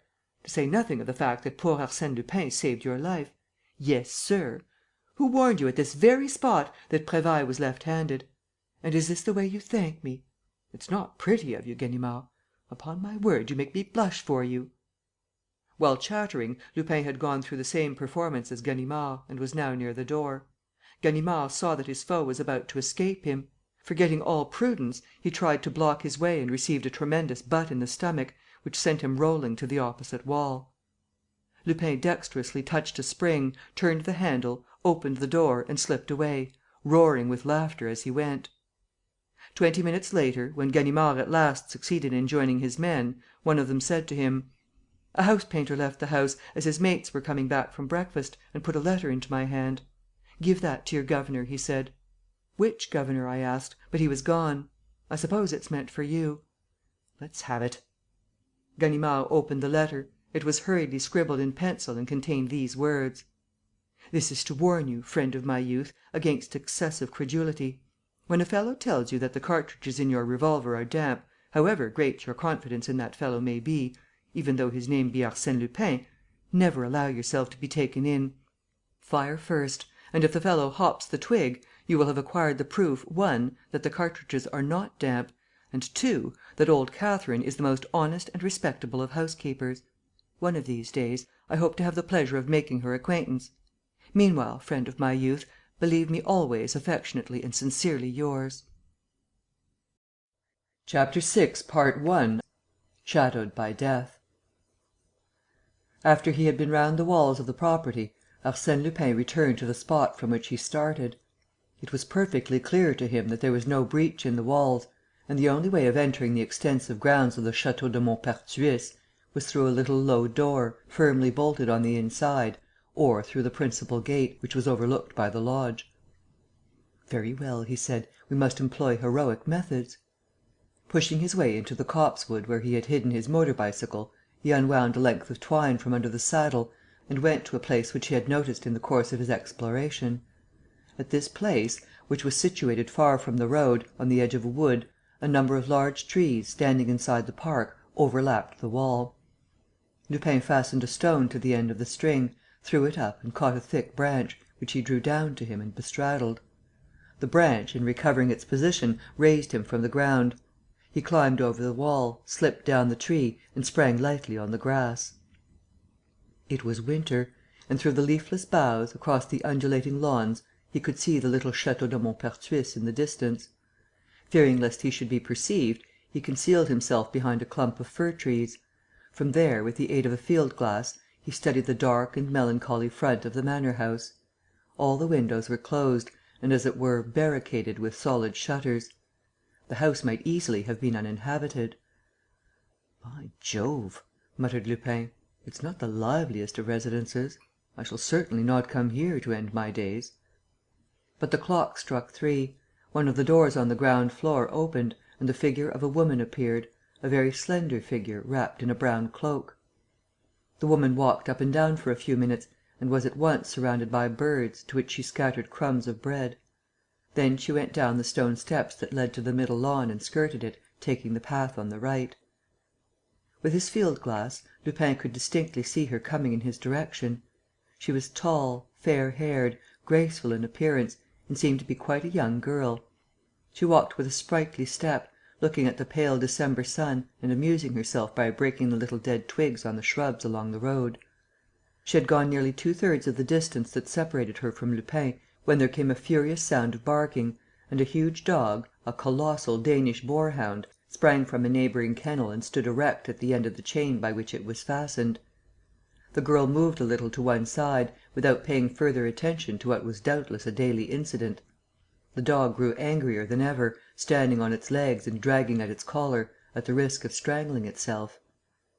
30 or 40 steps farther, yielding probably to an impulse of impatience, the girl turned round and made a gesture with her hand. The Great Dane gave a start of rage, retreated to the back of its kennel and rushed out again, this time unfettered. The girl uttered a cry of mad terror. The dog was covering the space between them, trailing its broken chain behind it. She began to run with all her might, and screamed out desperately for help. But the dog came up with her in a few bounds. She fell, at once exhausted, giving herself up for lost. The animal was already upon her, almost touching her. At that exact moment, a shot rang out. The dog turned a complete somersault, recovered its feet, tore the ground and then lay down, giving a number of hoarse, breathless howls, which ended in a dull moan and an indistinct gurgling. And that was all. "Dead," said Lupin, who had hastened up at once, prepared, if necessary, to fire his revolver a second time. The girl had risen and stood pale, still staggering. She looked in great surprise at this man whom she did not know and who had saved her life. And she whispered: "Thank you. I've had a great fright. You were in the nick of time. I thank you, monsieur." Lupin took off his hat: "Allow me to introduce myself, mademoiselle. My name is Paul Daubreuil. But, before entering into any explanations, I must ask for one moment." He stooped over the dog's dead body and examined the chain at the part where the brute's effort had snapped it: "That's it," he said, between his teeth. "It's just as I suspected. By Jupiter, things are moving rapidly! I ought to have come earlier." Returning to the girl's side, he said to her, speaking very quickly: "Mademoiselle, we have not a minute to lose. My presence in these grounds is quite irregular. I do not wish to be surprised here; and this for reasons that concern yourself alone. Do you think that the report can have been heard at the house?" The girl seemed already to have recovered from her emotion; and she replied, with a calmness that revealed all her pluck: "I don't think so." "Is your father in the house to day?" "My father is ill and has been in bed for months. Besides, his room looks out on the other front."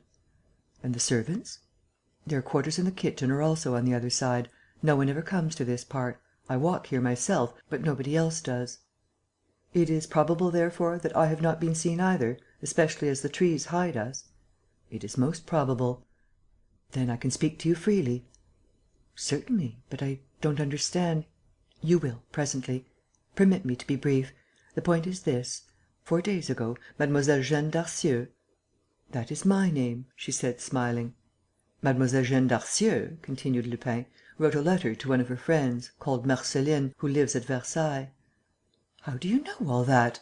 asked the girl, in astonishment. "I tore up the letter before I had finished it."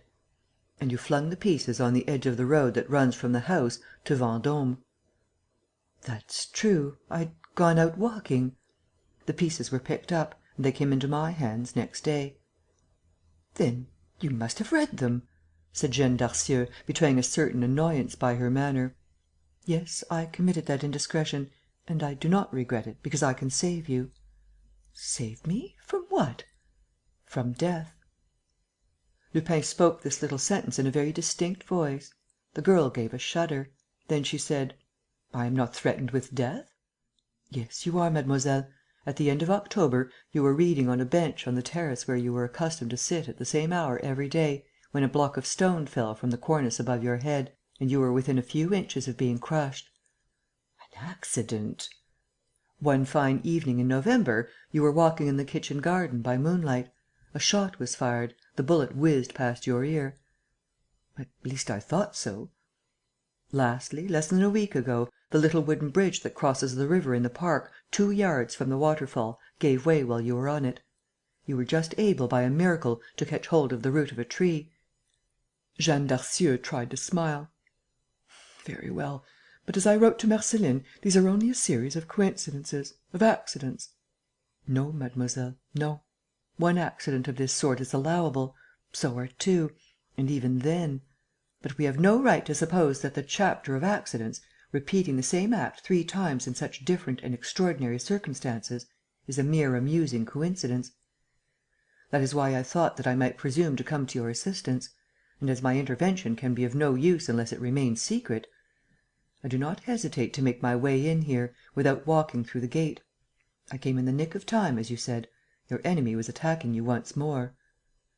"What! Do you think? No, it is impossible. I refuse to believe." Lupin picked up the chain and, showing it to her: "Look at the last link. There is no question but that it has been filed.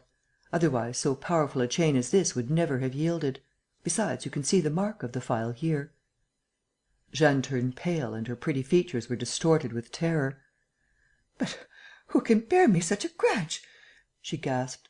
"It's terrible. I've never done any one harm. And yet you are certainly right. Worse still." She finished her sentence in a lower voice: "Worse still, I'm wondering whether the same danger does not threaten my father." "Has he been attacked also?" "No, for he never stirs from his room. But his is such a mysterious illness. He has no strength. He cannot walk at all. In addition to that, he is subject to fits of suffocation, as though his heart stopped beating. Oh, what an awful thing!"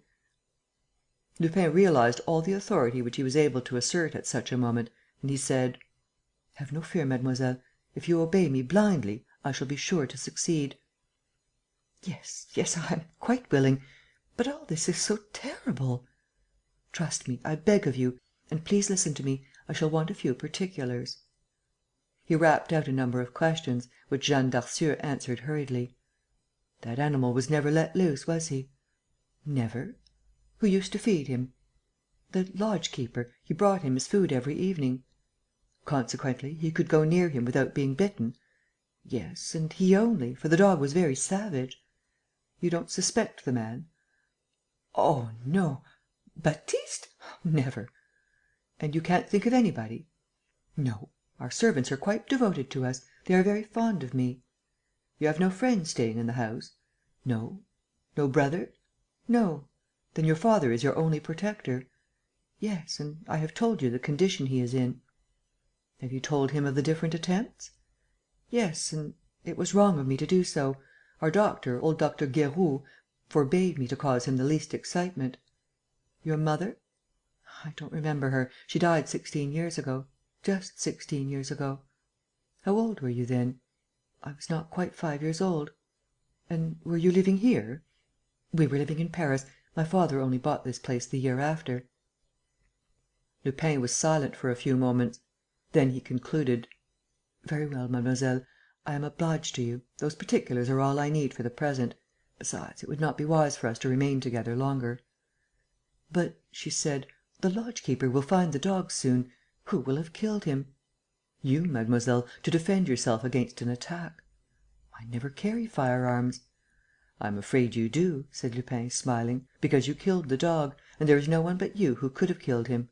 For that matter, let them think what they please. The great thing is that I shall not be suspected when I come to the house." "To the house? Do you intend to?" "Yes. I don't yet know how, but I shall come, this very evening. So, once more, be easy in your mind. I will answer for everything." Jeanne looked at him and, dominated by him, conquered by his air of assurance and good faith, she said simply: "I am quite easy." "Then all will go well. Till this evening, mademoiselle." "Till this evening." She walked away and Lupin, following her with his eyes until the moment when she disappeared round the corner of the house, murmured: "What a pretty creature! It would be a pity if any harm were to come to her. Luckily, Arsène Lupin is keeping his weather eye open." Taking care not to be seen, with eyes and ears attentive to the least sight or sound, he inspected every nook and corner of the grounds, looked for the little low door which he had noticed outside and which was the door of the kitchen garden, drew the bolt, took the key and then skirted the walls and found himself once more near the tree which he had climbed. 2 minutes later, he was mounting his motor cycle. The village of Maupertuis lay quite close to the estate. Lupin inquired and learnt that Dr. Guéroult lived next door to the church. He rang, was shown into the consulting room and introduced himself by his name of Paul Daubreuil, of the Rue de Surène, Paris, adding that he had official relations with the detective service, a fact which he requested might be kept secret. He had become acquainted, by means of a torn letter, with the incidents that had endangered Mlle. Darcieux's life and he had come to that young lady's assistance. Dr. Guéroult, an old country practitioner, who idolized Jeanne, on hearing Lupin's explanations, at once admitted that those incidents constituted undeniable proofs of a plot. He showed great concern, offered his visitor hospitality and kept him to dinner. The two men talked at length. In the evening, they walked round to the manor house together.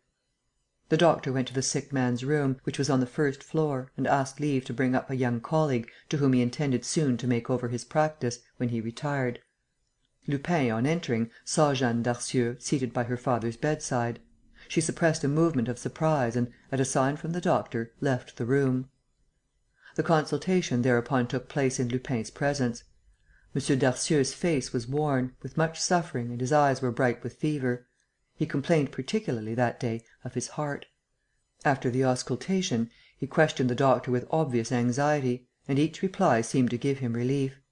He also spoke of Jeanne and expressed his conviction that they were deceiving him and that his daughter had escaped yet more accidents. He continued perturbed, in spite of the doctor's denials. He wanted to have the police informed and inquiries set on foot. But his excitement tired him and he gradually dropped off to sleep. Lupin stopped the doctor in the passage: "Come, doctor, give me your exact opinion. Do you think that Dr. Darcieux's illness can be attributed to an outside cause?" "How do you mean?" "Well, suppose that the same enemy should be interested in removing both father and daughter?"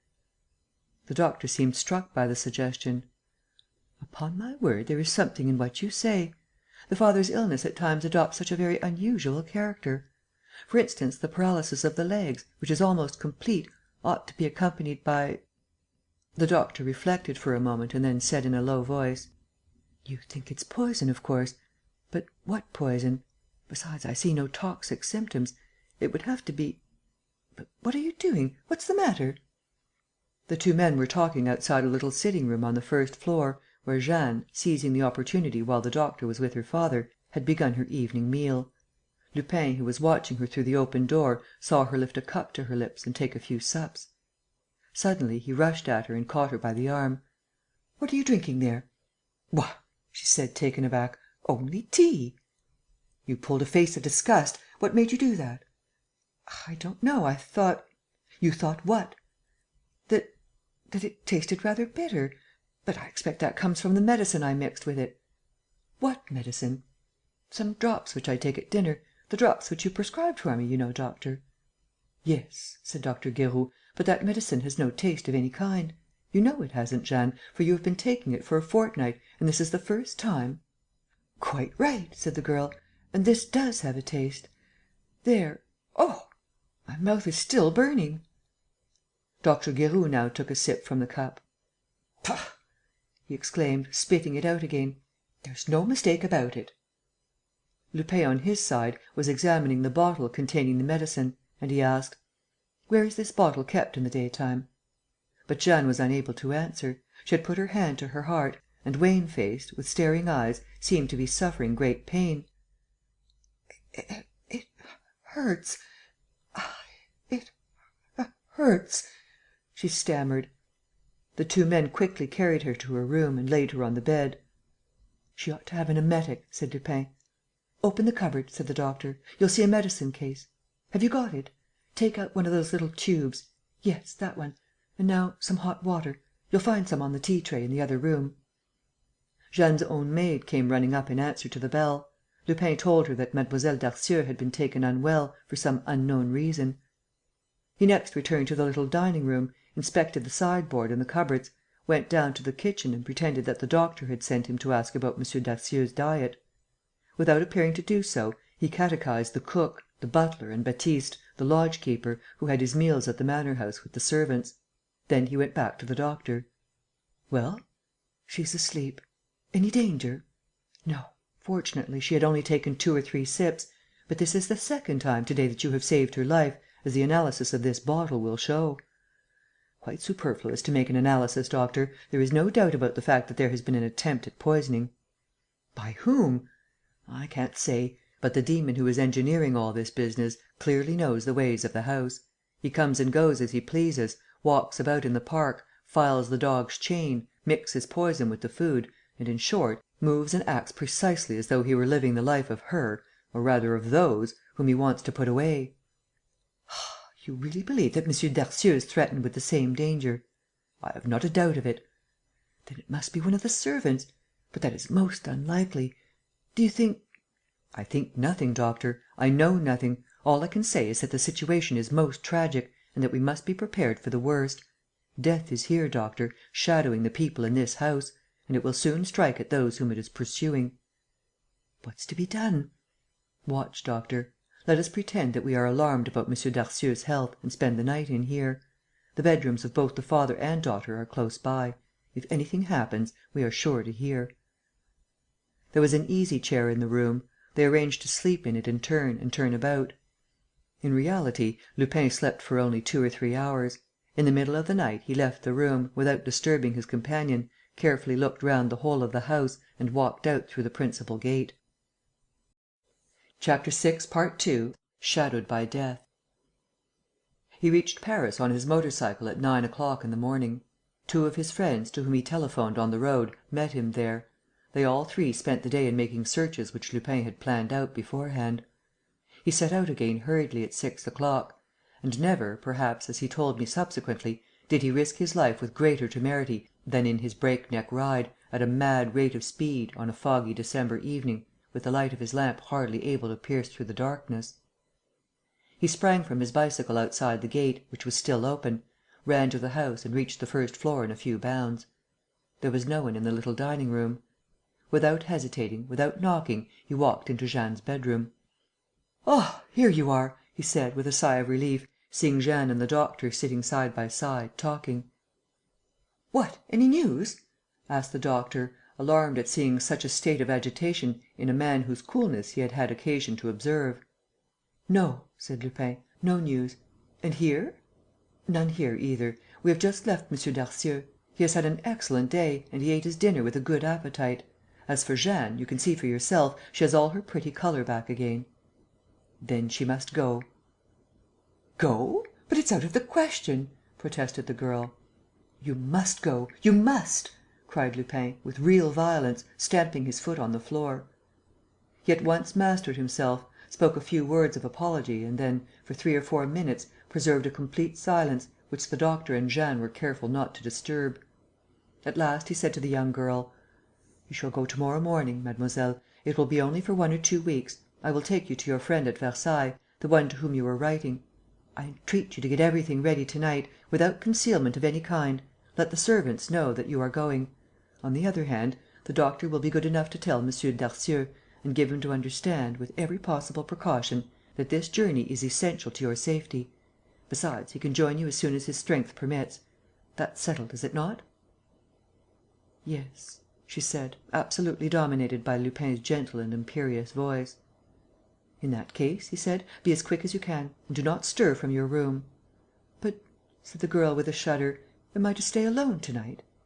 "Fear nothing. Should there be the least danger, the doctor and I will come back. Do not open your door unless you hear 3 very light taps." Jeanne at once rang for her maid. The doctor went to M. Darcieux, while Lupin had some supper brought to him in the little dining room. "That's done," said the doctor, returning to him in 20 minutes' time. "M. Darcieux did not raise any great difficulty. As a matter of fact, he himself thinks it just as well that we should send Jeanne away." They then went downstairs together and left the house.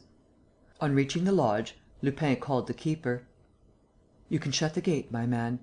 If M. Darcieux should want us, send for us at once." The clock of Maupertuis church struck 10. The sky was overcast with black clouds through which the moon broke at moments. The two men walked on for 60 or 70 yards. They were nearing the village, when Lupin gripped his companion by the arm: "Stop!" "What on earth's the matter?" exclaimed the doctor. "The matter is this," Lupin jerked out, "that if my calculations turn out right, if I have not misjudged the business from start to finish, Mlle. Darcieux will be murdered before the night is out." "Eh? What's that?" gasped the doctor, in dismay. "But then why did we go?" "With the precise object that the miscreant, who is watching all our movements in the dark, may not postpone his crime and may perpetrate it, not at the hour chosen by himself, but at the hour which I have decided upon." "Then we are returning to the manor house?"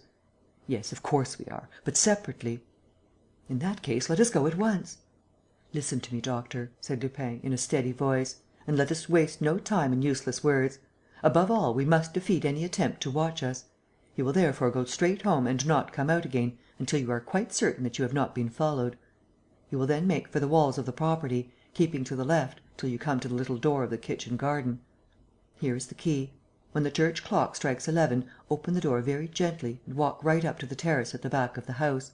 The fifth window is badly fastened. You have only to climb over the balcony. As soon as you are inside Mlle. Darcieux's room, bolt the door and don't budge. You quite understand, don't budge, either of you, whatever happens. I have noticed that Mlle. Darcieux leaves her dressing room window ajar, isn't that so?" "Yes, it's a habit which I taught her." "That's the way they'll come." "And you?" "That's the way I shall come also." "And do you know who the villain is?" Lupin hesitated and then replied: "No, I don't know. And that is just how we shall find out. But I implore you, keep cool. Not a word, not a movement, whatever happens." "I promise you." "I want more than that, doctor. You must give me your word of honour." "I give you my word of honour." The doctor went away. Lupin at once climbed a neighbouring mound from which he could see the windows of the first and second floor. Several of them were lighted. He waited for some little time. The lights went out one by one. Then, taking a direction opposite to that in which the doctor had gone, he branched off to the right and skirted the wall until he came to the clump of trees near which he had hidden his motor cycle on the day before. 11 o'clock struck.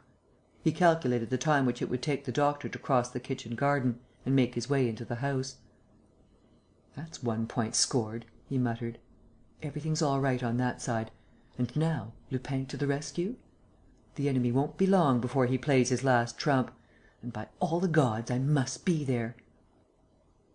He went through the same performance as on the first occasion, pulled down the branch and hoisted himself to the top of the wall, from which he was able to reach the bigger boughs of the tree. Just then he pricked up his ears. He seemed to hear a rustling of dead leaves; and he actually perceived a dark form moving on the level 30 yards away. "Hang it all!" he said to himself. "I'm done. The scoundrel has smelt a rat." A moonbeam pierced through the clouds. Lupin distinctly saw the man take aim. He tried to jump to the ground and turned his head. But he felt something hit him in the chest, heard the sound of a report, uttered an angry oath and came crashing down from branch to branch, like a corpse. Meanwhile, Dr. Guéroult, following Arsène Lupin's instructions, had climbed the ledge of the fifth window and groped his way to the first floor. On reaching Jeanne's room, he tapped lightly 3 times at the door and, immediately on entering, pushed the bolt. "Lie down at once," he whispered to the girl, who had not taken off her things. "You must appear to have gone to bed. It's cold in here. Is the window open in your dressing room?" "Yes. Would you like me to?" "No, leave it as it is. They are coming." "They are coming?" spluttered Jeanne, in a fright. "Yes, beyond a doubt." "But who? Do you suspect any one?" "I don't know who. I expect that there is some one hidden in the house ... or in the park." "Oh, I feel so frightened!" "Don't be frightened. The sportsman who's looking after you seems jolly clever and makes a point of playing a safe game. I expect he's on the lookout in the court." The doctor put out the night light, went to the window and raised the blind. A narrow cornice, running along the first story, prevented him from seeing more than a distant part of the courtyard. and he came back and sat down by the bed. Some very painful minutes passed, minutes that appeared to them interminably long. The clock in the village struck, but taken up as they were with all the little noises of the night, they hardly noticed the sound. They listened, listened, with all their nerves on edge. "Did you hear?" whispered the doctor. "Yes, yes," said Jeanne, sitting up in bed. Lie down," he said presently. "There's some one coming." There was a little tapping sound outside, against the cornice. Next came a series of indistinct noises, the nature of which they could not make out for certain.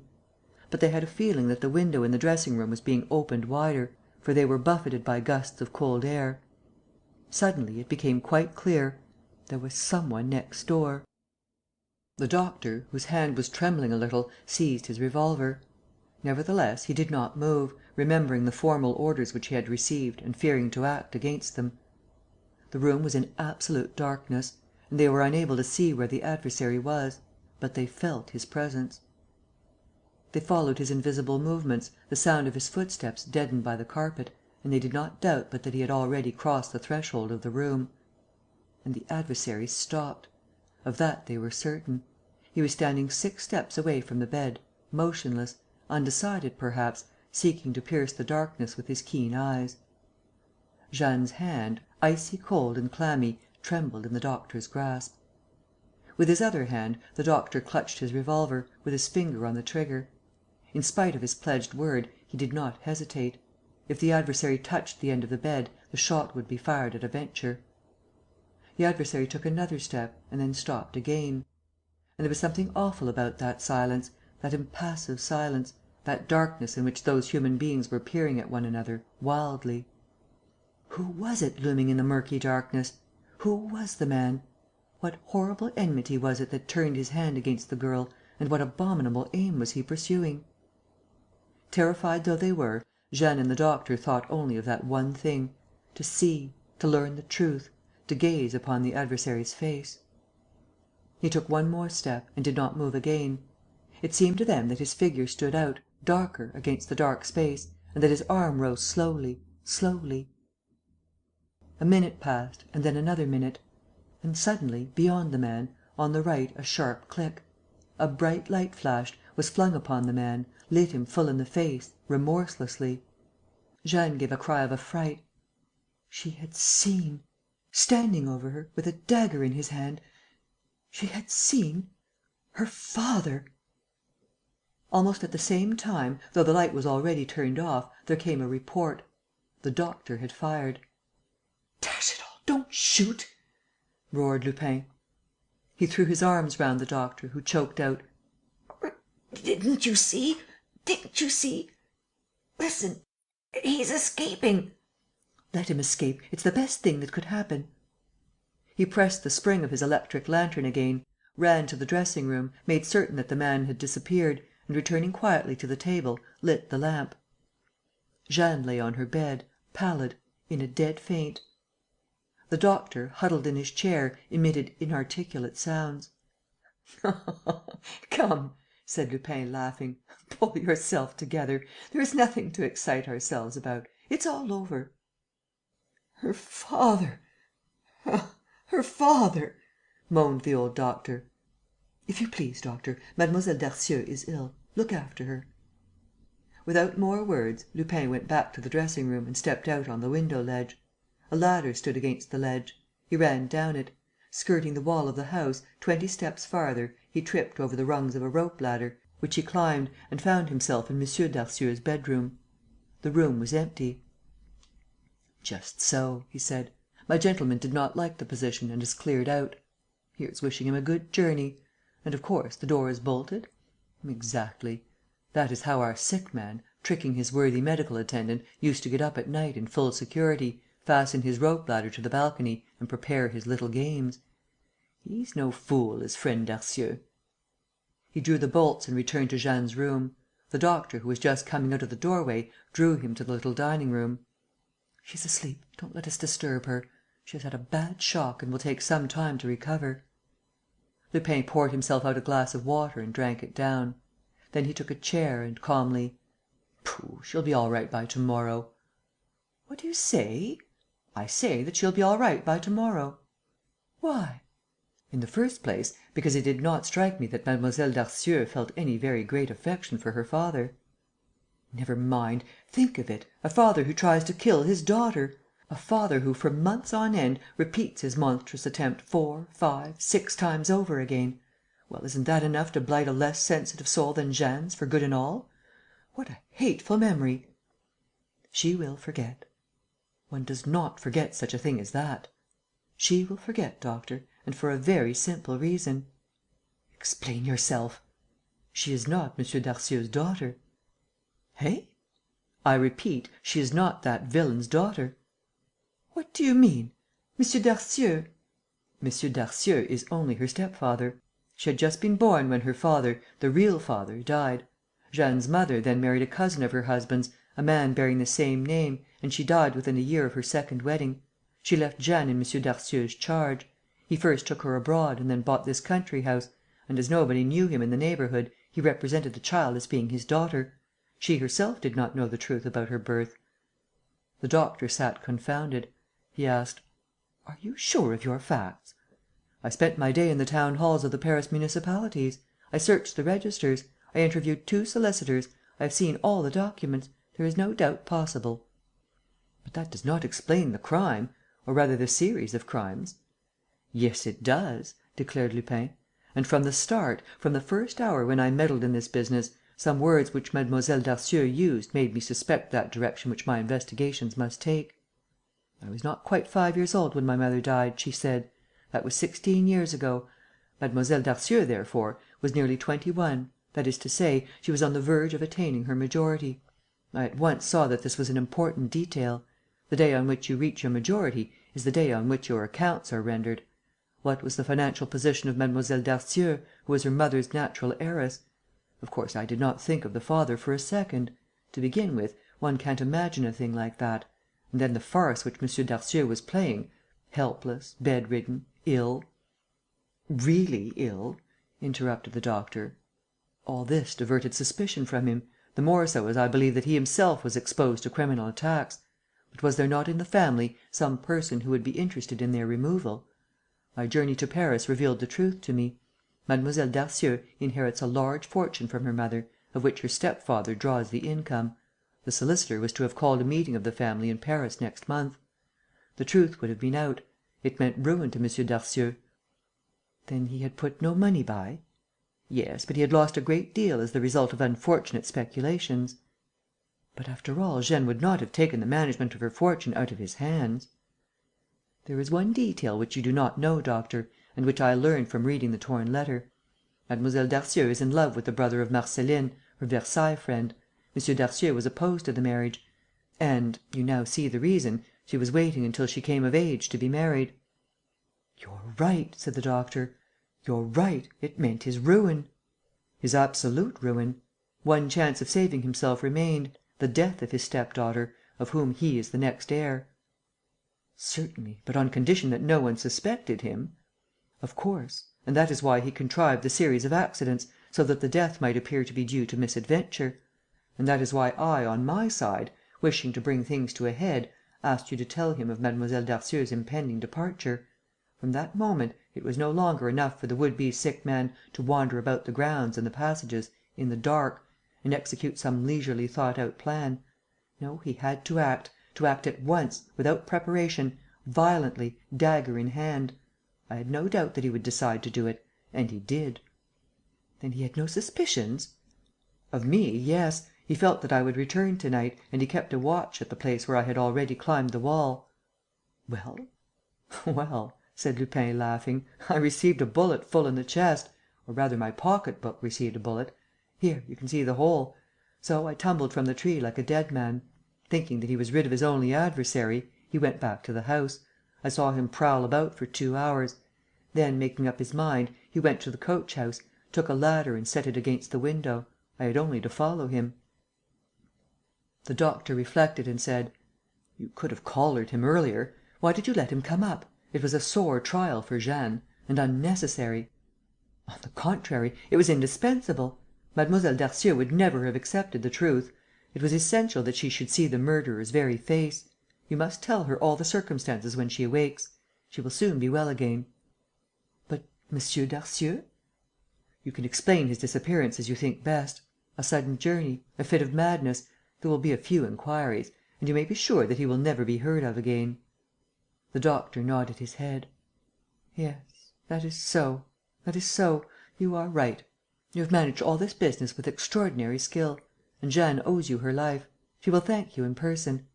But now, can I be of use to you in any way? You told me that you were connected with the detective service. Will you allow me to write and praise your conduct, your courage?"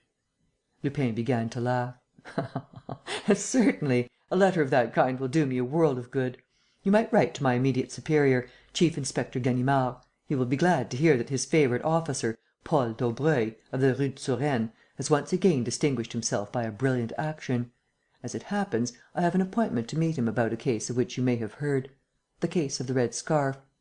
How pleased my dear M. Ganimard will be!" Chapter 7. A tragedy in the forest of Morgues. The village was terror stricken. It was on a Sunday morning.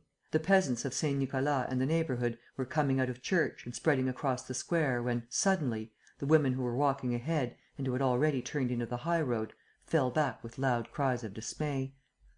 At the same moment, an enormous motor car, looking like some appalling monster, came tearing into sight at a headlong rate of speed. Amid the shouts of the madly scattering people, it made straight for the church, swerved, just as it seemed about to dash itself to pieces against the steps, grazed the wall of the presbytery, regained the continuation of the national road, dashed along, turned the corner and disappeared, without, by some incomprehensible miracle, having so much as brushed against any of the persons crowding the square. But they had seen. They had seen a man in the driver's seat, wrapped in a goatskin coat, with a fur cap on his head and his face disguised in a pair of large goggles, and with him, on the front of that seat, flung back, bent in two, a woman whose head, all covered with blood, hung down over the bonnet. And they had heard.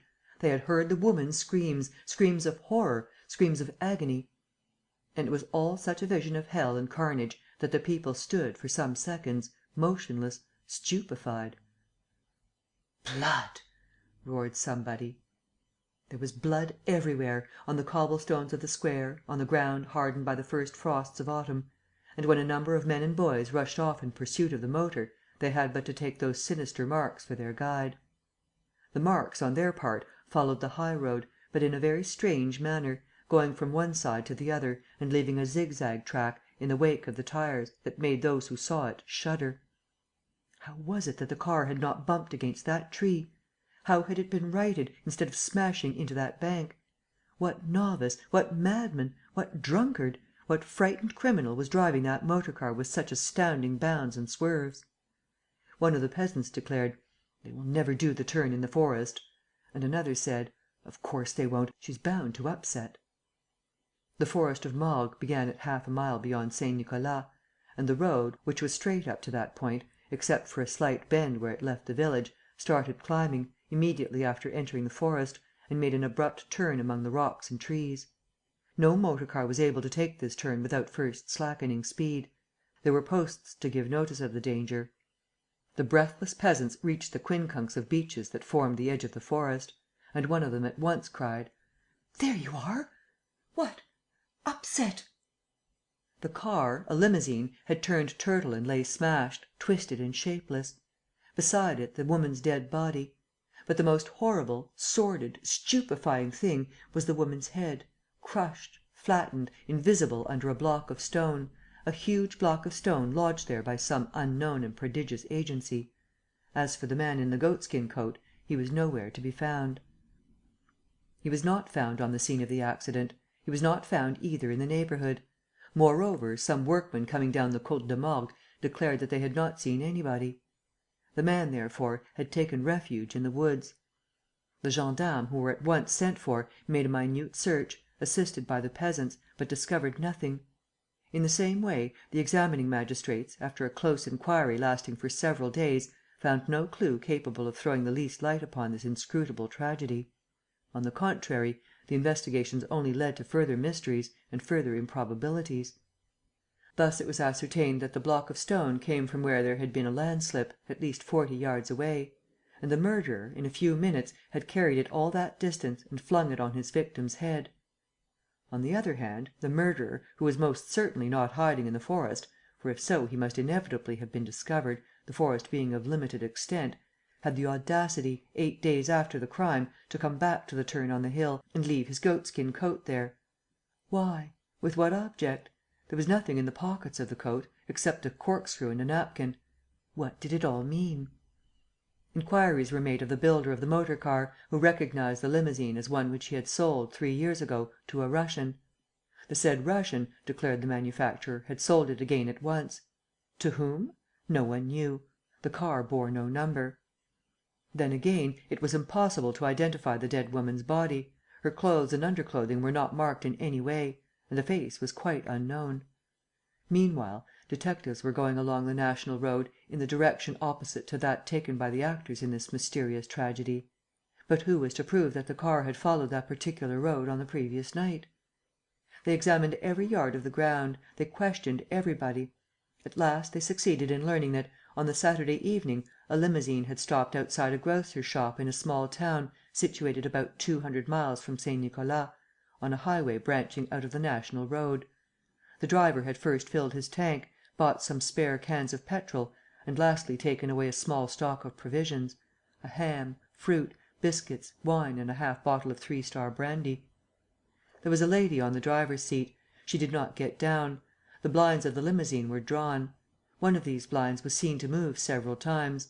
The shopman was positive that there was somebody inside. Presuming the shopman's evidence to be correct, then the problem became even more complicated, for so far no clue had revealed the presence of a third person. Meanwhile, as the travellers had supplied themselves with provisions, it remained to be discovered what they had done with them and what had become of the remains.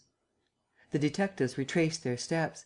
It was not until they came to the fork of the two roads, at a spot 11 or 12 miles from Saint Nicolas, that they met a shepherd who, in answer to their questions, directed them to a neighbouring field, hidden from view behind the screen of bushes, where he had seen an empty bottle and other things. The detectives were convinced at the first examination. The motor car had stopped there; and the unknown travellers, probably after a night's rest in their car, had breakfasted and resumed their journey in the course of the morning. One unmistakable proof was the half bottle of 3-Star brandy sold by the grocer. This bottle had its neck broken clean off with a stone. The stone employed for the purpose was picked up, as was the neck of the bottle, with its cork, covered with a tin foil seal. The seal showed marks of attempts that had been made to uncork the bottle in the ordinary manner. The detectives continued their search and followed a ditch that ran along the field at right angles to the road. It ended in a little spring, hidden under brambles, which seemed to emit an offensive smell. On lifting the brambles, they perceived a corpse, the corpse of a man whose head had been smashed in, so that it formed little more than a sort of pulp, swarming with vermin. The body was dressed in jacket and trousers of dark brown leather. The pockets were empty: no papers, no pocket book, no watch. The grocer and his shopman were summoned and, 2 days later, formally identified, by his dress and figure, the traveller who had bought the petrol and provisions on the Saturday evening. The whole case, therefore, had to be reopened on a fresh basis. The authorities were confronted with a tragedy no longer enacted by 2 persons, a man and a woman, of whom one had killed the other, but by 3 persons, including 2 victims, of whom one was the very man who was accused of killing his companion. As to the murderer, there was no doubt. He was the person who travelled inside the motor car and who took the precaution to remain concealed behind the curtains. He had first got rid of the driver and rifled his pockets, and then, after wounding the woman, carried her off in a mad dash for death. Given a fresh case, unexpected discoveries, unforeseen evidence, one might have hoped that the mystery would be cleared up, or, at least, that the inquiry would point a few steps along the road to the truth. But not at all. The corpse was simply placed beside the first corpse. New problems were added to the old. The accusation of murder was shifted from the one to the other. And there it ended. Outside those tangible, obvious facts, there was nothing but darkness. The name of the woman, the name of the man, the name of the murderer were so many riddles. And then what had become of the murderer? If he had disappeared from one moment to the other, that in itself would have been a tolerably curious phenomenon. But the phenomenon was actually something very like a miracle, inasmuch as the murderer had not absolutely disappeared. He was there. He made a practice of returning to the scene of the catastrophe. In addition to the goatskin coat, a fur cap was picked up one day. and, by way of an unparalleled prodigy, one morning, after a whole night spent on guard in the rock, beside the famous turning, the detectives found, on the grass of the turning itself, a pair of motor goggles, broken, rusty, dirty, done for. How had the murderer managed to bring back those goggles unseen by the detectives? And, above all, why had he brought them back? Men's brains reeled in the presence of such abnormalities. They were almost afraid to pursue the ambiguous adventure. They received the impression of a heavy, stifling, breathless atmosphere, which dimmed the eyes and baffled the most clear-sighted. The magistrate in charge of the case fell ill. 4 days later, his successor confessed that the matter was beyond him. 2 tramps were arrested and at once released. Another was pursued, but not caught. Moreover, there was no evidence of any sort or kind against him. In short, it was nothing but one helpless muddle of mist and contradiction. An accident, the merest accident, led to the solution, or rather produced a series of circumstances that ended by leading to the solution. A reporter on the staff of an important Paris paper, who had been sent to make investigations on the spot, concluded his article with the following words: "I repeat, therefore, that we must wait for fresh events, fresh facts. We must wait for some lucky accident. As things stand, we are simply wasting our time. The elements of truth are not even sufficient to suggest a plausible theory. We are in the midst of the most absolute, painful, impenetrable darkness. There is nothing to be done. All the Sherlock Holmeses in the world would not know what to make of the mystery, and Arsène Lupin himself, if he will allow me to say so, would have to pay forfeit here." On the day after the appearance of that article, the newspaper in question printed this telegram: "Have sometimes paid forfeit, but never over such a silly thing as this. The Saint Nicolas tragedy is a mystery for babies." And the editor added: "We insert this telegram as a matter of curiosity, for it is obviously the work of a wag.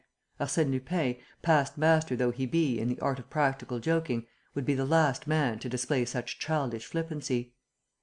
2 days elapsed, and then the paper published the famous letter, so precise and categorical in its conclusions, in which Arsène Lupin furnished the solution of the problem. I quote it in full: "Sir, you have taken me on my weak side by defying me. You challenge me and I accept the challenge. And I will begin by declaring once more that the Saint Nicolas tragedy is a mystery for babies.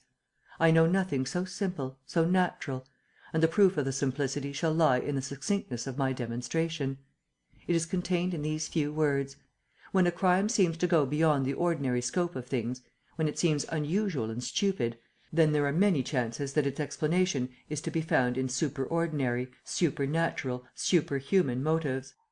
I say that there are many chances, for we must always allow for the part played by absurdity in the most logical and commonplace events. But of course it is impossible to see things as they are and not to take account of the absurd and the disproportionate. I was struck from the very beginning by that very evident character of unusualness. We have first of all the awkward, zigzag course of the motor car, which would give one the impression that the car was driven by a novice. People have spoken of a drunkard or a madman, a justifiable supposition in itself.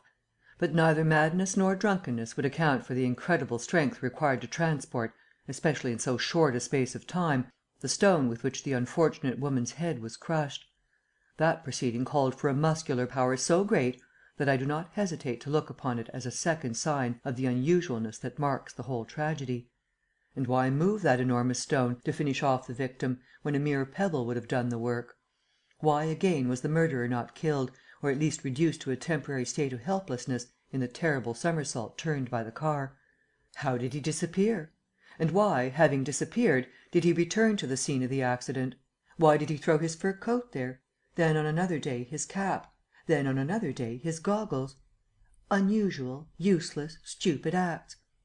Why, besides, convey that wounded, dying woman on the driver's seat of the car, where everybody could see her? Why do that, instead of putting her inside, or flinging her into some corner, dead, just as the man was flung under the brambles in the ditch? Unusualness, stupidity. Everything in the whole story is absurd. Everything points to hesitation, incoherency, awkwardness, the silliness of a child, or rather of a mad, blundering savage, of a brute. Look at the bottle of brandy. There was a corkscrew. It was found in the pocket of the greatcoat.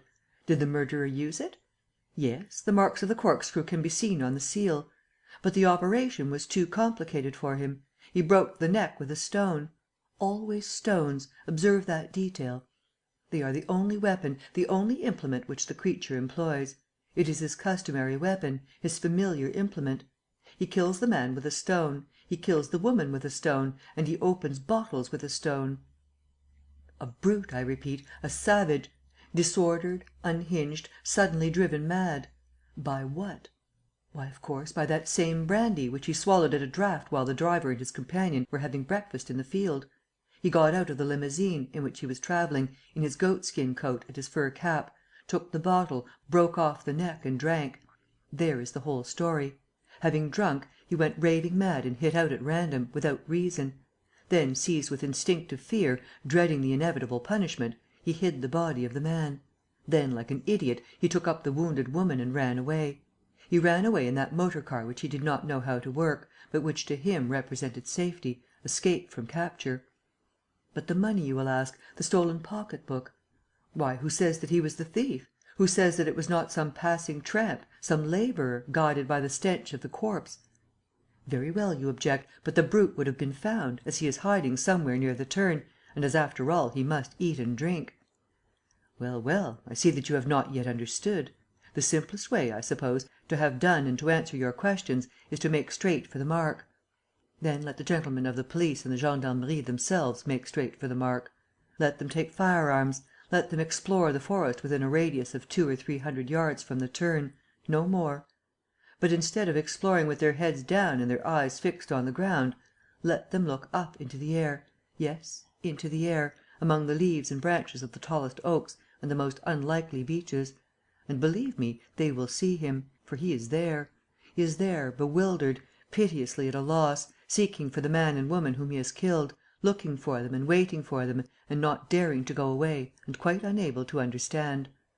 I myself am exceedingly sorry that I am kept in town by urgent private affairs and by some complicated matters of business which I have to set going, for I should much have liked to see the end of this rather curious adventure. Pray, therefore, excuse me to my kind friends in the police and permit me to be, sir. The upshot will be remembered. The gentlemen of the police and the gendarmerie shrugged their shoulders and paid no attention to this lucubration. But 4 of the local country gentry took their rifles and went shooting, with their eyes fixed skyward, as though they meant to pot a few rooks. In half an hour they had caught sight of the murderer. 2 shots and he came tumbling from bough to bough. He was only wounded, and they took him alive. That evening, a Paris paper, which did not yet know of the capture, printed the following paragraphs: "Inquiries are being made after a Monsieur and Madame Bragoff, who landed at Marseilles 6 weeks ago and there hired a motor car.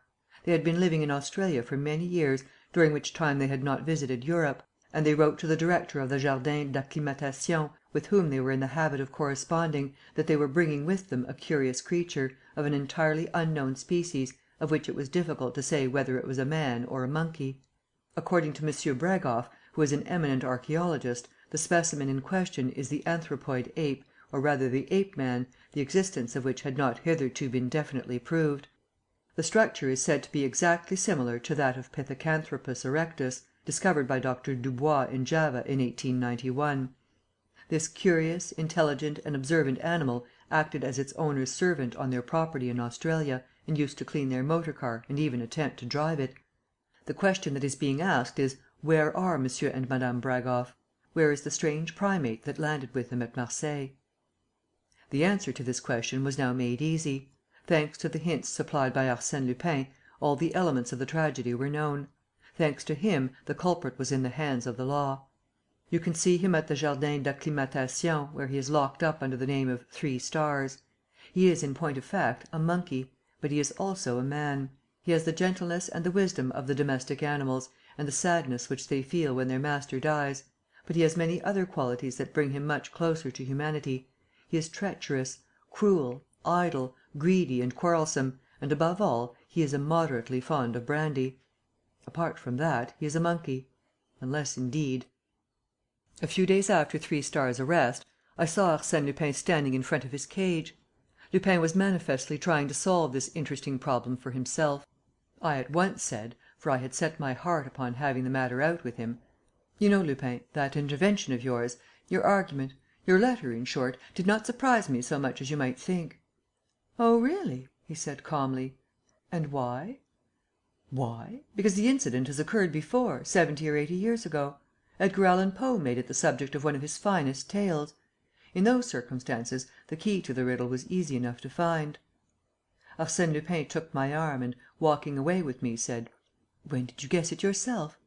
"On reading your letter," I confessed. "And at what part of my letter?" "At the end." "At the end, eh? After I had dotted all the i's. So here is a crime which accident causes to be repeated, under quite different conditions, it is true, but still with the same sort of hero. And your eyes had to be opened, as well as other people's. It needed the assistance of my letter, the letter in which I amused myself, apart from the exigencies of the facts, by employing the argument and sometimes the identical words used by the American poet in a story which everybody has read. So you see that my letter was not absolutely useless, and that one may safely venture to repeat to people things which they have learnt, only to forget them." Wherewith Lupin turned on his heel and burst out laughing in the face of an old monkey, who sat with the air of a philosopher, gravely meditating. Chapter 8, Part 1. Lupin's marriage. Monsieur Arsène Lupin has the honour to inform you of his approaching marriage with Mademoiselle Angélique de Sarzeau-Vendôme, Princesse de Bourbon-Condé, and to request the pleasure of your company at the wedding, which will take place at the church of Sainte Clotilde. The Duc de Sarzeau-Vendôme has the honour to inform you of the approaching marriage of his daughter Angélique, Princesse de Bourbon-Condé, with Monsieur Arsène Lupin, and to request... Jean Duc de Sarzeau-Vendôme could not finish reading the invitations which he held in his trembling hand. Pale with anger, his long lean body shaking with tremors: "There," he gasped, handing the two communications to his daughter. "This is what our friends have received. This has been the talk of Paris since yesterday. What do you say to that dastardly insult, Angélique? What would your poor mother say to it, if she were alive?" Angélique was tall and thin like her father, skinny and angular like him. She was 33 years of age, always dressed in black stuff, shy and retiring in manner, with a head too small in proportion to her height and narrowed on either side until the nose seemed to jut forth in protest against such parsimony. And yet it would be impossible to say that she was ugly, for her eyes were extremely beautiful, soft and grave, proud and a little sad, pathetic eyes which to see once was to remember. She flushed with shame at hearing her father's words, which told her the scandal of which she was the victim. But as she loved him, notwithstanding his harshness to her, his injustice and despotism, she said: "Oh, I think it must be meant for a joke, father, to which we need pay no attention." "A joke? Why, every one is gossiping about it. A dozen papers have printed the confounded notice this morning, with satirical comments. They quote our pedigree, our ancestors, our illustrious dead. They pretend to take the thing seriously. Still, no one could believe... Of course not, but that doesn't prevent us from being the byword of Paris. It will all be forgotten by to morrow. To morrow, my girl, people will remember that the name of Angélique de Sarzeau-Vendôme has been bandied about as it should not be. Oh, if I could find out the name of the scoundrel who has dared..." At that moment, Hyacinthe, the duke's valet, came in and said that Monsieur le Duc was wanted on the telephone. Still fuming, he took down the receiver and growled: "Well, who is it?" "Yes, it's the Duc de Sarzeau-Vendôme speaking." A voice replied: "I want to apologize to you, Monsieur le Duc, and to Mademoiselle Angélique. It's my secretary's fault." "Your secretary?" "Yes, the invitations were only a rough draft which I meant to submit to you. Unfortunately, my secretary thought... But tell me, monsieur, who are you?" "What, Monsieur le Duc, don't you know my voice? The voice of your future son-in-law?" "What?" "Arsène Lupin." The duke dropped into a chair. His face was livid. "Arsène Lupin! It's he! Arsène Lupin!" Angélique gave a smile: "You see, father, it's only a joke, a hoax." But the duke's rage broke out afresh and he began to walk up and down, moving his arms: "I shall go to the police. The fellow can't be allowed to make a fool of me in this way. If there's any law left in the land, it must be stopped." Hyacinthe entered the room again. He brought 2 visiting cards. "Chautois? Le Petit?" "Don't know them." "They are both journalists, Monsieur le Duc." "What do they want?" "They would like to speak to Monsieur le Duc with regard to the marriage." "Turn them out!" exclaimed the duke. "Kick them out! And tell the porter not to admit scum of that sort to my house in future." "Please, father," Angélique ventured to say. "As for you, shut up! If you had consented to marry one of your cousins when I wanted you to, this wouldn't have happened." The same evening, one of the two reporters printed, on the front page of his paper, a somewhat fanciful story of his expedition to the family mansion of the Sarzeau Vendômes in the Rue de Varennes, and expatiated pleasantly upon the old nobleman's wrathful protests. The next morning, another newspaper published an interview with Arsène Lupin, which was supposed to have taken place in a lobby at the Opera. Arsène Lupin retorted in a letter to the editor: "I share my prospective father in law's indignation to the full. The sending out of the invitations was a gross breach of etiquette for which I am not responsible, but for which I wish to make a public apology. Why, sir, the date of the marriage is not yet fixed. My bride's father suggests early in May. She and I think that 6 weeks is really too long to wait." That which gave a special piquancy to the affair, and added immensely to the enjoyment of the friends of the family, was the duke's well known character, his pride and the uncompromising nature of his ideas and principles. Duc Jean was the last descendant of the Baron de Sarzeau, the most ancient family in Brittany. He was the lineal descendant of that Sarzeau who, upon marrying a Vendôme, refused to bear the new title which Louis XV forced upon him, until after he had been imprisoned for 10 years in the Bastille, and he had abandoned none of the prejudices of the old régime. In his youth, he followed the Comte de Chambord into exile. In his old age, he refused a seat in the Chamber on the pretext that a Sarzeau could only sit with his peers. The incident stung him to the quick. Nothing could pacify him. He cursed Lupin in good round terms, threatened him with every sort of punishment, and rounded on his daughter: "There, if you had only married! After all, you had plenty of chances. Your 3 cousins, Mussy, d'Emboise and Caorches, are noblemen of good descent, allied to the best families, fairly well off; and they are still anxious to marry you. Why do you refuse them? Ah, because Miss is a dreamer, a sentimentalist, and because her cousins are too fat, or too thin, or too coarse for her." She was, in fact, a dreamer. Left to her own devices from childhood, she had read all the books of chivalry, all the colourless romances of olden time that littered the ancestral presses; and she looked upon life as a fairy tale in which the beauteous maidens are always happy, while the others wait till death for the bridegroom which does not come. Why should she marry one of her cousins when they were only after her money, the millions which she had inherited from her mother? She might as well remain an old maid and go on dreaming. She answered gently: "You will end by making yourself ill, father. Forget this silly business." But how could he forget? Every morning some pin prick renewed his wound. 3 days running, Angélique received a wonderful sheaf of flowers, with Arsène Lupin's card peeping from it. The duke could not go to his club but a friend accosted him: "That was a good one to day." "What was?" "Why, your son in law's latest. Haven't you seen it? Here, read it for yourself. Monsieur Arsène Lupin is petitioning the Council of State for permission to add his wife's name to his own, and to be known henceforth as Lupin de Sarzeau Vendôme." And the next day he read: "As the young bride, by virtue of an unrepealed decree of Charles X, bears the title and arms of the Bourbon Condés, of whom she is the heiress of line, the eldest son of the Lupin de Sarzeau Vendôme will be styled Prince de Bourbon Condé." And the day after, an advertisement: "Exhibition of Mademoiselle de Sarzeau Vendôme's trousseau at Messrs. Great Linen Warehouse." Each article marked with initials L.S.V. Then an illustrated paper published a photographic scene: the duke, his daughter and his son in law sitting at a table playing 3-handed auction bridge. And the date also was announced with a great flourish of trumpets: the 4th of May. And particulars were given of the marriage settlement. Lupin showed himself wonderfully disinterested. He was prepared to sign, the newspapers said, with his eyes closed, without knowing the figure of the dowry. All these things drove the old duke crazy. His hatred of Lupin assumed morbid proportions. Much as it went against the grain, he called on the prefect of police, who advised him to be on his guard: "We know the gentleman's ways. He is employing one of his favourite dodges.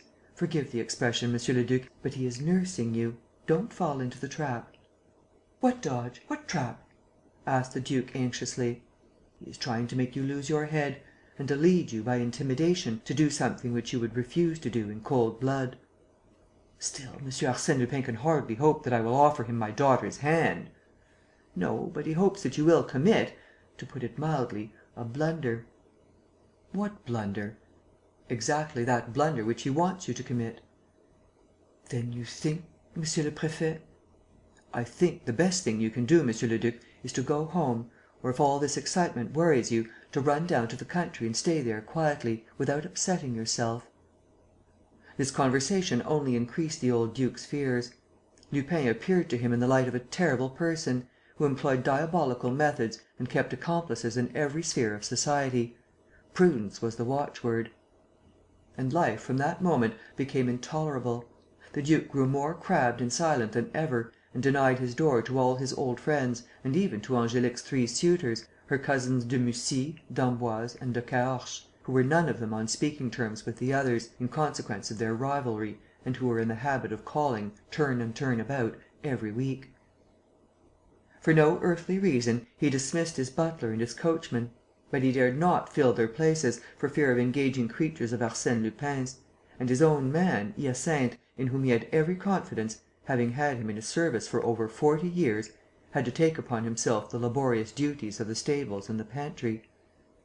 "Come, father," said Angélique, trying to make him listen to common sense, "I really can't see what you are afraid of. No one can force me into this ridiculous marriage." "Well, of course, that's not what I'm afraid of." "What then, father?" "How can I tell? An abduction, a burglary, an act of violence. There is no doubt that the villain is scheming something, and there is also no doubt that we are surrounded by spies." One afternoon, he received a newspaper in which the following paragraph was marked in red pencil: "The signing of the marriage contract is fixed for this evening, at the Sarzeau Vendôme town house. It will be quite a private ceremony, and only a few privileged friends will be present to congratulate the happy pair. The witnesses to the contract, on behalf of Mademoiselle de Sarzeau Vendôme, the Prince de la Rochefoucauld Limours, and the Comte de Chartres, will be introduced by M. Arsène Lupin to the two gentlemen who have claimed the honour of acting as his groomsmen, namely, the prefect of police and the governor of the Santé prison." 10 minutes later, the duke sent his servant Hyacinthe to the post with 3 express messages. At 4 o'clock, in Angélique's presence, he saw the 3 cousins: Mussy, fat, heady, pasty-faced; d'Amboise, slender, fresh-coloured and shy; Caorches, short, thin and unhealthy-looking: all 3, old bachelors by this time, lacking distinction in dress or appearance. The meeting was a short one. The duke had worked out his whole plan of campaign, a defensive campaign, of which he set forth the first stage in explicit terms: "Angélique and I will leave Paris to night for our place in Brittany. I rely on you, my 3 nephews, to help us get away. You, d'Amboise, will come and fetch us in your car, with the hood up. You, Mussy, will bring your big motor and kindly see to the luggage with Hyacinthe, my man. You, Caorches, will go to the Gare d'Orléans and book our berths in the sleeping car for Vannes by the 10:40 train. Is that settled?" The rest of the day passed without incident.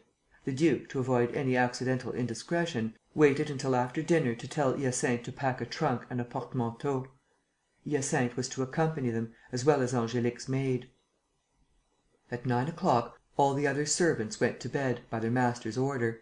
At 10 minutes to 10, the duke, who was completing his preparations, heard the sound of a motor horn. The porter opened the gates of the courtyard. The duke, standing at the window, recognized d'Amboise's landaulet. "Tell him I shall be down presently," he said to Hyacinthe, "and let mademoiselle know." In a few minutes, as Hyacinthe did not return, he left his room. But he was attacked on the landing by 2 masked men, who gagged and bound him before he could utter a cry. And one of the men said to him, in a low voice: "Take this as a first warning, Monsieur le Duc. If you persist in leaving Paris and refusing your consent, it will be a more serious matter." And the same man said to his companion: "Keep an eye on him. I will see to the young lady." By that time, 2 other confederates had secured the lady's maid, and Angélique, herself gagged, lay fainting on a couch in her boudoir. She came to almost immediately, under the stimulus of a bottle of salts held to her nostrils; and, when she opened her eyes, she saw bending over her a young man, in evening clothes, with a smiling and friendly face, who said: "I implore your forgiveness, mademoiselle. All these happenings are a trifle sudden and this behaviour rather out of the way. But circumstances often compel us to deeds of which our conscience does not approve. Pray pardon me." He took her hand very gently and slipped a broad gold ring on the girl's finger, saying: "There, now we are engaged. Never forget the man who gave you this ring. He entreats you not to run away from him and to stay in Paris and await the proofs of his devotion. Have faith in him." He said all this in so serious and respectful a voice, with so much authority and deference, that she had not the strength to resist. Their eyes met. He whispered: "The exquisite purity of your eyes! It would be heavenly to live with those eyes upon one. Now close them." He withdrew. His accomplices followed suit. The car drove off and the house in the Rue de Varennes remained still and silent until the moment when Angélique, regaining complete consciousness, called out for the servants. They found the duke, Hyacinthe, the lady's maid and the porter and his wife all tightly bound. A few priceless ornaments had disappeared, as well as the duke's pocket book and all his jewellery, tie pins, pearl studs, watch and so on. The police were advised without delay. In the morning it appeared that, on the evening before, d'Emboise, when leaving his house in the motor car, was stabbed by his own chauffeur and thrown, half dead, into a deserted street. Mussy and Caorches had each received a telephone message, purporting to come from the duke, countermanding their attendance. Next week, without troubling further about the police investigation, without obeying the summons of the examining magistrate, without even reading Arsène Lupin's letters to the papers on the Varennes flight, the duke, his daughter and his valet stealthily took a slow train for Vannes and arrived one evening at the old feudal castle that towers over the headland of Sarzeau. The duke at once organized a defence with the aid of the Breton peasants, true mediæval vassals to a man. On the fourth day, Mussy arrived, on the fifth, Caorches, and on the seventh, d'Emboise, whose wound was not as severe as had been feared. The duke waited 2 days longer before communicating to those about him what, now that his escape had succeeded in spite of Lupin, he called the second part of his plan. He did so, in the presence of the three cousins, by a dictatorial order to Angélique, expressed in these peremptory terms: "All this bother is upsetting me terribly. I have entered on a struggle with this man whose daring you have seen for yourself. And the struggle is killing me. I want to end it at all costs. There is only one way of doing so, Angélique, and that is for you to release me from all responsibility by accepting the hand of one of your cousins. Before a month is out, you must be the wife of Mussy, Caorches or d'Emboise. You have a free choice. Make your decision." For 4 whole days Angélique wept and entreated her father, but in vain. She felt that he would be inflexible and that she must end by submitting to his wishes. She accepted: "Whichever you please, father. I love none of them, so I may as well be unhappy with one as with the other." Thereupon a fresh discussion ensued, as the duke wanted to compel her to make her own choice. She stood firm. Reluctantly and for financial considerations, he named d'Emboise. The bans were published without delay. From that moment, the watch in and around the castle was increased twofold, all the more inasmuch as Lupin's silence and the sudden cessation of the campaign which he had been conducting in the press could not but alarm the Duc de Sarzeau-Vendôme. It was obvious that the enemy was getting ready to strike and would endeavour to oppose the marriage by one of his characteristic moves. Nevertheless, nothing happened. Nothing 2 days before the ceremony, nothing on the day before, nothing on the morning itself. The marriage took place in the mayor's office, followed by the religious celebration in church, and the thing was done. Then, and not till then, the duke breathed freely. Notwithstanding his daughter's sadness, notwithstanding the embarrassed silence of his son-in-law, who found the situation a little trying, he rubbed his hands with an air of pleasure, as though he had achieved a brilliant victory. "Tell them to lower the drawbridge," he said to Hyacinthe, "and to admit everybody. We have nothing more to fear from that scoundrel." After the wedding breakfast, he had wine served out to the peasants and clinked glasses with them. They danced and sang.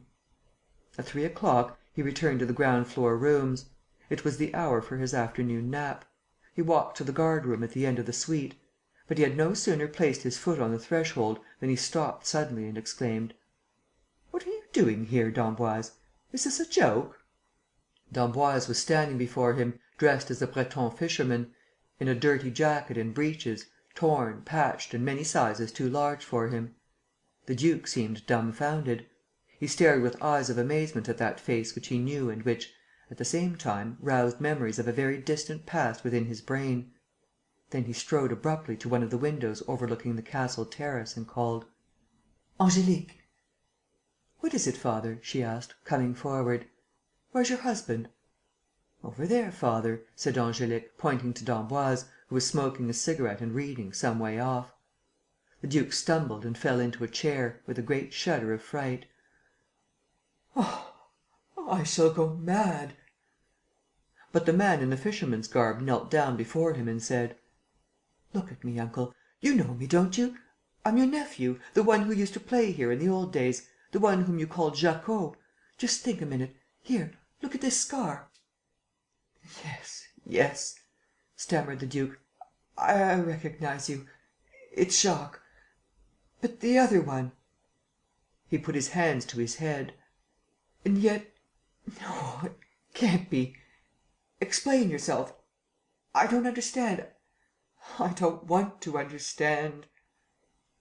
There was a pause, during which the newcomer shut the window and closed the door leading to the next room. Then he came up to the old duke, touched him gently on the shoulder, to wake him from his torpor, and without further preface, as though to cut short any explanation that was not absolutely necessary, spoke as follows: "4 years ago, that is to say, in the 11th year of my voluntary exile, when I settled in the extreme south of Algeria, I made the acquaintance, in the course of a hunting expedition arranged by a big Arab chief, of a man whose geniality, whose charm of manner, whose consummate prowess, whose indomitable pluck, whose combined humour and depth of mind fascinated me in the highest degree. The Comte d'Andrésy spent 6 weeks as my guest. After he left, we kept up a correspondence at regular intervals. I also often saw his name in the papers, in the society and sporting columns. He was to come back and I was preparing to receive him, 3 months ago, when one evening as I was out riding, my 2 Arab attendants flung themselves upon me, bound me, blindfolded me and took me, travelling day and night, for a week, along deserted roads, to a bay on the coast, where 5 men awaited them. I was at once carried on board a small steam yacht, which weighed anchor without delay. There was nothing to tell me who the men were nor what their object was in kidnapping me. They had locked me into a narrow cabin, secured by a massive door and lighted by a porthole protected by 2 iron crossbars. Every morning, a hand was inserted through a hatch between the next cabin and my own and placed on my bunk 2 or 3 pounds of bread, a good helping of food and a flagon of wine, and removed the remains of yesterday's meals, which I put there for the purpose. From time to time, at night, the yacht stopped and I heard the sound of the boat rowing to some harbour and then returning, doubtless with provisions. Then we set out once more, without hurrying, as though on a cruise of people of our class, who travel for pleasure and are not pressed for time. Sometimes, standing on a chair, I would see the coast line through my porthole, too indistinctly, however, to locate it. And this lasted for weeks. One morning, in the 9th week, I perceived that the hatch had been left unfastened and I pushed it open. The cabin was empty at the time. With an effort, I was able to take a nail file from a dressing table.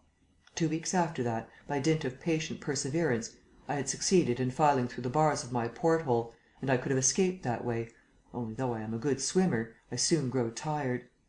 I had therefore to choose a moment when the yacht was not too far from the land. It was not until yesterday that, perched on my chair, I caught sight of the coast, and in the evening, at sunset, I recognized to my astonishment the outlines of the Château de Sarzeau, with its pointed turrets and its square keep. I wondered if this was the goal of my mysterious voyage. All night long we cruised in the offing; the same all day yesterday.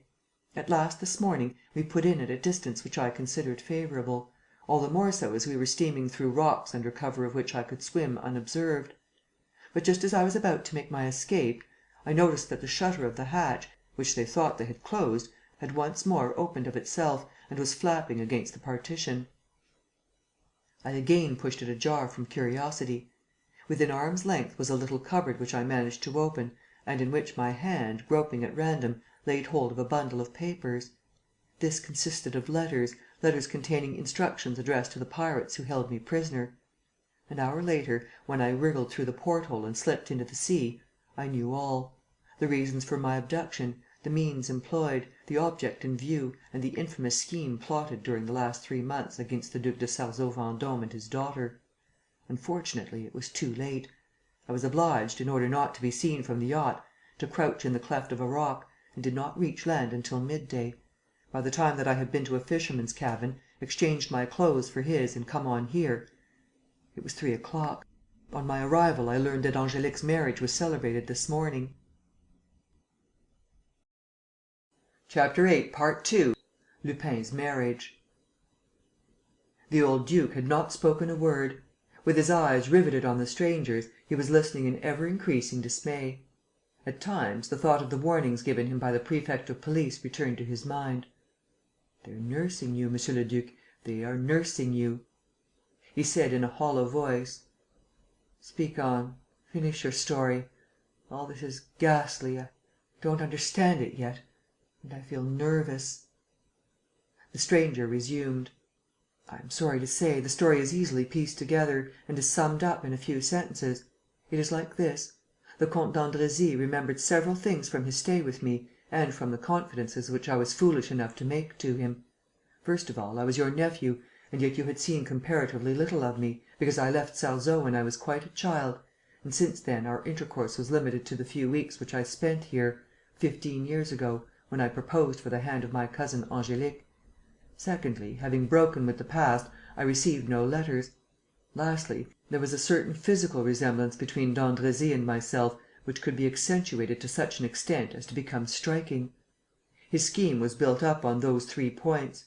He bribed my Arab servants to give him warning in case I left Algeria. Then he went back to Paris, bearing my name and made up to look exactly like me, came to see you, was invited to your house once a fortnight and lived under my name, which thus became one of the many aliases beneath which he conceals his real identity.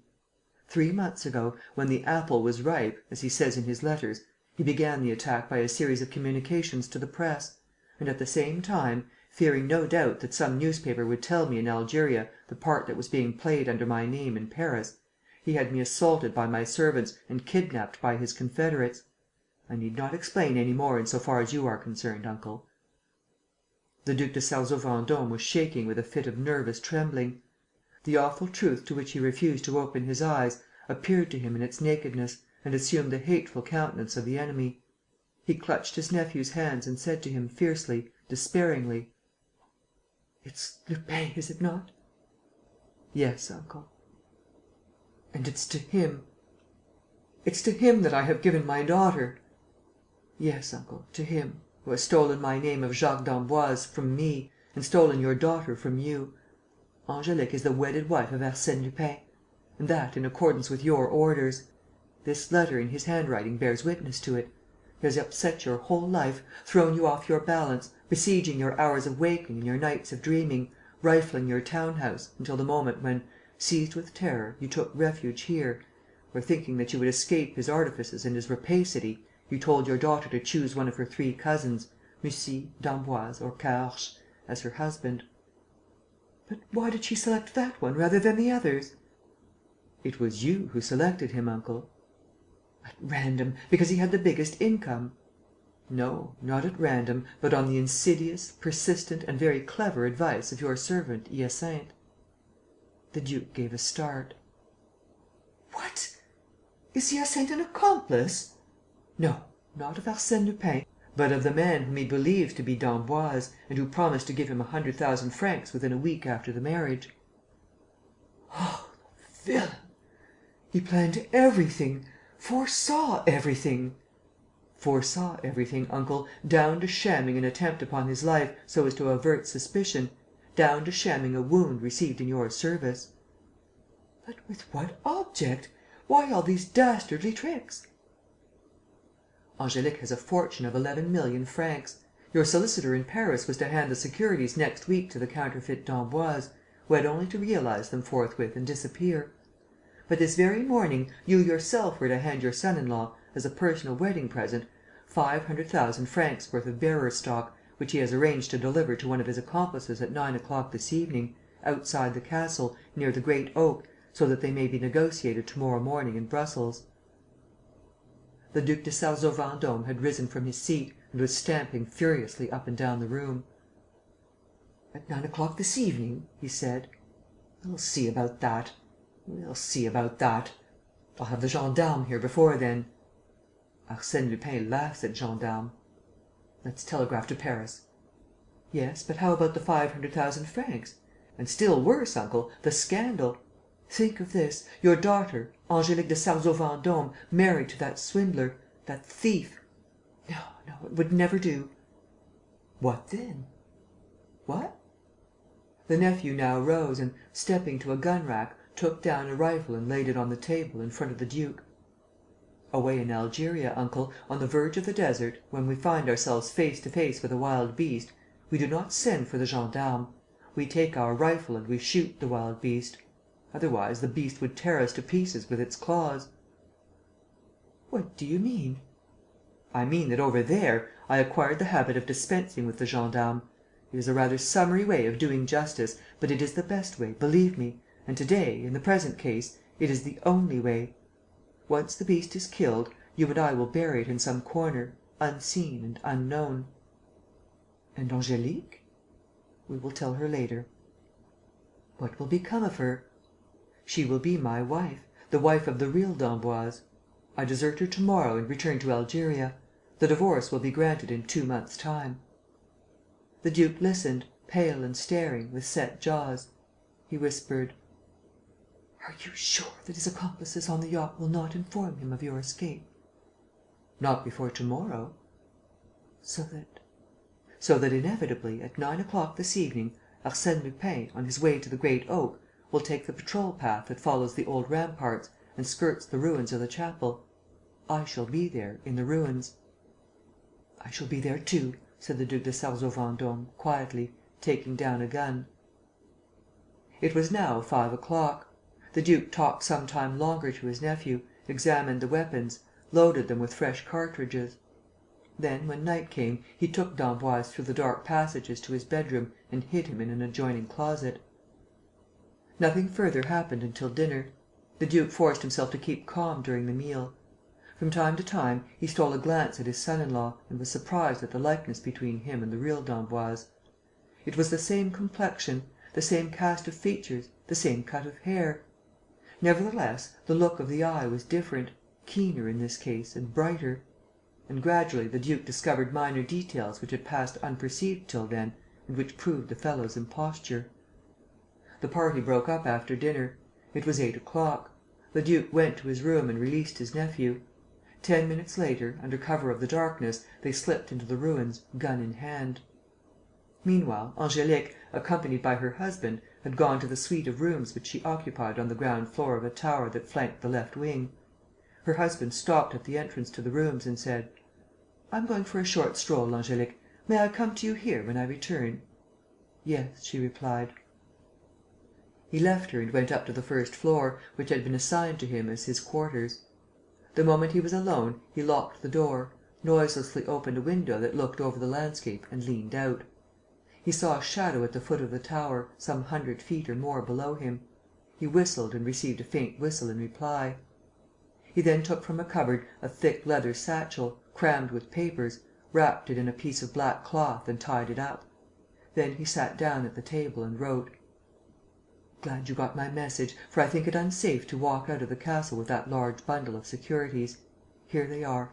You will be in Paris on your motor cycle, in time to catch the morning train to Brussels, where you will hand over the bonds to Z., and he will negotiate them at once. P.S.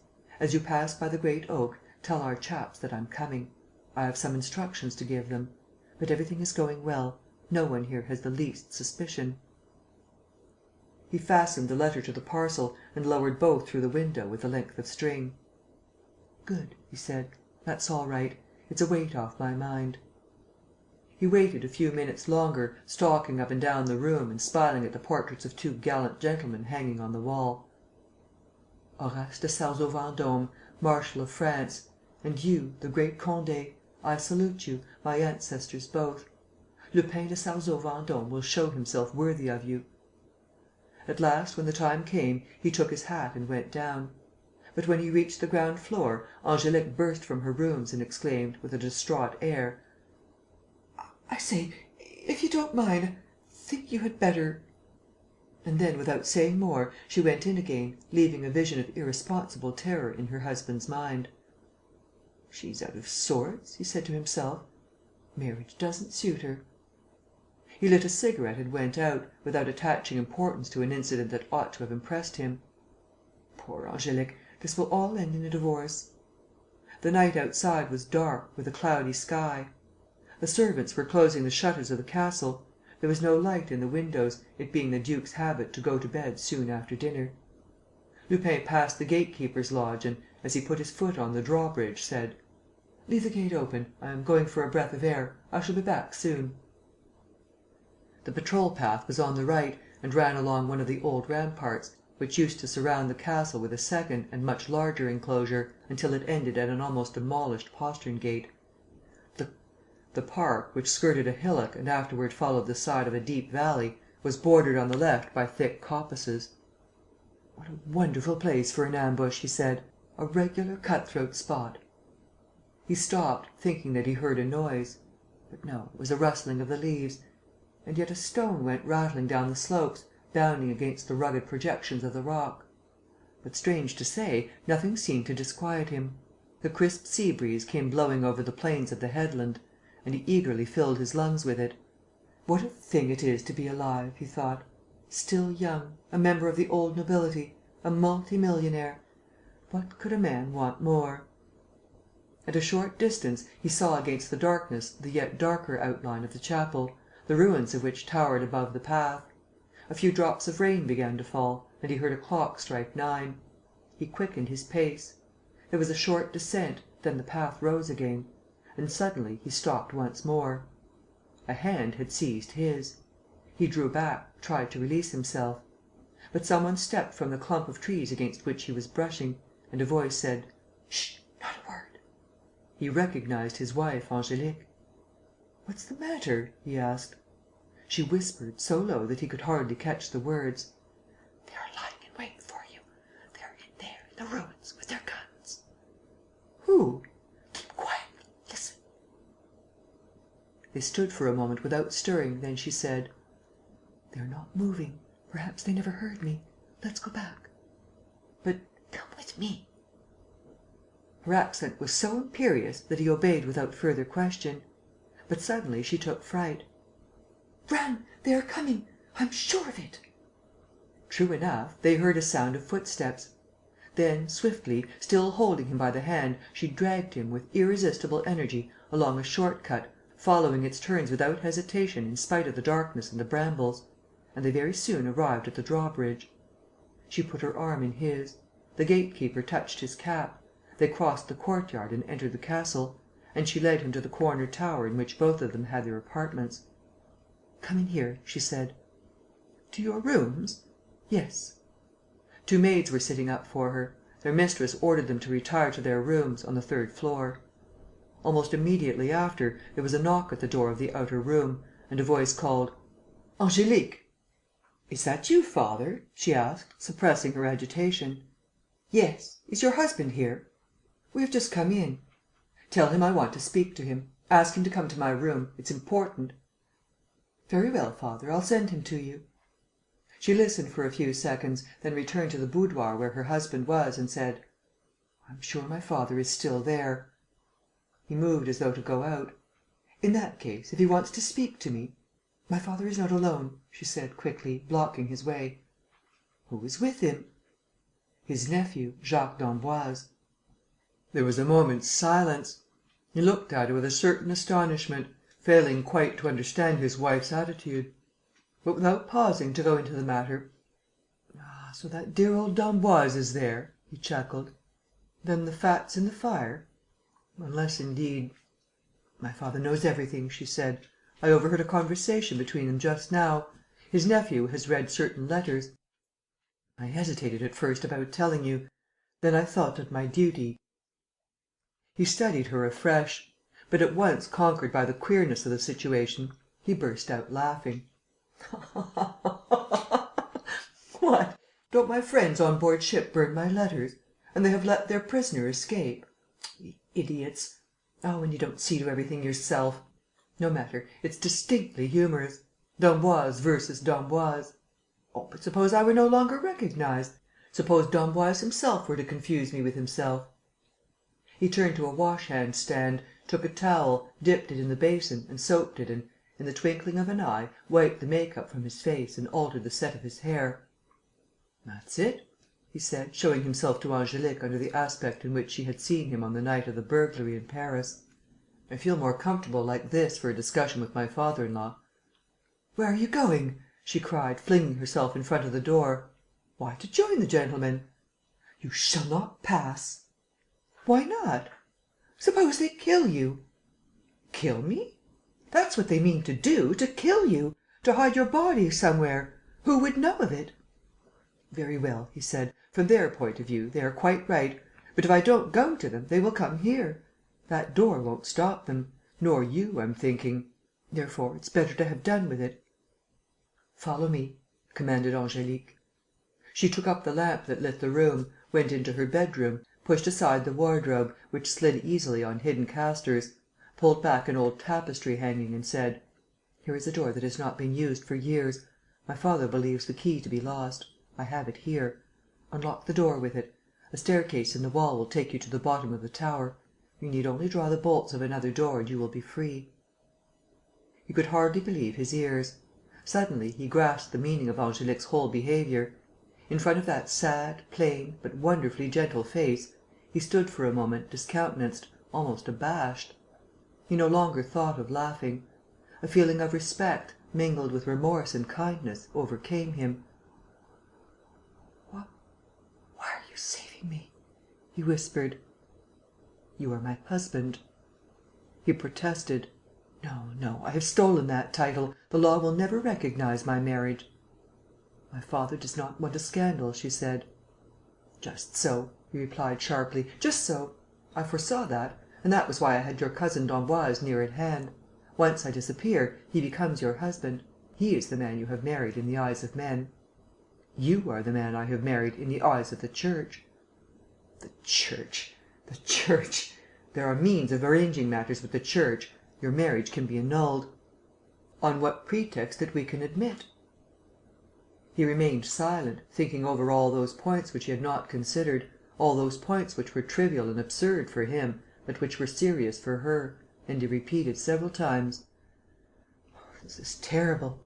This is terrible. I should have anticipated." And suddenly, seized with an idea, he clapped his hands and cried: "There, I have it! I'm hand in glove with one of the chief figures at the Vatican. The Pope never refuses me anything. I shall obtain an audience and I have no doubt that the Holy Father, moved by my entreaties." His plan was so humorous and his delight so artless that Angélique could not help smiling; and she said: "I am your wife in the eyes of God." She gave him a look that showed neither scorn nor animosity, nor even anger; and he realized that she omitted to see in him the outlaw and the evil-doer and remembered only the man who was her husband and to whom the priest had bound her until the hour of death. He took a step toward her and observed her more attentively. She did not lower her eyes at first, but she blushed. And never had he seen so pathetic a face, marked with such modesty and such dignity. He said to her, as on that first evening in Paris: "Oh, your eyes! The calm and sadness of your eyes! The beauty of your eyes!" She dropped her head and stammered: Go away, go." In the presence of her confusion, he received a quick intuition of the deeper feelings that stirred her, unknown to herself. To that spinster soul, of which he recognized the romantic power of imagination, the unsatisfied yearnings, the poring over old world books, he suddenly represented, in that exceptional moment and in consequence of the unconventional circumstances of their meetings, somebody special, a Byronic hero, a chivalrous brigand of romance. One evening, in spite of all obstacles, he, the world-famed adventurer, already ennobled in song and story and exalted by his own audacity, had come to her and slipped the magic ring upon her finger: a mystic and passionate betrothal, as in the days of Corsair and Hernani.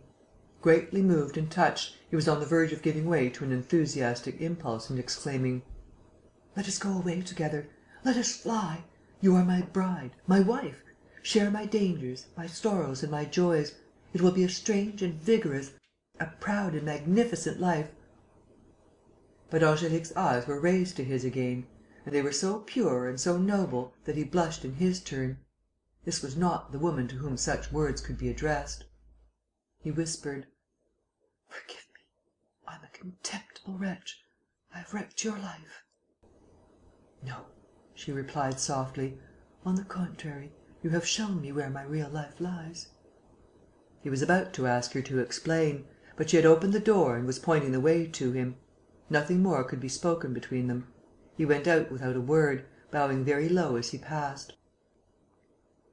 A month later, Angélique de Sarzeau-Vendôme, Princesse de Bourbon-Condé, lawful wife of Arsène Lupin, took the veil and, under the name of Sister Marie Auguste, buried herself within the walls of the Visitation Convent. On the day of the ceremony, the Mother Superior of the convent received a heavy sealed envelope containing a letter with the following words: "For Sister Marie Auguste's poor." Enclosed with the letter were 500 banknotes of 1,000 francs each. Chapter 9. The Invisible Prisoner. One day, at about 4 o'clock, as evening was drawing in, Farmer Goussot, with his 4 sons, returned from a day's shooting. They were stalwart men, all 5 of them, long of limb, broad chested, with faces tanned by sun and wind. And all 5 displayed, planted on an enormous neck and shoulders, the same small head with the low forehead, thin lips, beaked nose and hard and repellent cast of countenance. They were feared and disliked by all around them. They were a money-grubbing, crafty family, and their word was not to be trusted. On reaching the old barbican wall that surrounds the Héberville property, the farmer opened a narrow, massive door, putting the big key back in his pocket after his sons had passed in; and he walked behind them, along the path that led through the orchards. Here and there stood great trees, stripped by the autumn winds, and clumps of pines, the last survivors of the ancient park now covered by old Goussot's farm. One of the sons said: "I hope mother has lit a log or two." "There's smoke coming from the chimney," said the father. The outhouses and the homestead showed at the end of a lawn; and above them, the village church, whose steeple seemed to prick the clouds that trailed along the sky. "All the guns unloaded?" asked old Goussot. "Mine isn't," said the eldest. "I slipped in a bullet to blow a kestrel's head off." He was the one who was proudest of his skill; and he said to his brothers: "Look at that bough at the top of the cherry tree. See me snap it off." On the bough sat a scarecrow, which had been there since spring and which protected the leafless branches with its idiot arms. He raised his gun and fired. The figure came tumbling down with large, comic gestures, and was caught on a big lower branch, where it remained lying stiff on its stomach, with a great top hat on its head of rags, and its hay-stuffed legs swaying from right to left above some water that flowed past the cherry tree through a wooden trough. They all laughed. The father approved. "A fine shot, my lad. Besides, the old boy was beginning to annoy me.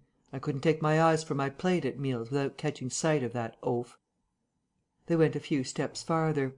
They were not more than 30 yards from the house, when the father stopped suddenly and said: "Hullo! What's up?"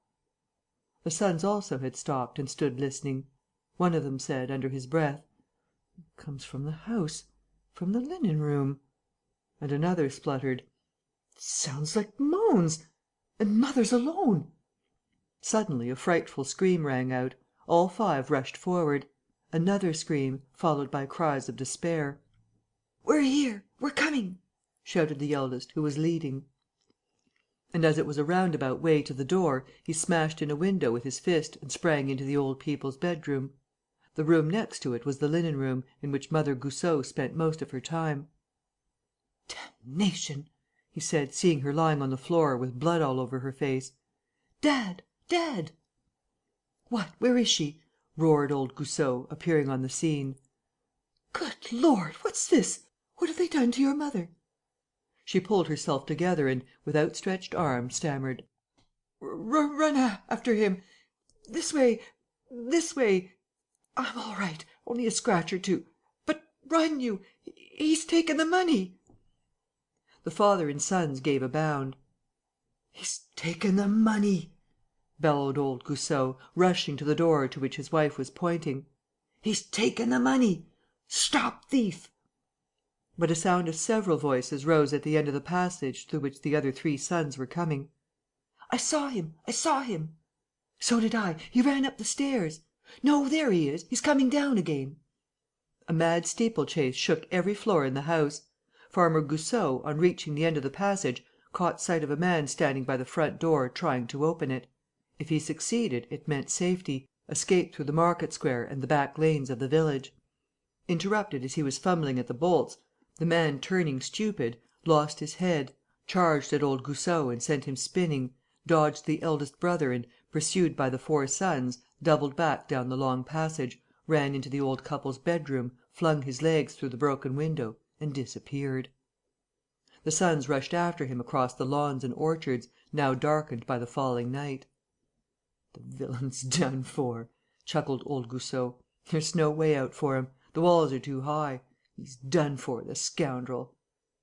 The two farm hands returned, at that moment, from the village, and he told them what had happened and gave each of them a gun. "If the swine shows his nose anywhere near the house," he said, "let fly at him. Give him no mercy."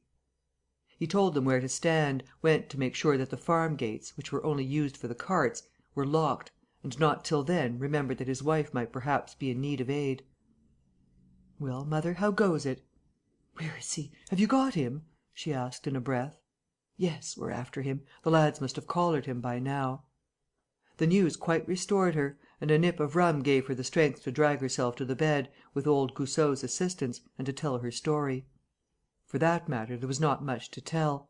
She had just lit the fire in the living hall, and she was knitting quietly at her bedroom window, waiting for the men to return, when she thought that she heard a slight grating sound in the linen room next door. "I must have left the cat in there," she thought to herself. She went in, suspecting nothing, and was astonished to see the two doors of one of the linen cupboards, the one in which they hid their money, wide open. She walked up to it, still without suspicion. There was a man there, hiding, with his back to the shelves. "But how did he get in?" asked old Goussot. "Through the passage, I suppose. We never keep the back door shut." "And then did he go for you?" "No, I went for him. He tried to get away." "You should have let him." "And what about the money?" "Had he taken it by then?" "Had he taken it! I saw the bundle of bank notes in his hands, the sweep! I would have let him kill me sooner. Oh, we had a sharp tussle, I give you my word!" "Then he had no weapon?" "No more than I did. We had our fingers, our nails and our teeth. Look here, where he bit me. And I yelled and screamed. Only I'm an old woman, you see. I had to let go of him." "Do you know the man?" "I'm pretty sure it was old Trainard." "The tramp?" "Why, of course it's old Trainard!" cried the farmer. "I thought I knew him too. Besides, he's been hanging round the house these last 3 days. The old vagabond must have smelt the money. Aha, Trainard, my man, we shall see some fun! And number one hiding in the first place, and then the police. I say, mother, you can get up now, can't you? Then go and fetch the neighbours, ask them to run for the gendarmes. By the by, the attorney's youngster has a bicycle. How that damned old Trainard scooted! He's got good legs for his age, he has. He can run like a hare." Goussot was holding his sides, revelling in the occurrence. He risked nothing by waiting. No power on earth could help the tramp escape, or keep him from the sound thrashing which he had earned and from being conveyed, under safe escort, to the town gaol. The farmer took a gun and went out to his 2 labourers. "Anything fresh?" "No, Farmer Goussot, not yet." "We shan't have long to wait. Unless old Nick carries him over the walls." From time to time, they heard the 4 brothers hailing one another in the distance. The old bird was evidently making a fight for it, was more active than they would have thought. Still, with sturdy fellows like the Goussot brothers. However, one of them returned, looking rather crestfallen, and made no secret of his opinion. "It's no use keeping on at it for the present. It's pitch dark. The old chap must have crept into some hole. We'll hunt him out to morrow." "To morrow? Why, lad, you're off your chump!" protested the farmer. The eldest son now appeared, quite out of breath, and was of the same opinion as his brother. Why not wait till next day, seeing that the ruffian was as safe within the demesne as between the walls of a prison? "Well, I'll go myself," cried old Goussot. "Light me a lantern, somebody." But at that moment 3 gendarmes arrived, and a number of village lads also came up to hear the latest. The sergeant of gendarmes was a man of method. He first insisted on hearing the whole story, in full detail. Then he stopped to think. Then he questioned the 4 brothers, separately, and took his time for reflection after each deposition. When he had learnt from them that the tramp had fled toward the back of the estate, that he had been lost sight of repeatedly and that he had finally disappeared near a place known as the Crow's Knoll, he meditated once more and announced his conclusion: "Better wait. Old Trainard might slip through our hands, amidst all the confusion of a pursuit in the dark, and then good night, everybody." The farmer shrugged his shoulders and, cursing under his breath, yielded to the sergeant's arguments. That worthy organized a strict watch, distributed the brothers Goussot and the lads from the village under his men's eyes, made sure that the ladders were locked away and established his headquarters in the dining room, where he and Farmer Goussot sat and nodded over a decanter of old brandy. The night passed quietly. Every 2 hours, the sergeant went his rounds and inspected the posts. There were no alarms. Old Trainard did not budge from his hole. The battle began at break of day. It lasted 4 hours. In those 4 hours, the 13 acres of land within the walls were searched, explored, gone over in every direction by a score of men who beat the bushes with sticks, trampled over the tall grass, rummaged in the hollows of the trees and scattered the heaps of dry leaves. And old Trainard remained invisible. "Well, this is a bit thick," growled Goussot. "Beats me altogether," retorted the sergeant. And indeed there was no explaining the phenomenon. For, after all, apart from a few old clumps of laurels and spindle trees, which were thoroughly beaten, all the trees were bare. There was no hiding, there was no building, no shed, no stack, nothing, in short, that could serve as a hiding place. As for the wall, a careful inspection convinced even the sergeant that it was physically impossible to scale it. In the afternoon, the investigations were begun all over again in the presence of the examining magistrate and the public prosecutor's deputy. The results were no more successful. Nay, worse, the officials looked upon the matter as so suspicious that they could not restrain their ill humour and asked: "Are you quite sure, Farmer Goussot, that you and your sons haven't been seeing double?" "And what about my wife?" retorted the farmer, red with anger. "Did she see double when the scamp had her by the throat? Go and look at the marks, if you doubt me." "Very well. But then where is the scamp?" "Here, between those 4 walls." "Very well. Then ferret him out. We give it up. It's quite clear that, if a man were hidden within the precincts of this farm, we should have found him by now."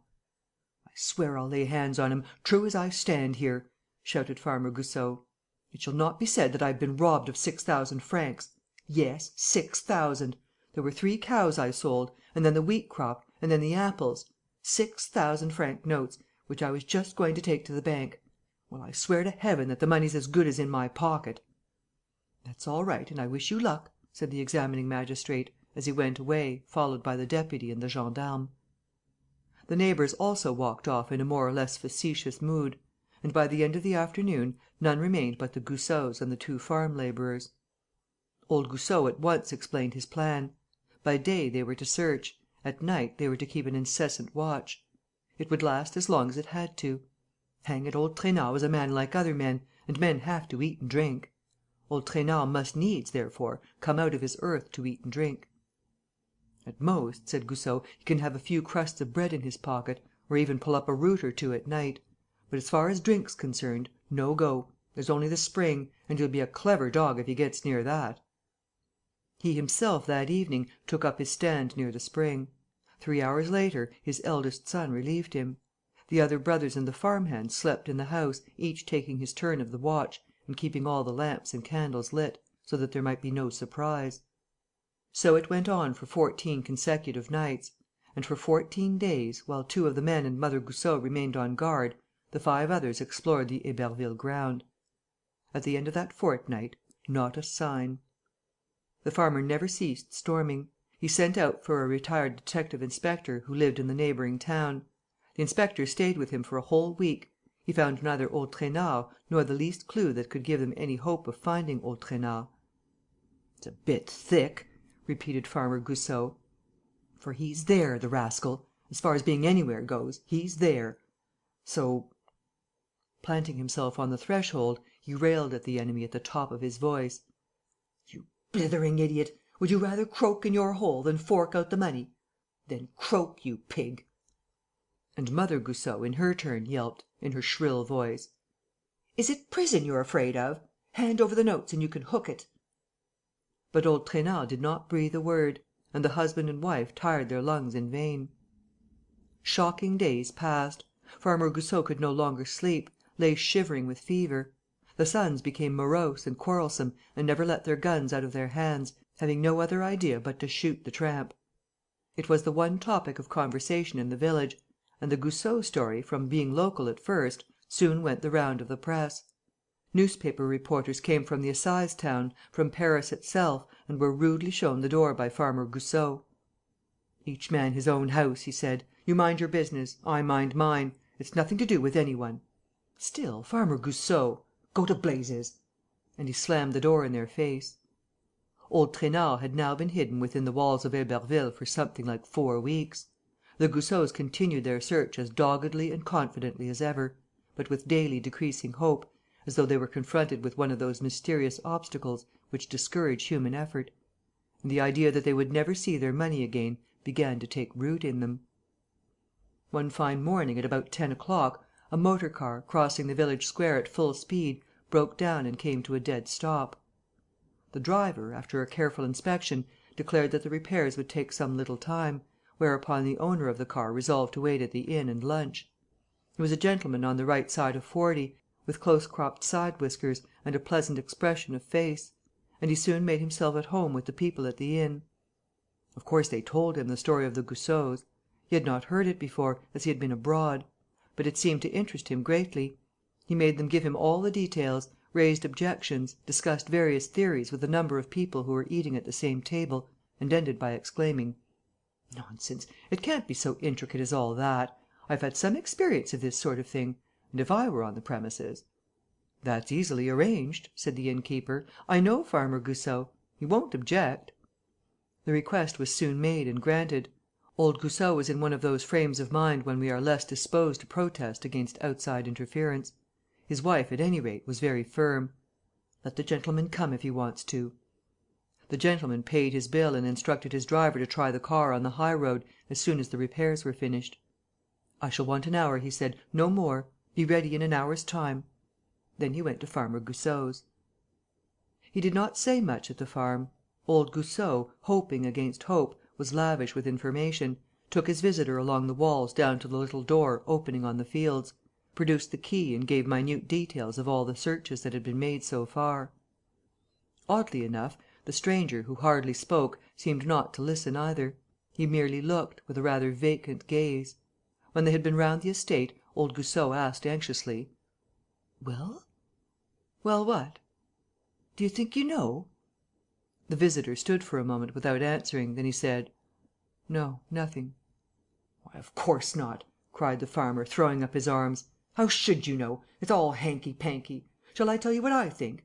Well, that old Trainard has been so jolly clever that he's lying dead in his hole; and the bank notes are rotting with him. Do you hear? You can take my word for it."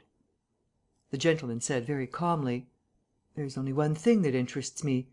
The tramp, all said and done, was free at night and able to feed on what he could pick up. But how about drinking?" "Out of the question!" shouted the farmer. "Quite out of the question. There's no water except this, and we have kept watch beside it every night." "It's a spring. Where does it rise?" "Here, where we stand." "Is there enough pressure to bring it into the pool of itself?" "Yes." "And where does the water go when it runs out of the pool?" "Into this pipe here, which goes underground and carries it to the house, for use in the kitchen. So there's no way of drinking, seeing that we were there and that the spring is 20 yards from the house." "Hasn't it rained during the last 4 weeks?" "Not once. I've told you that already." The stranger went to the spring and examined it. The trough was formed of a few boards of wood joined together just above the ground, and the water ran through it, slow and clear. "The water's not more than a foot deep, is it?" he asked. In order to measure it, he picked up from the grass a straw which he dipped into the pool. But, as he was stooping, he suddenly broke off and looked around him. "Oh, how funny!" he said, bursting into a peal of laughter. "Why, what's the matter?" spluttered old Goussot, rushing toward the pool, as though a man could have lain hidden between those narrow boards. And Mother Goussot clasped her hands. What is it? Have you seen him? Where is he?" "Neither in it nor under it," replied the stranger, who was still laughing. He made for the house, eagerly followed by the farmer, the old woman and the 4 sons. The innkeeper was there also, as were the people from the inn who had been watching the stranger's movements. And there was a dead silence, while they waited for the extraordinary disclosure. "It's as I thought," he said, with an amused expression. "The old chap had to quench his thirst somewhere, and as there was only the spring..."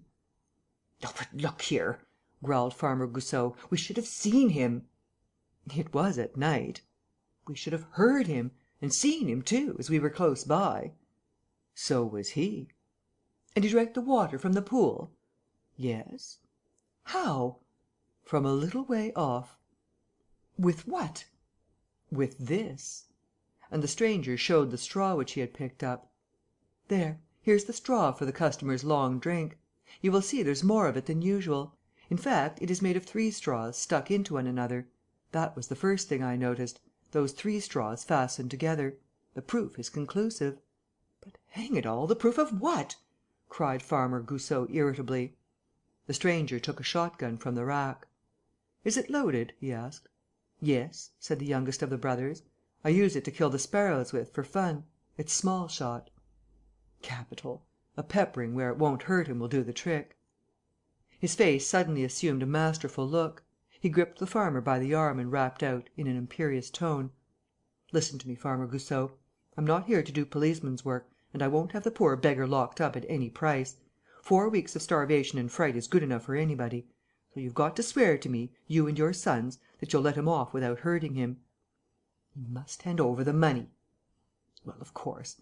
Do you swear?" "I swear." The gentleman walked back to the door sill, at the entrance to the orchard. He took a quick aim, pointing his gun a little in the air, in the direction of the cherry tree which overhung the spring. He fired. A hoarse cry rang from the tree, and the scarecrow, which had been straddling the main branch for a month past, came tumbling to the ground, only to jump up at once and make off as fast as its legs could carry it. There was a moment's amazement, followed by outcries. The sons darted in pursuit and were not long in coming up with the runaway, hampered as he was by his rags and weakened by privation. But the stranger was already protecting him against their wrath. "Hands off there! This man belongs to me. I won't have him touched. I hope I haven't stung you up too much, Trainard." Standing on his straw legs wrapped round with strips of tattered cloth, with his arms and his whole body clad in the same materials, his head swathed in linen, tightly packed like a sausage, the old chap still had the stiff appearance of a lay figure. And the whole effect was so ludicrous and so unexpected that the onlookers screamed with laughter. The stranger unbound his head; and they saw a veiled mask of tangled grey beard encroaching on every side upon a skeleton face lit up by 2 eyes burning with fever. The laughter was louder than ever. "The money! The 6 notes!" roared the farmer. The stranger kept him at a distance. "One moment. We'll give you that back, shan't we, Trainard?" And, taking his knife and cutting away the straw and cloth, he jested cheerily: "You poor old beggar, what a guy you look! But how on earth did you manage to pull off that trick? You must be confoundedly clever, or else you had the devil's own luck. So, on the first night, you used the breathing time they left you to rig yourself in these togs. Not a bad idea. Who could ever suspect a scarecrow? They were so accustomed to seeing it stuck up in its tree. But, poor old daddy, how uncomfortable you must have felt, lying flat up there on your stomach, with your arms and legs dangling down. All day long like that. The deuce of an attitude! And how you must have been put to it, when you ventured to move a limb, eh? And how you must have funked going to sleep! And then you had to eat! And drink! And you heard the sentry and felt the barrel of his gun within a yard of your nose! Brrr! But the trickiest of all, you know, was your bit of straw. Upon my word, when I think that, without a sound, without a movement, so to speak, you had to fish out lengths of straw from your toggery, fix them end to end, let your apparatus down to the water and suck up the heavenly moisture drop by drop. Upon my word, one could scream with admiration: 'Well done, Trainard!' And he added, between his teeth, 'Only you're in a very unappetizing state, my man. Haven't you washed yourself all this month, you old pig? After all, you had as much water as you wanted. Here, you people, I hand him over to you. I'm going to wash my hands. That's what I'm going to do.' Farmer Goussot and his 4 sons grabbed at the prey which he was abandoning to them. 'Now then, come along, fork out the money.' Dazed as he was, the tramp still managed to simulate astonishment. 'Don't put on that idiotic look,' growled the farmer. 'Come on, Out with the 6 notes." What do you want of me?" stammered old Trainard. "The money. On the nail." "What money?" "The bank notes." "Bank notes?" "Oh, I'm getting sick of you! Here, lads." They laid the old fellow flat, tore off the rags that composed his clothes, felt and searched him all over. There was nothing on him. "You thief and you robber!" yelled old Goussot. "What have you done with it?" The old beggar seemed more dazed than ever. Too cunning to confess, he kept on whining: "What do you want of me? Money? I haven't 3 sous to call my own." But his eyes, wide with wonder, remained fixed upon his clothes and he himself seemed not to understand. The Goussots' rage could no longer be restrained. They rained blows upon him, which did not improve matters. But the farmer was convinced that Trainard had hidden the money before turning himself into the scarecrow. "Where have you put it, you scum? Out with it! In what part of the orchard have you hidden it?" "The money?" repeated the tramp with a stupid look. "Yes, the money which you've buried somewhere. Oh, if we don't find it, your goose is cooked! We have witnesses, haven't we? All of you friends, eh? And then the gentleman." He turned, with the intention of addressing the stranger, in the direction of the spring, which was 30 or 40 steps to the left. And he was quite surprised not to see him washing his hands there. "Has he gone?" he asked. Some one answered: "No, he lit a cigarette and went for a stroll in the orchard." "Oh, that's all right," said the farmer. "He's the sort to find the notes for us, just as he's found the man." "Unless," said a voice. "Unless what?" echoed the farmer. "What do you mean? Have you something in your head? Out with it, then. What is it?" But he interrupted himself suddenly, seized with a doubt.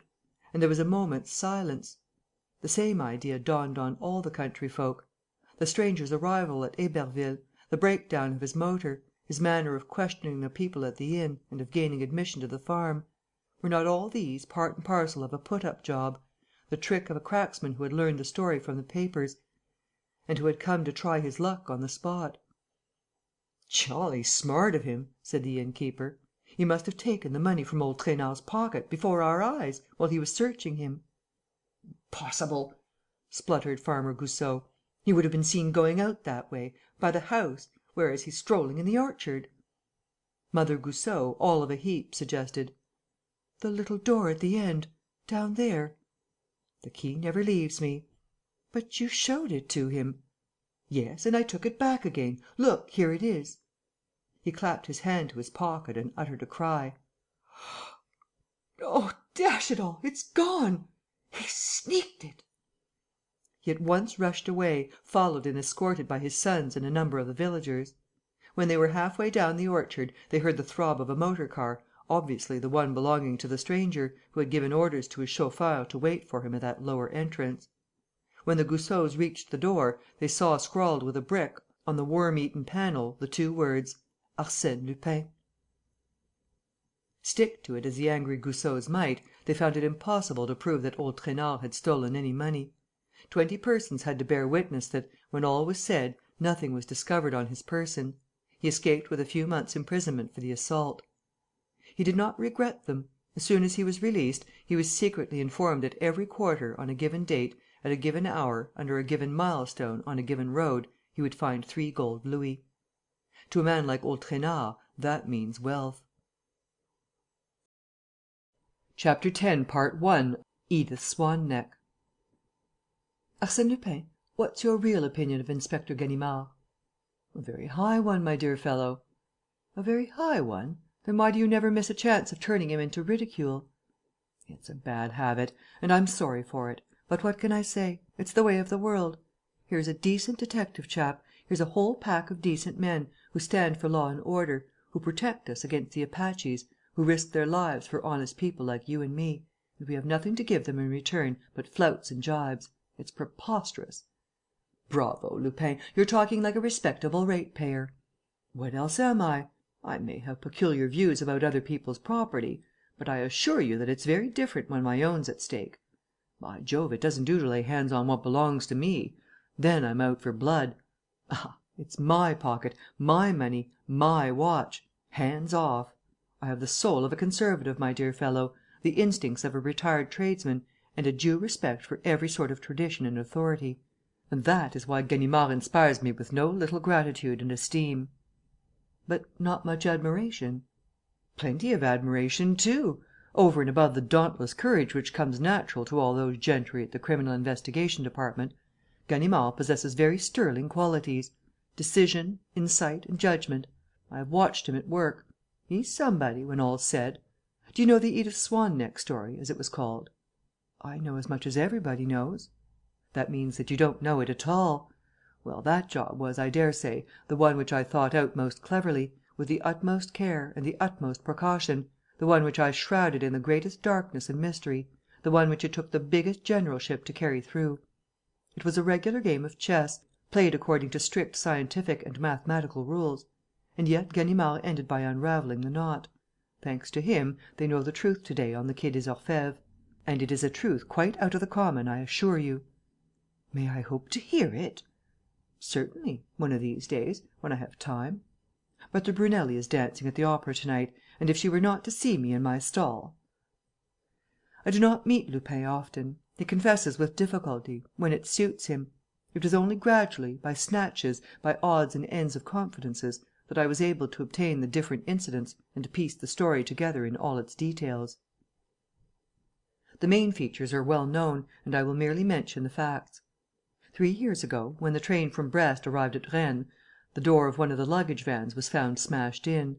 This van had been booked by Colonel Sparmiento, a rich Brazilian, who was travelling with his wife in the same train. It contained a complete set of tapestry hangings. The case in which one of these was packed had been broken open and the tapestry had disappeared. Colonel Sparmiento started proceedings against the railway company, claiming heavy damages, not only for the stolen tapestry, but also for the loss in value which the whole collection suffered in consequence of the theft. The police instituted inquiries. The company offered a large reward. A fortnight later, a letter which had come undone in the post was opened by the authorities and revealed the fact that the theft had been carried out under the direction of Arsène Lupin and that a package was to leave next day for the United States. That same evening, the tapestry was discovered in a trunk deposited in the cloak room at the Gare Saint-Lazare. The scheme, therefore, had miscarried.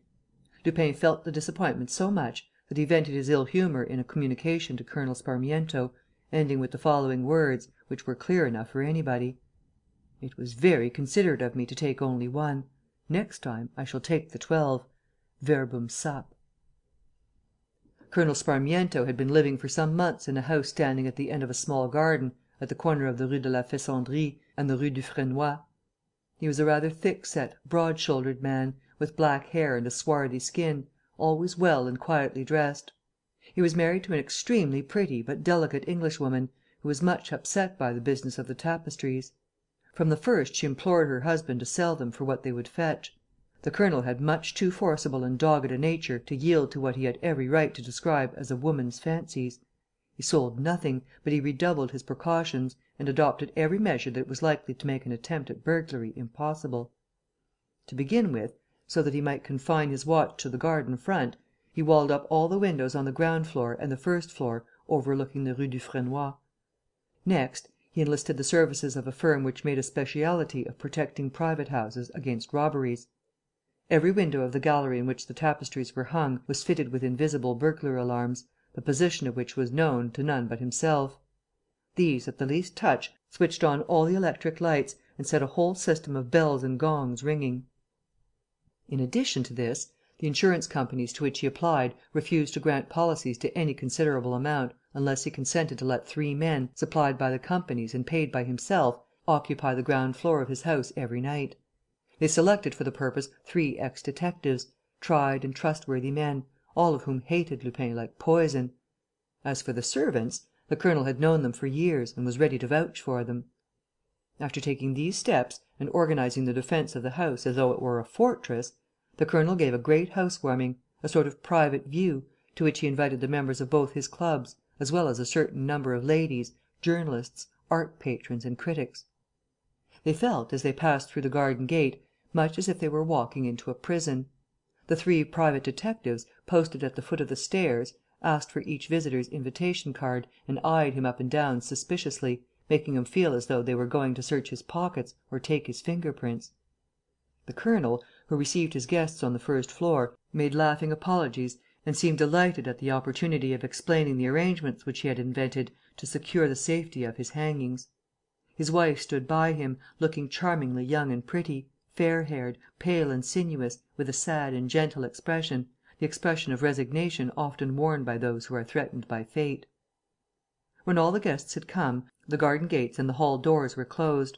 Then everybody filed into the middle gallery, which was reached through 2 steel doors, while its windows, with their huge shutters, were protected by iron bars. This was where the 12 tapestries were kept. They were matchless works of art, and taking their inspiration from the famous Bayeux tapestry, attributed to Queen Matilda, they represented the story of the Norman Conquest. They had been ordered, in the 14th century, by the descendant of a man at arms in William the Conqueror's train, were executed by Jehan Gosset, a famous Arras weaver, and were discovered, 500 years later, in an old Breton manor house. On hearing of this, the colonel had struck a bargain for 50,000 francs. They were worth 10 times the money.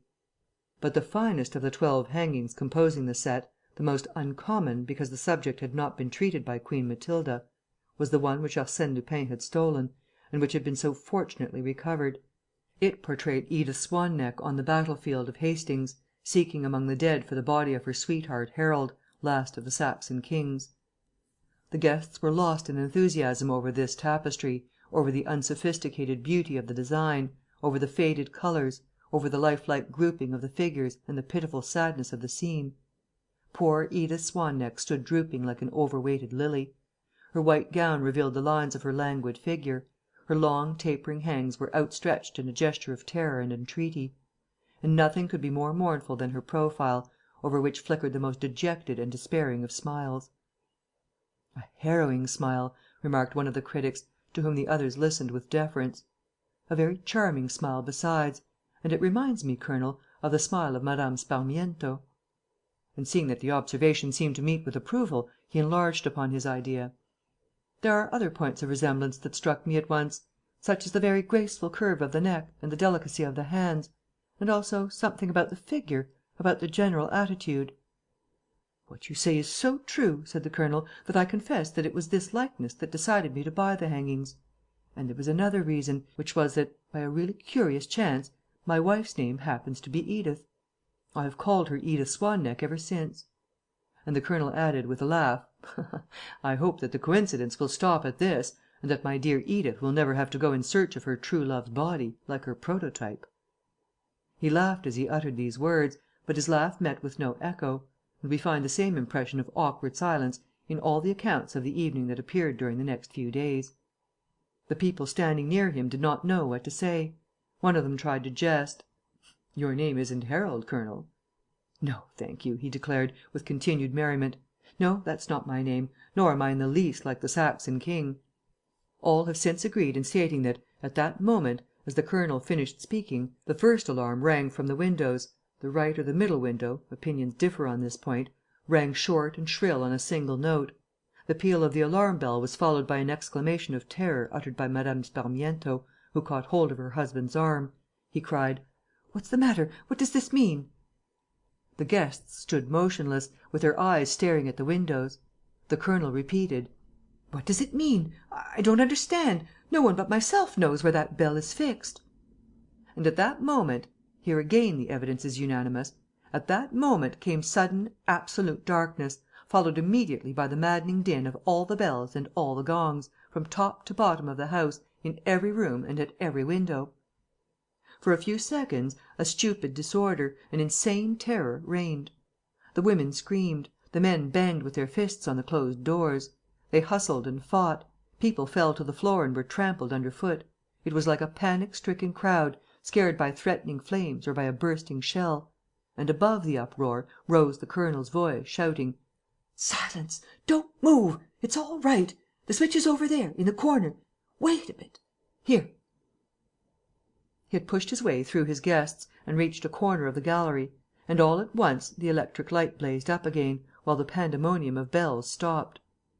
Then, in the sudden light, a strange sight met the eyes. 2 ladies had fainted. Madame Sparmiento, hanging to her husband's arm, with her knees dragging on the floor, and livid in the face, appeared half dead. The men, pale, with their neckties awry, looked as if they had all been in the wars. "The tapestries are there!" cried some one. There was a great surprise, as though the disappearance of those hangings ought to have been the natural result and the only plausible explanation of the incident. But nothing had been moved. A few valuable pictures, hanging on the walls, were there still. And though the same din had reverberated all over the house, though all the rooms had been thrown into darkness, the detectives had seen no one entering or trying to enter. "Besides," said the colonel, "it's only the windows of the gallery that have alarms. Nobody but myself understands how they work; and I had not set them yet." People laughed loudly at the way in which they had been frightened, but they laughed without conviction and in a more or less shamefaced fashion, for each of them was keenly alive to the absurdity of his conduct. And they had but one thought: to get out of that house where, say what you would, the atmosphere was one of agonizing anxiety. 2 journalists stayed behind, however; and the colonel joined them, after attending to Edith and handing her over to her maids. The 3 of them, together with the detectives, made a search that did not lead to the discovery of anything of the least interest. Then the colonel sent for some champagne; and the result was that it was not until a late hour, to be exact, 2:45 in the morning, that the journalists took their leave, the colonel retired to his quarters, and the detectives withdrew to the room which had been set aside for them on the ground floor. They took the watch by turns, a watch consisting, in the first place, in keeping awake, and next, in looking round the garden and visiting the gallery at intervals. These orders were scrupulously carried out, except between 5 and 7 in the morning, when sleep gained the mastery, and the men ceased to go their rounds. But it was broad daylight out of doors. Besides, if there had been the least sound of bells, would they not have woke up? Nevertheless, when one of them, at 20 minutes past 7, opened the door of the gallery and flung back the shutters, he saw that the 12 tapestries were gone. This man and the others were blamed afterward for not giving the alarm at once, and for starting their own investigations before informing the colonel and telephoning to the local commissary. Yet this very excusable delay can hardly be said to have hampered the action of the police. In any case, the colonel was not told until 8:30. He was dressed and ready to go out.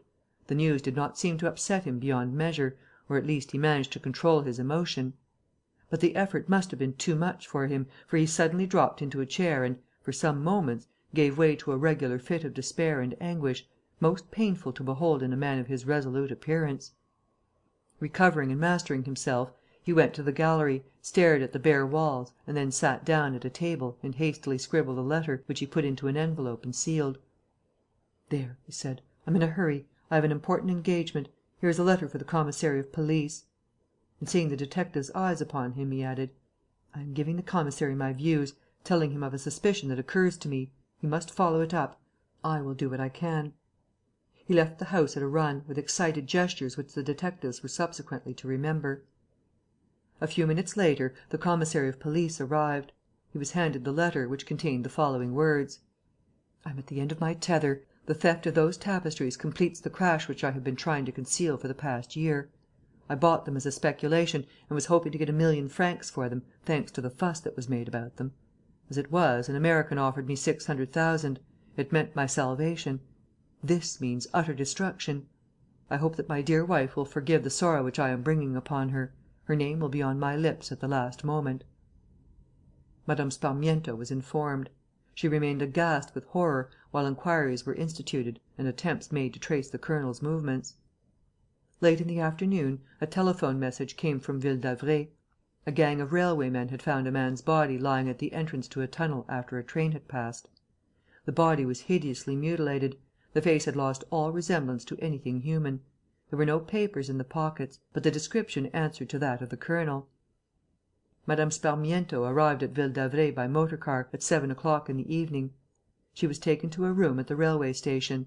When the sheet that covered it was removed, Edith Swan-Neck, recognized her husband's body. In these circumstances, Lupin did not receive his usual good notices in the press. "Let him look to himself," jeered one leader writer, summing up the general opinion.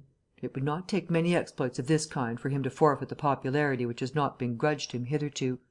We have no use for Lupin, except when his rogueries are perpetrated at the expense of shady company promoters, foreign adventurers, German barons, banks and financial companies. And, above all, no murders. A burglar we can put up with; but a murderer, no! If he is not directly guilty, he is at least responsible for this death. There is blood upon his hands. The arms on his escutcheon are stained jewels." The public anger and disgust were increased by the pity which Edith's pale face aroused. The guests of the night before gave their version of what had happened, omitting none of the impressive details; and a legend formed straightway around the fair-haired Englishwoman, a legend that assumed a really tragic character, owing to the popular story of the swan-necked heroine.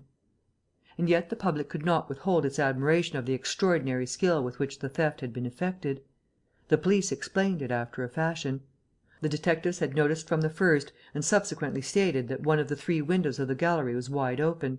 There could be no doubt that Lupin and his confederates had entered through this window. It seemed a very plausible suggestion. Still, in that case, how were they able, first, to climb the garden railings, in coming and going, without being seen; secondly, to cross the garden and put up a ladder on the flower border, without leaving the least trace behind; thirdly, to open the shutters in the window, without starting the bells and switching on the lights in the house? The police accused the 3 detectives of complicity.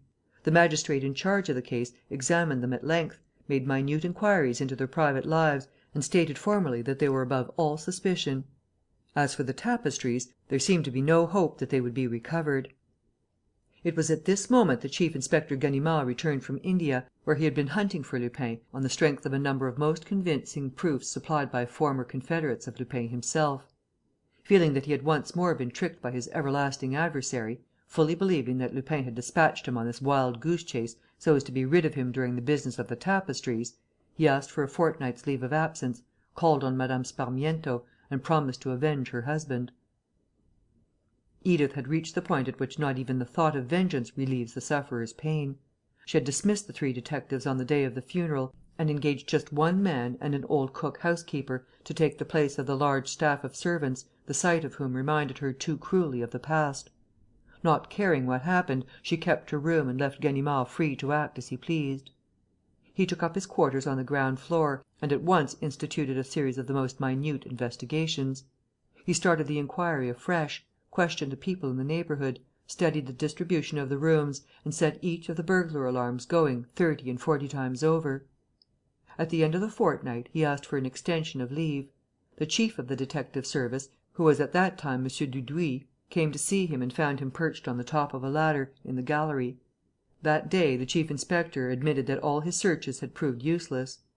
2 days later, however, M. Dudouis called again and discovered Ganimard in a very thoughtful frame of mind. A bundle of newspapers lay spread in front of him. At last, in reply to his superior's urgent questions, the chief inspector muttered: "I know nothing, chief, absolutely nothing. But there's a confounded notion worrying me. Only it seems so absurd. And then it doesn't explain things. On the contrary, it confuses them rather." "Then?" "Then I implore you, chief, to have a little patience, to let me go my own way. But if I telephone to you, some day or other, suddenly, you must jump into a taxi, without losing a minute. It will mean that I have discovered the secret." 48 hours passed. Then, one morning, M. Dudouis received a telegram: "Going to Lille. Ganimard." Chapter 10, part 2. Edith Swan-Neck. "What the dickens can he want to go to Lille for?" wondered the chief detective. The day passed without news, followed by another day. But M. Dudouis had every confidence in Ganimard. He knew his man, knew that the old detective was not one of those people who excite themselves for nothing. When Ganimard got a move on him, it meant that he had sound reasons for doing so.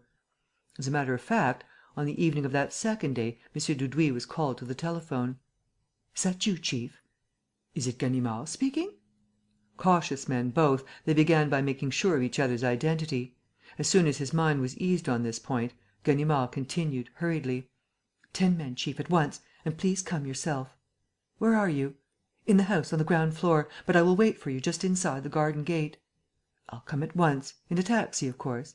"Yes, chief. Stop the taxi 50 yards from the house. I'll let you in when you whistle." Things took place as Ganimard had arranged.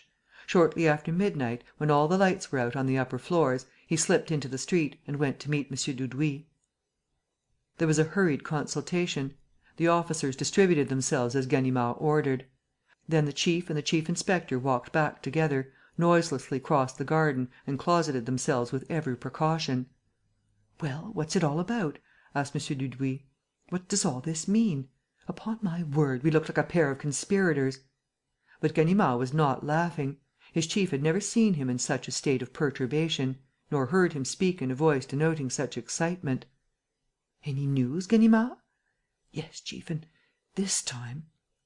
But I can hardly believe it myself. And yet I'm not mistaken. I know the real truth. It may be as unlikely as you please, but it is the truth, the whole truth and nothing but the truth." He wiped away the drops of perspiration that trickled down his forehead and, after a further question from M. Dudouis, pulled himself together, swallowed a glass of water and began: "Lupin has often got the better of me." "Look here, Ganimard," said M. Dudouis, interrupting him, "why can't you come straight to the point? Tell me in 2 words what's happened." "No, chief," retorted the chief inspector. "It is essential that you should know the different stages which I have passed through. Excuse me, but I consider it indispensable." And he repeated: "I was saying, chief, that Lupin has often got the better of me and led me many a dance. But, in this contest in which I have always come out worst, so far, I have at least gained experience of his manner of play and learnt to know his tactics. Now, in the matter of the tapestries, it occurred to me almost from the start to set myself 2 problems. In the first place, Lupin, who never makes a move without knowing what he is after, was obviously aware that Colonel Sparmiento had come to the end of his money and that the loss of the tapestries might drive him to suicide. Nevertheless, Lupin, who hates the very thought of bloodshed, stole the tapestries." "There was the inducement," said M. Dudouis, "of the 500,000 or 600,000 francs which they are worth." "No, chief, I tell you once more, whatever the occasion might be, Lupin would not take life, nor be the cause of another person's death, for anything in this world, for millions and millions. That's the first point. In the second place, what was the object of all that disturbance, in the evening, during the house-warming party? Obviously, don't you think, to surround the business with an atmosphere of anxiety and terror, in the shortest possible time, and also to divert suspicion from the truth, which otherwise might easily have been suspected?" "You seem not to understand, chief." "Upon my word, I do not." "As a matter of fact," said Ganimard, "as a matter of fact, it is not particularly plain. And I myself, when I put the problem before my mind in those same words, did not understand it very clearly. And yet I felt that I was on the right track. Yes, there was no doubt about it that Lupin wanted to divert suspicions. And to divert them to himself, Lupin, mark you, so that the real person who was working the business might remain unknown." "A confederate," suggested M. Dudouis. "A confederate, moving among the visitors, who set the alarms going and who managed to hide in the house after the party had broken up." "You're getting warm, chief, you're getting warm. It is certain that the tapestries, as they cannot have been stolen by any one making his way surreptitiously into the house, were stolen by somebody who remained in the house, and it is equally certain that, by taking the list of the people invited and enquiring into the antecedents of each of them, one might..." "Well?" "Well, chief, there's a but. Namely, that the 3 detectives had this list in their hands when the guests arrived and that they still had it when the guests left. Now 63 came in and 63 went away. So you see...." "Then you suppose a servant?" "No." "The detectives?" "No." But still," said the chief, impatiently, "if the robbery was committed from the inside...." "That is beyond dispute," declared the inspector, whose excitement seemed to be nearing fever point. "There is no question about it. All my investigations led to the same certainty; and my conviction gradually became so positive that I ended one day by drawing up this startling axiom: in theory and in fact, the robbery can only have been committed with the assistance of an accomplice staying in the house, whereas there was no accomplice." "That's absurd," said Dudouis. "Quite absurd," said Ganimard. "But, at the very moment when I uttered that absurd sentence, the truth flashed upon me." "Eh?" "Oh, a very dim, very incomplete, but still sufficient truth. With that clue to guide me, I was bound to find the way. Do you follow me, chief?" M. Dudouis sat silent. The same phenomenon that had taken place in Ganimard was evidently taking place in him. He muttered: "If it's not one of the guests, nor the servants, nor the private detectives, then there's no one left." "Yes, chief, there's one left." M. Dudouis started as though he had received a shock. and in a voice that betrayed his excitement: "But look here, that's preposterous!" "Why?" "Come, think for yourself." "Go on, chief, say what's in your mind." "Nonsense! What do you mean?" "Go on, chief." "It's impossible! How can Sparmiento have been Lupin's accomplice?" Ganimard gave a little chuckle: "Exactly, Arsène Lupin's accomplice. That explains everything. During the night, while the three detectives were downstairs watching, or sleeping rather, for Colonel Sparmiento had given them champagne to drink and perhaps doctored it beforehand, the said colonel took down the hangings and passed them out through the window of his bedroom. The room is on the second floor and looks out on another street, which was not watched, because the lower windows are walled up." M. Dudouis reflected and then shrugged his shoulders: "It's preposterous," he repeated. "Why?" "Why? Because, if the colonel had been Arsène Lupin's accomplice, he would not have committed suicide after achieving his success." "Who says that he committed suicide?" "Why, he was found dead on the line." "I told you there is no such thing as death with Lupin." "Still, this was genuine enough. Besides, Mme. Sparmiento identified the body." "I thought you would say that, chief. The argument worried me too. There was I, all of a sudden, with three people in front of me instead of one: first, Arsène Lupin, cracksman; secondly, Colonel Sparmiento, his accomplice; thirdly, a dead man. Spare us! It was too much of a good thing." Ganimard took a bundle of newspapers, untied it and handed one of them to Mr. Dudouis: "You remember, chief, last time you were here, I was looking through the papers. I wanted to see if something had not happened, at that period, that might bear upon the case and confirm my supposition. Please read this paragraph." M. Dudouis took the paper and read aloud: "Our Lille correspondent informs us that a curious incident has occurred in that town. A corpse has disappeared from the local morgue, the corpse of a man unknown who threw himself under the wheels of a steam tramcar on the day before. No one is able to suggest a reason for this disappearance." M. Dudouis sat thinking and then asked: "So you believe...." "I have just come from Lille," replied Ganimard, "and my inquiries leave not a doubt in my mind. The corpse was removed on the same night on which Colonel Sparmiento gave his house warming. It was taken straight to Ville d'Avray by motor car; and the car remained near the railway line until the evening." "Near the tunnel, therefore?" said M. Dudouis. "Next to it, chief."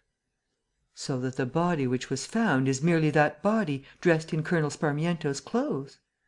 "Precisely, chief." "Then Colonel Sparmiento is not dead?" "No more dead than you or I, chief." "But then why all these complications? Why the theft of one tapestry, followed by its discovery, followed by the theft of the 12? Why that house warming? Why that disturbance? Why everything? Your story won't hold water, Ganimard." "Only because you, chief, like myself, have stopped half way.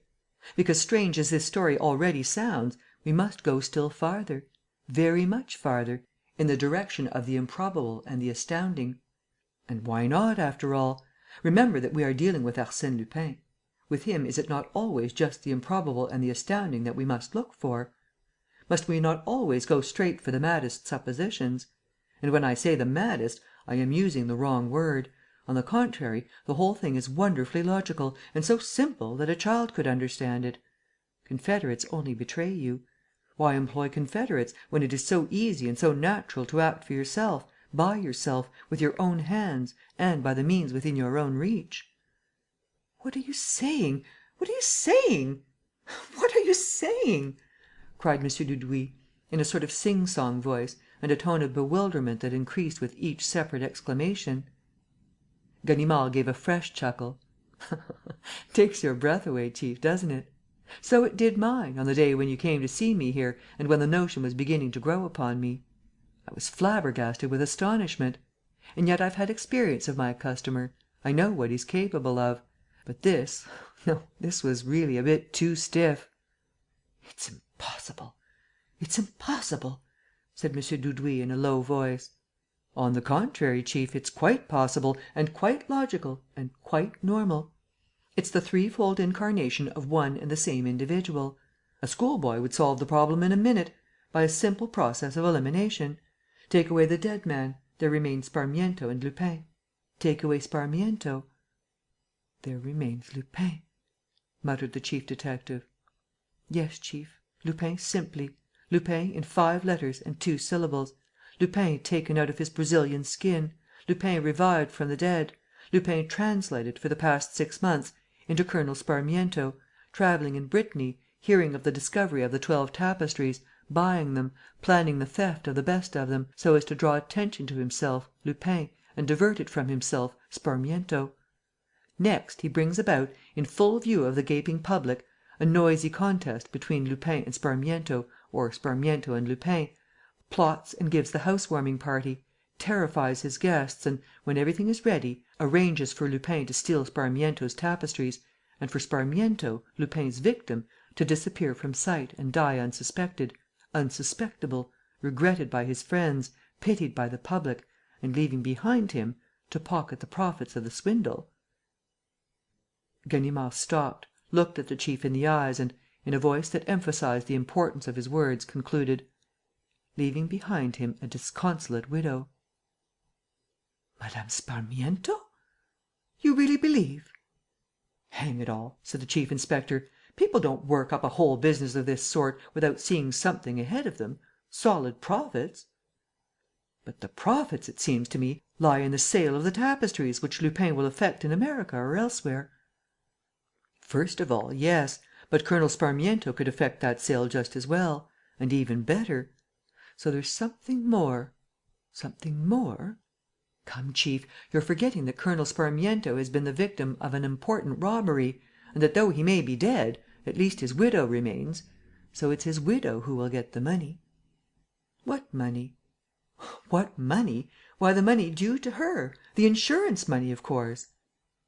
M. Dudouis was staggered. The whole business suddenly became clear to him, with its real meaning. He muttered: "That's true. That's true. The colonel had insured his tapestries." "Rather. And for no trifle either." "For how much?" 800,000 francs." 800,000? "Just so. In 5 different companies." "And has Mme. Sparmiento had the money?" "She got 150,000 francs yesterday and 200,000 to day, while I was away. The remaining payments are to be made in the course of this week." "But this is terrible! You ought to have...." "What, chief? To begin with, they took advantage of my absence to settle up accounts with the companies. I only heard about it on my return, when I ran up against an insurance manager whom I happened to know and took the opportunity of drawing him out." The chief detective was silent for some time, not knowing what to say. Then he mumbled: "What a fellow, though!" Ganimard nodded his head: "Yes, chief, a blackguard, but I can't help saying, a devil of a clever fellow. For his plan to succeed, he must have managed it in such a way that, for 4 or 5 weeks, no one could express or even conceive the least suspicion of the part played by Colonel Sparmiento. All the indignation and all the inquiries had to be concentrated upon Lupin alone. In the last resort, people had to find themselves faced simply with a mournful, pitiful, penniless widow, poor Edith Swan-Neck, a beautiful and legendary vision, a creature so pathetic that the gentlemen of the insurance companies were almost glad to place something in her hands to relieve her poverty and her grief. That's what was wanted and that's what happened." The 2 men were close together and did not take their eyes from each other's faces. The chief asked: "Who is that woman?" "Sonia Kritchnoff." "Sonia Kritchnoff?" "Yes, the Russian girl whom I arrested last year at the time of the theft of the coronet and whom Lupin helped to escape." "Are you sure?" "Absolutely. I was put off the scent like everybody else by Lupin's machinations and had paid no particular attention to her. But when I knew the part which she was playing, I remembered. She is certainly Sonia, metamorphosed into an Englishwoman. Sonia, the most innocent looking and the trickiest of actresses. Sonia, who would not hesitate to face death for love of Lupin." "A good capture, Ganimard," said Dudouis, approvingly. "I've something better still for you, chief." "Really? What?" "Lupin's old foster mother." "Victoire?" "She has been here since Mme. Sparmiento began playing the widow. She's the cook." "Oh!" said M. Dudouis. "My congratulations, Ganimard." "I've something for you, chief, that's even better than that." M. Dudouis gave a start. The inspector's hand clutched his and was shaking with excitement. "What do you mean, Ganimard?" "Do you think, chief, that I would have brought you here, at this late hour, if I had had nothing more attractive to offer you than Sonia and Victoire? Pah, they'd have kept." "You mean to say?" whispered M. Dudouis, at last, understanding the chief inspector's agitation. "You've guessed it, chief." "Is he here?" "He's here." "In hiding?" "Not a bit of it. Simply in disguise. He's the manservant." This time, M. Dudouis did not utter a word nor make a gesture. Lupin's audacity confounded him. Ganimard chuckled: "It's no longer a threefold, but a fourfold incarnation. Edith Swan-Neck might have blundered. The master's presence was necessary; and he had the cheek to return. For 3 weeks he has been beside me during my inquiry, calmly following the progress made. Did you recognize him? One doesn't recognize him. He has a knack of making up his face and altering the proportions of his body so as to prevent any one from knowing him. Besides, I was miles from suspecting. But this evening, as I was watching Sonia in the shadow of the stairs, I heard Victoire speak to the manservant and call him 'dearie.' A light flashed in upon me. 'Dearie,' that was what she always used to call him. And I knew where I was." M. Dudouis seemed flustered, in his turn, by the presence of the enemy, so often pursued and always so intangible. "We've got him this time," he said, between his teeth. "We've got him; and he can't escape us." "No, chief, he can't. Neither he nor the two women." "Where are they?" "Sonia and Victoire are on the second floor. Lupin is on the third." M. Dudouis suddenly became anxious. "Why, it was through the windows of one of those floors that the tapestries were passed when they disappeared." "That's so, chief." "In that case, Lupin can get away too. The windows look out on the Rue Dufresnoy." "Of course they do, chief, but I have taken my precautions. The moment you arrived, I sent 4 of our men to keep watch under the windows in the Rue Dufresnoy. They have strict instructions to shoot, if any one appears at the windows and looks like coming down.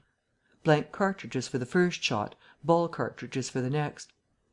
"Good, Ganimard. You have thought of everything. We'll wait here. And, immediately after sunrise?" "Wait, chief? Stand on ceremony with that rascal? Bother about rules and regulations, legal hours and all that rot? And suppose he's not quite so polite to us and gives us the slip meanwhile? Suppose he plays us one of his Lupin tricks? No, no, we must have no nonsense. We've got him. Let's collar him; and that without delay."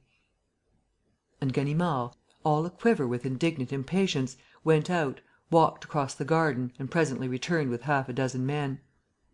"It's all right, chief. I've told them, in the Rue Dufresnoy, to get their revolvers out and aim at the windows. Come along." These alarums and excursions had not been effected without a certain amount of noise, which was bound to be heard by the inhabitants of the house. M. Dudouis felt that his hand was forced. He made up his mind to act. "Come on, then," he said. The thing did not take long.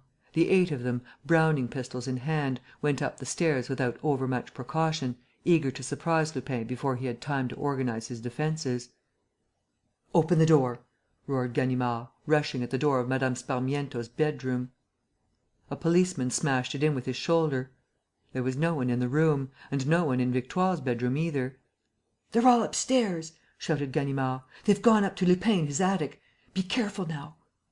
All the 8 ran up the 3rd flight of stairs. To his great astonishment, Ganimard found the door of the attic open and the attic empty. And the other rooms were empty too. "Blast them!" he cursed. "What's become of them?" But the chief called him.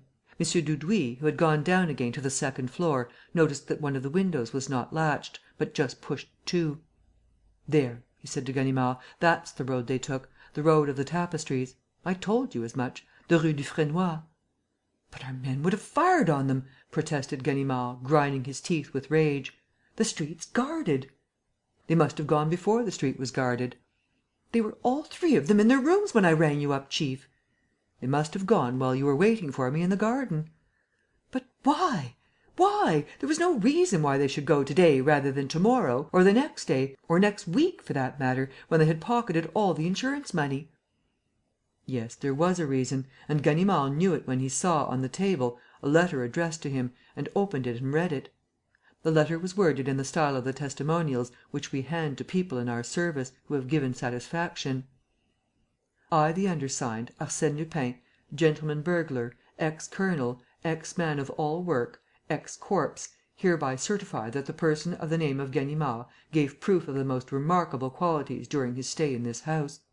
He was exemplary in his behaviour, thoroughly devoted and attentive, and, unaided by the least clue, he foiled a part of my plans and saved the insurance company's 450,000 francs. I congratulate him, and I am quite willing to overlook his blunder in not anticipating that the downstairs telephone communicates with the telephone in Sonia Kritchnoff's bedroom, and that when telephoning to Mr. Chief Detective he was at the same time telephoning to me to clear out as fast as I could. It was a pardonable slip, which must not be allowed to dim the glamour of his services nor to detract from the merits of his victory. Having said this, I beg him to accept the homage of my admiration and of my sincere friendship. End of the Confessions of Arsène Lupin, by Maurice Leblanc.